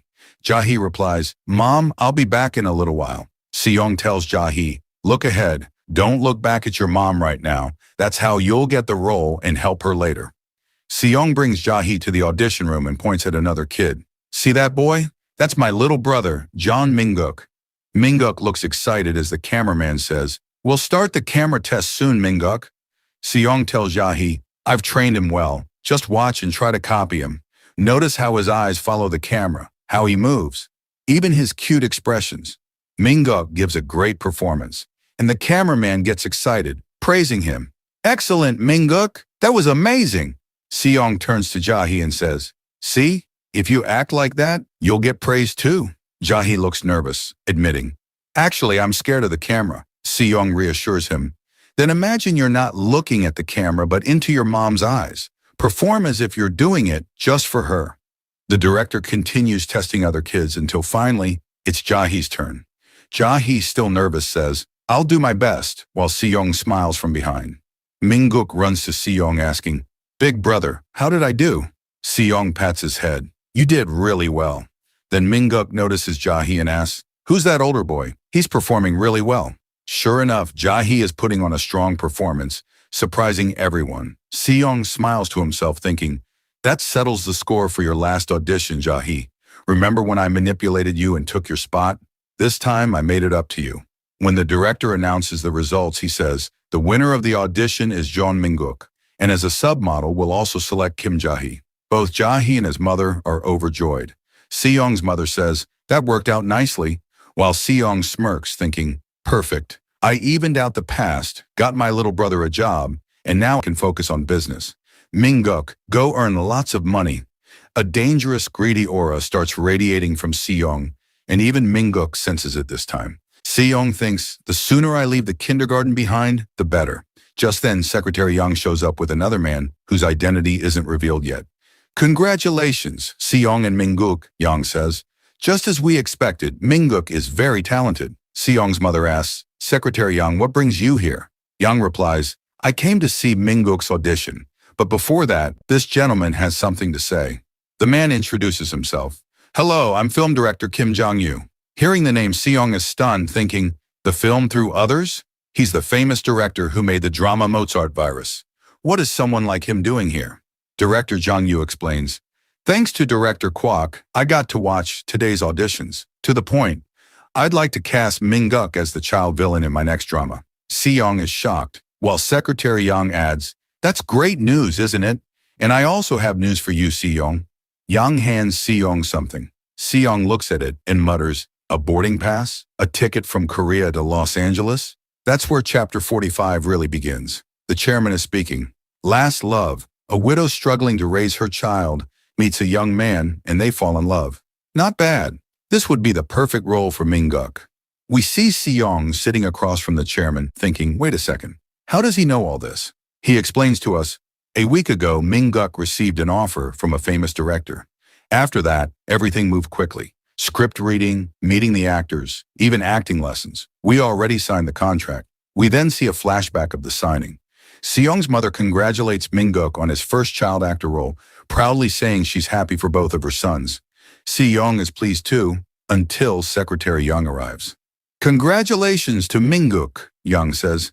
And Seong, there's something you need to do. Remember?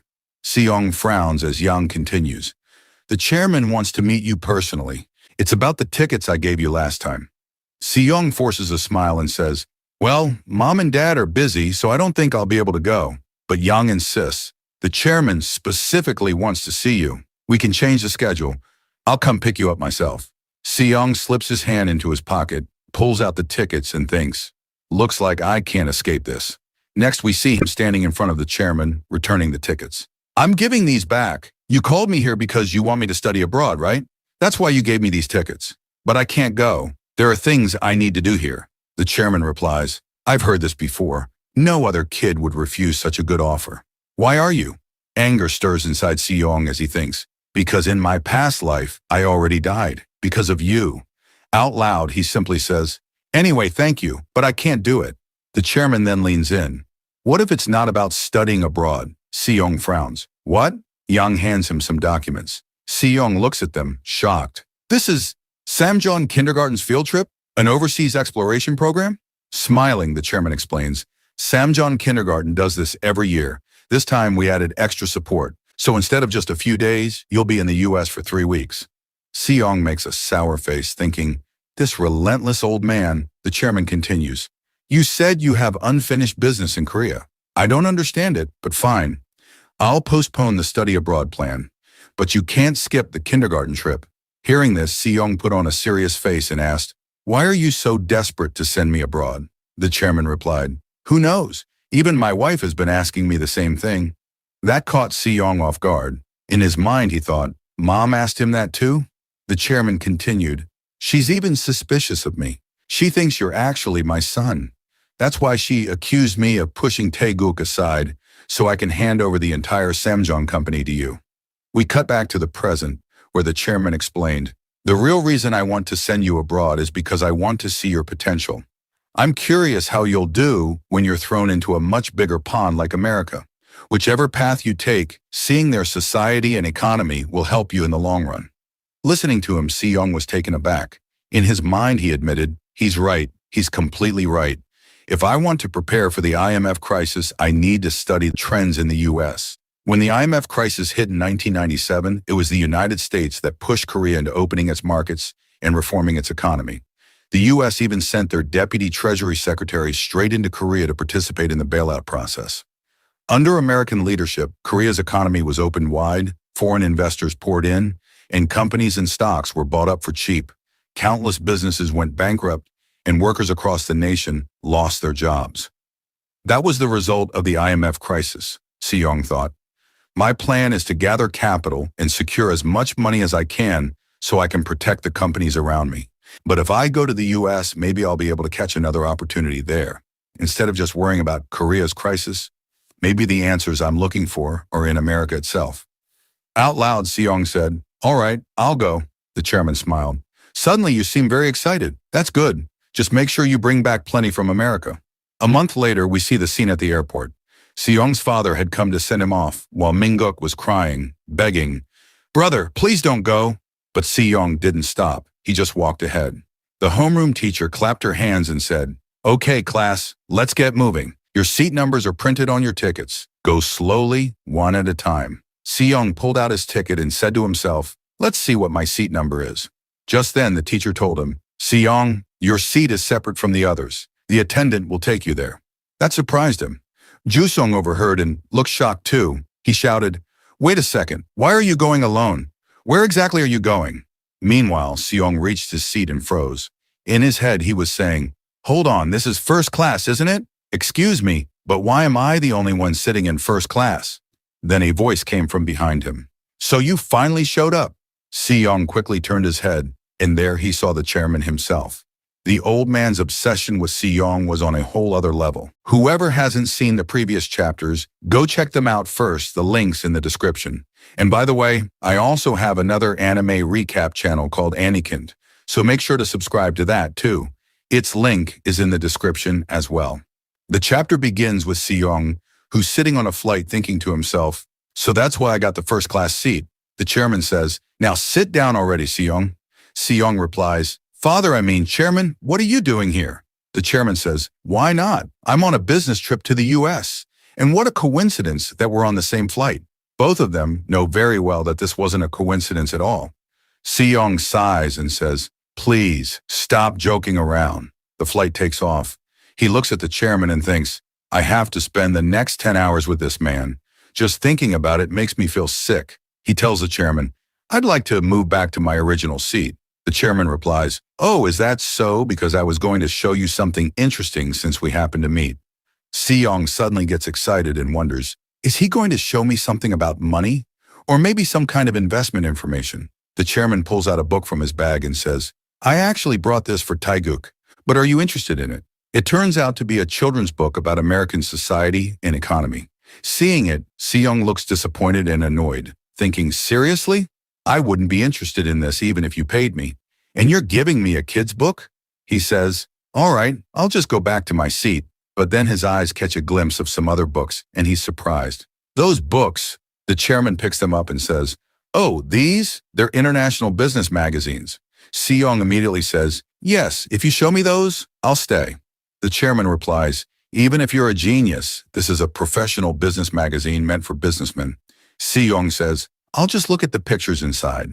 The chairman smiles and hands the magazines to him. "Well, I guess I don't have a reason to stop you." Seong looks at the magazines with joy and thinks, "This is amazing. These are Korea's leading economic magazines that I used to read all the time in my past life. They gave me valuable intel on every economic trend. I miss them so much. My parents used to let me read news and accounting books, but never economic magazines. They always said I should live like a kid." We then see a flashback of his mother saying, "You already read so many difficult books.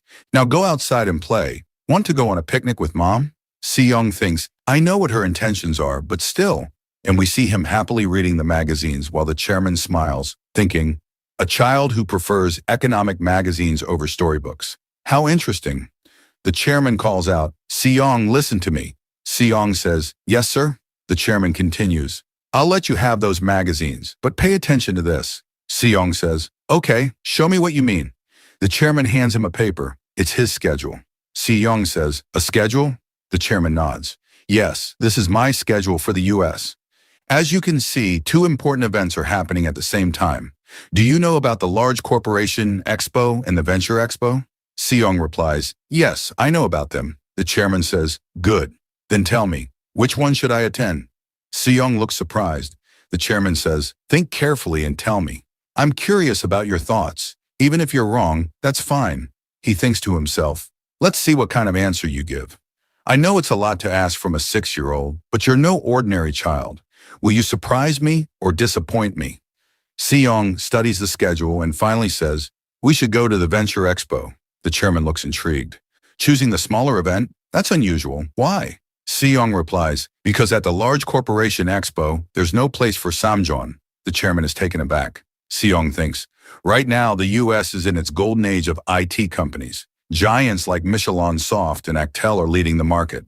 If you're planning to reach out to them now to expand Samjeon into the US, that's not exactly wrong, but, he says aloud, in a market already dominated by huge companies, there's no room for Samjeon. Big corporations won't give up their ground. That's why Samjeon should focus on finding small ventures that others haven't discovered yet, invest in them, and gain the advantage. The chairman looks at him in shock. Seong keeps thinking, in my previous life, neither father nor I knew what was about to happen in the US market. So many major companies were about to emerge. The scene shows glimpses of those future companies he's talking about. Returning to the conversation, Seong says, only focusing on big companies was a bad decision, and we regretted it later. Because of that, Samjeon's overseas expansion chances were ruined. And then the IMF crisis hit. He looks at the chairman and says, let's go to the Venture Expo. You might find Samjeon's future there. The chairman smiles slightly thinking, this kid, I didn't expect this much. He then asks, would you like to come with me? Seong looks confused. You mean to the Venture Expo? The chairman nods. I can take you there. Hearing that, Seong lights up with excitement. Really? Of course I'd love to go. He's thrilled, thinking, this is incredible. If I go there, maybe I can meet that person. Just then, someone appears. It's John Taeguk. Seeing him, Seong looks shocked. Taeguk shouts, why? Why is a kid like him sitting next to father? He keeps yelling, Father, please say something. Why is that kid sitting with you? The chairman calmly says, quiet down. Did you finish your homework? If you did, show me. Taeguk nervously hands over his homework, while Seong feels caught in the middle of this awkward tension. He looks at both of them and thinks, how did I end up stuck between these two? I need to get out of here. But the chairman calls out, Seong. He answers, yes. The chairman says, take a look at this. He hands him a list. These are the small and large companies that'll participate in the Venture Expo. I told Taeguk to pick one company that would be worthwhile for Samjeon to meet. That was his homework. Seong is stunned and thinks, what kind of parent gives homework like this to a kid? The chairman adds, you try choosing one too. Taeguk pouts and stands behind them. Seong hesitates. I don't think I can. The chairman smiles. No, I said you will, and you'll choose well. His whole aura changes, intimidating Seong, who thinks, this man really knows how to scare someone. Quickly, Seong picks a couple of companies and says, here. The chairman looks. So you chose Google and T-Com. Impressive choices. Seong thinks, of course. Right now, Google's just a small startup, but one day it'll dominate the entire world.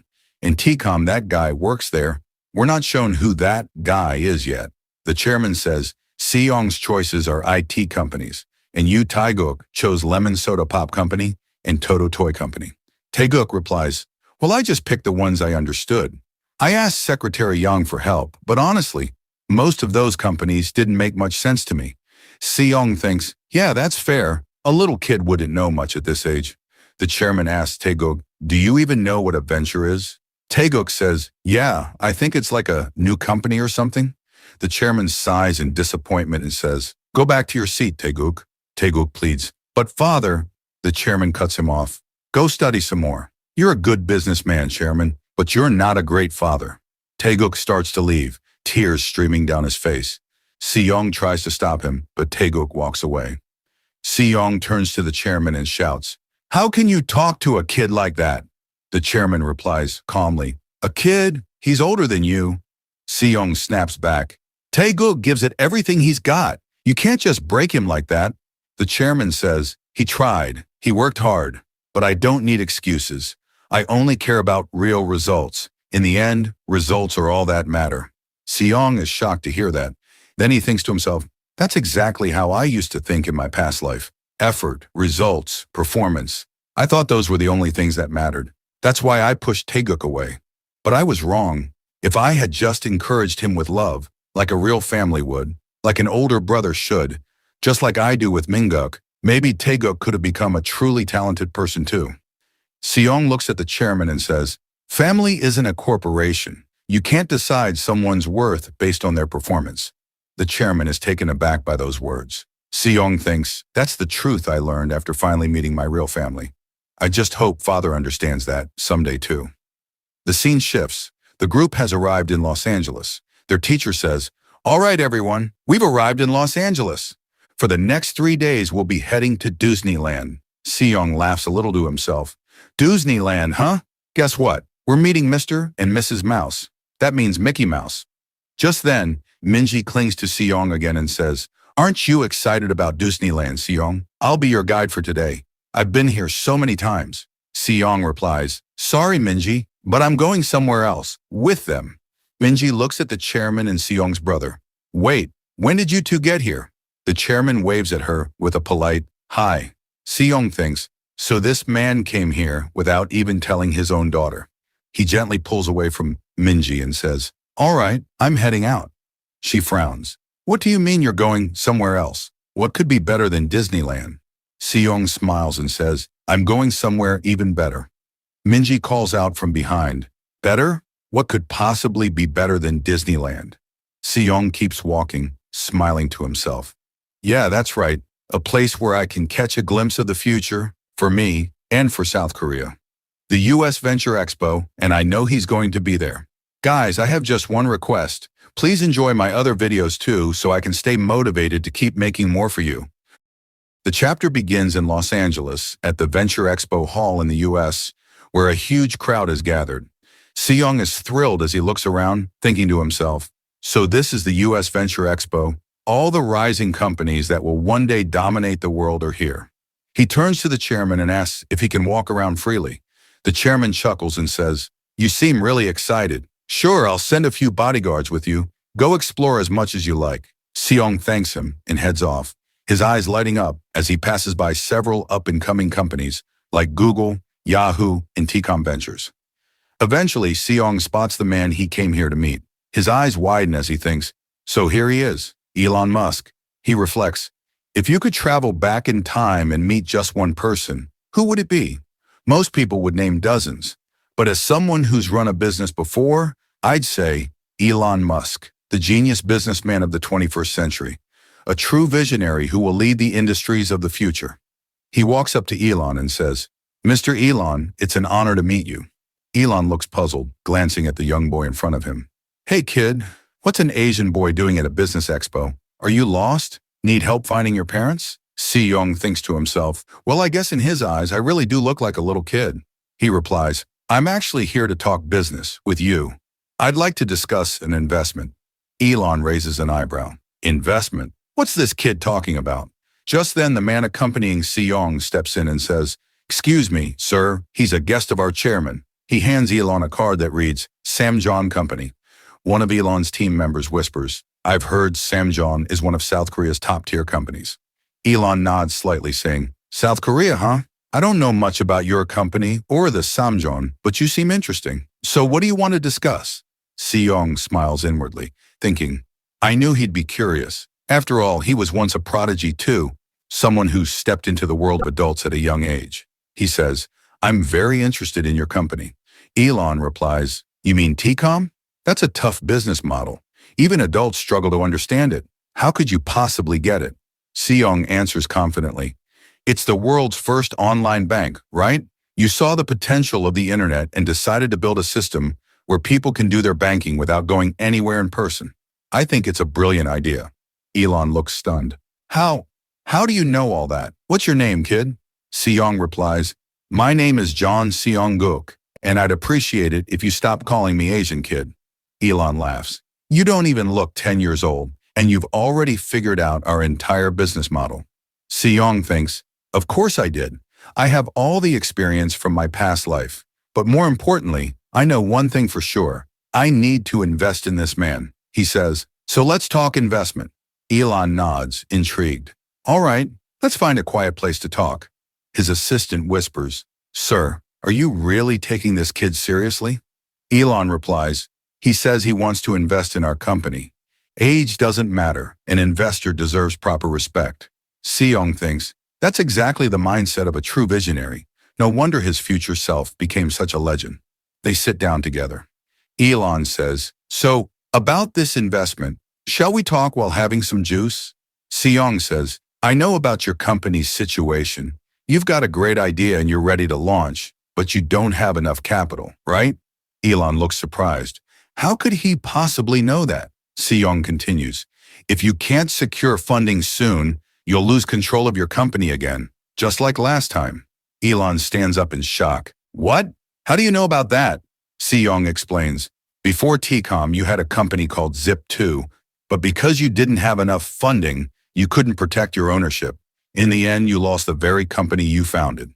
If you were that kind of man, you wouldn't want history to repeat itself." He adds, "This time, I'll help you protect it. TCOM will go even further than Zip2. I'm ready to invest, so stay with me until the end." Elon stares at him, completely speechless, muttering, "Am I dreaming? Or is this some kind of fantasy world? This kid's a holy genius." Seong sighs. "Come on, sir. Just tell me how much investment you need." Meanwhile, the chairman is watching them from a distance. "What is that boy doing?" His aide says, "Sir, it looks like he's talking with TCOM's CEO, Elon Musk." The chairman stares for a moment. He looks really serious. TCOM was one of the companies we were keeping an eye on. The concept of online banking is ahead of its time. And look, even Elon isn't treating Seong like a kid. They're talking like equals. He smiles. "This boy is truly remarkable. By the way, where's Taeguk?" The aide replies, "He's eating ice cream, sir." The chairman groans. "He was talking so big earlier, and now he's lost to an ice cream cone? Well, I guess that's how a normal child should behave. But if he's going to be the future head of Samjeon, he should be more like Seong." Back at the expo, Seong and Elon shake hands, apparently sealing their deal. The chairman turns to his aide. "Find out everything Seong discussed with Elon Musk." Just then, Seong runs up to the chairman. "Did you finish what you needed to do?" The chairman asks. "There's one more thing I'd like to do," Seong replies. "Please help me." The chairman nods. "What is it you want to do?" Seong answers confidently, "I want to invest in the American market." Later, we see documents being signed. The chairman and Elon shake hands, sealing a major deal as Seong watches from his seat. He thinks to himself, "You both seem really excited about a long-term investment contract." He then explains what's happening. "Remember last time when I asked the chairman for help? I wanted to invest in the American market, but to invest in another country, you need a local bank account, which I didn't have, and getting one isn't easy. So I asked the chairman to act as a middleman and set up an investment pipeline. That's how this process became smoother.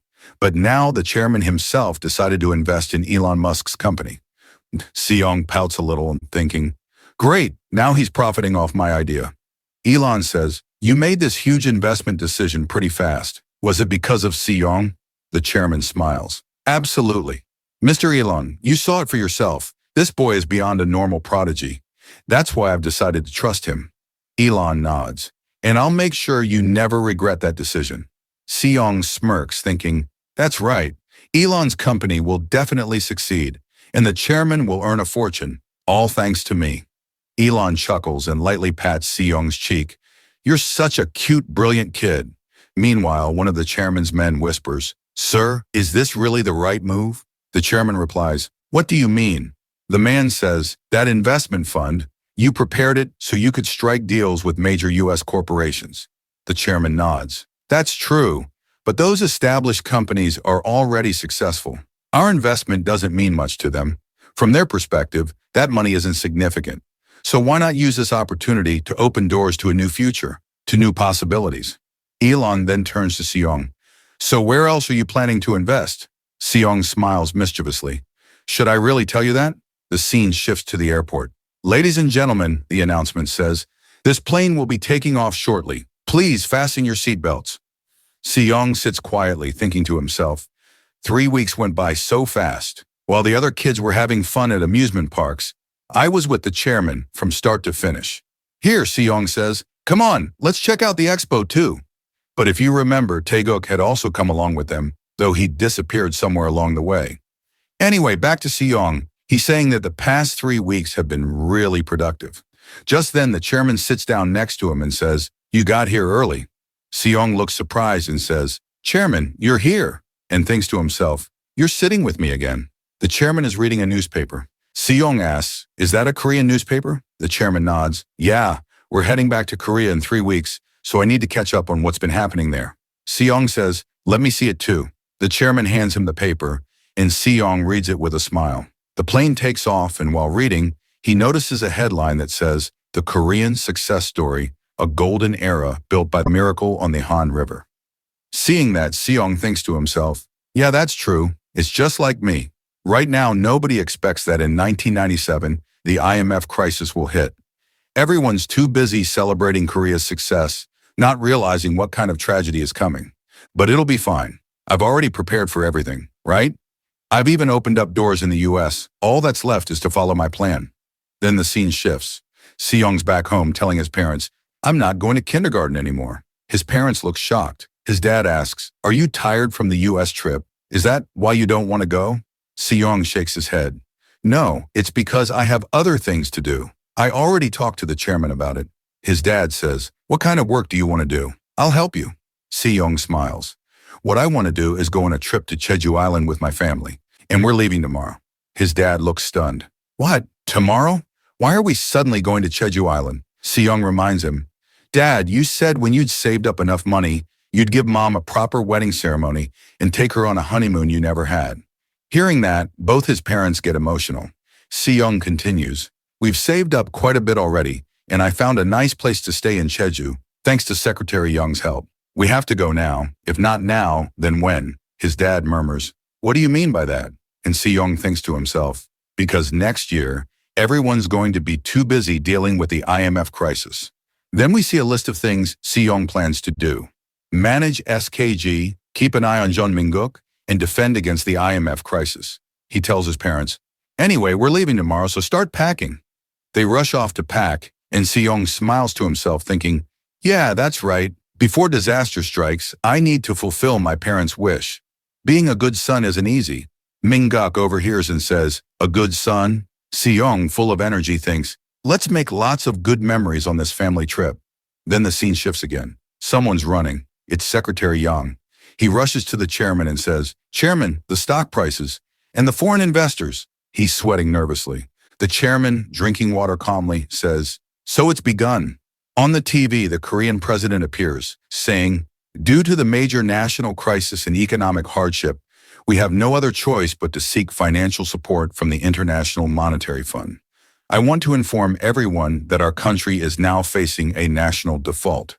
As president, I take full responsibility for this economic disaster. Secretary Yang watches the news and mutters, a national default. Nearby, a woman is on the phone saying, wait a second, stock prices are plummeting. They're back to where they were 10 years ago. Other employees add, more than 50 companies have gone bankrupt, Chairman. Our Sam John company, too.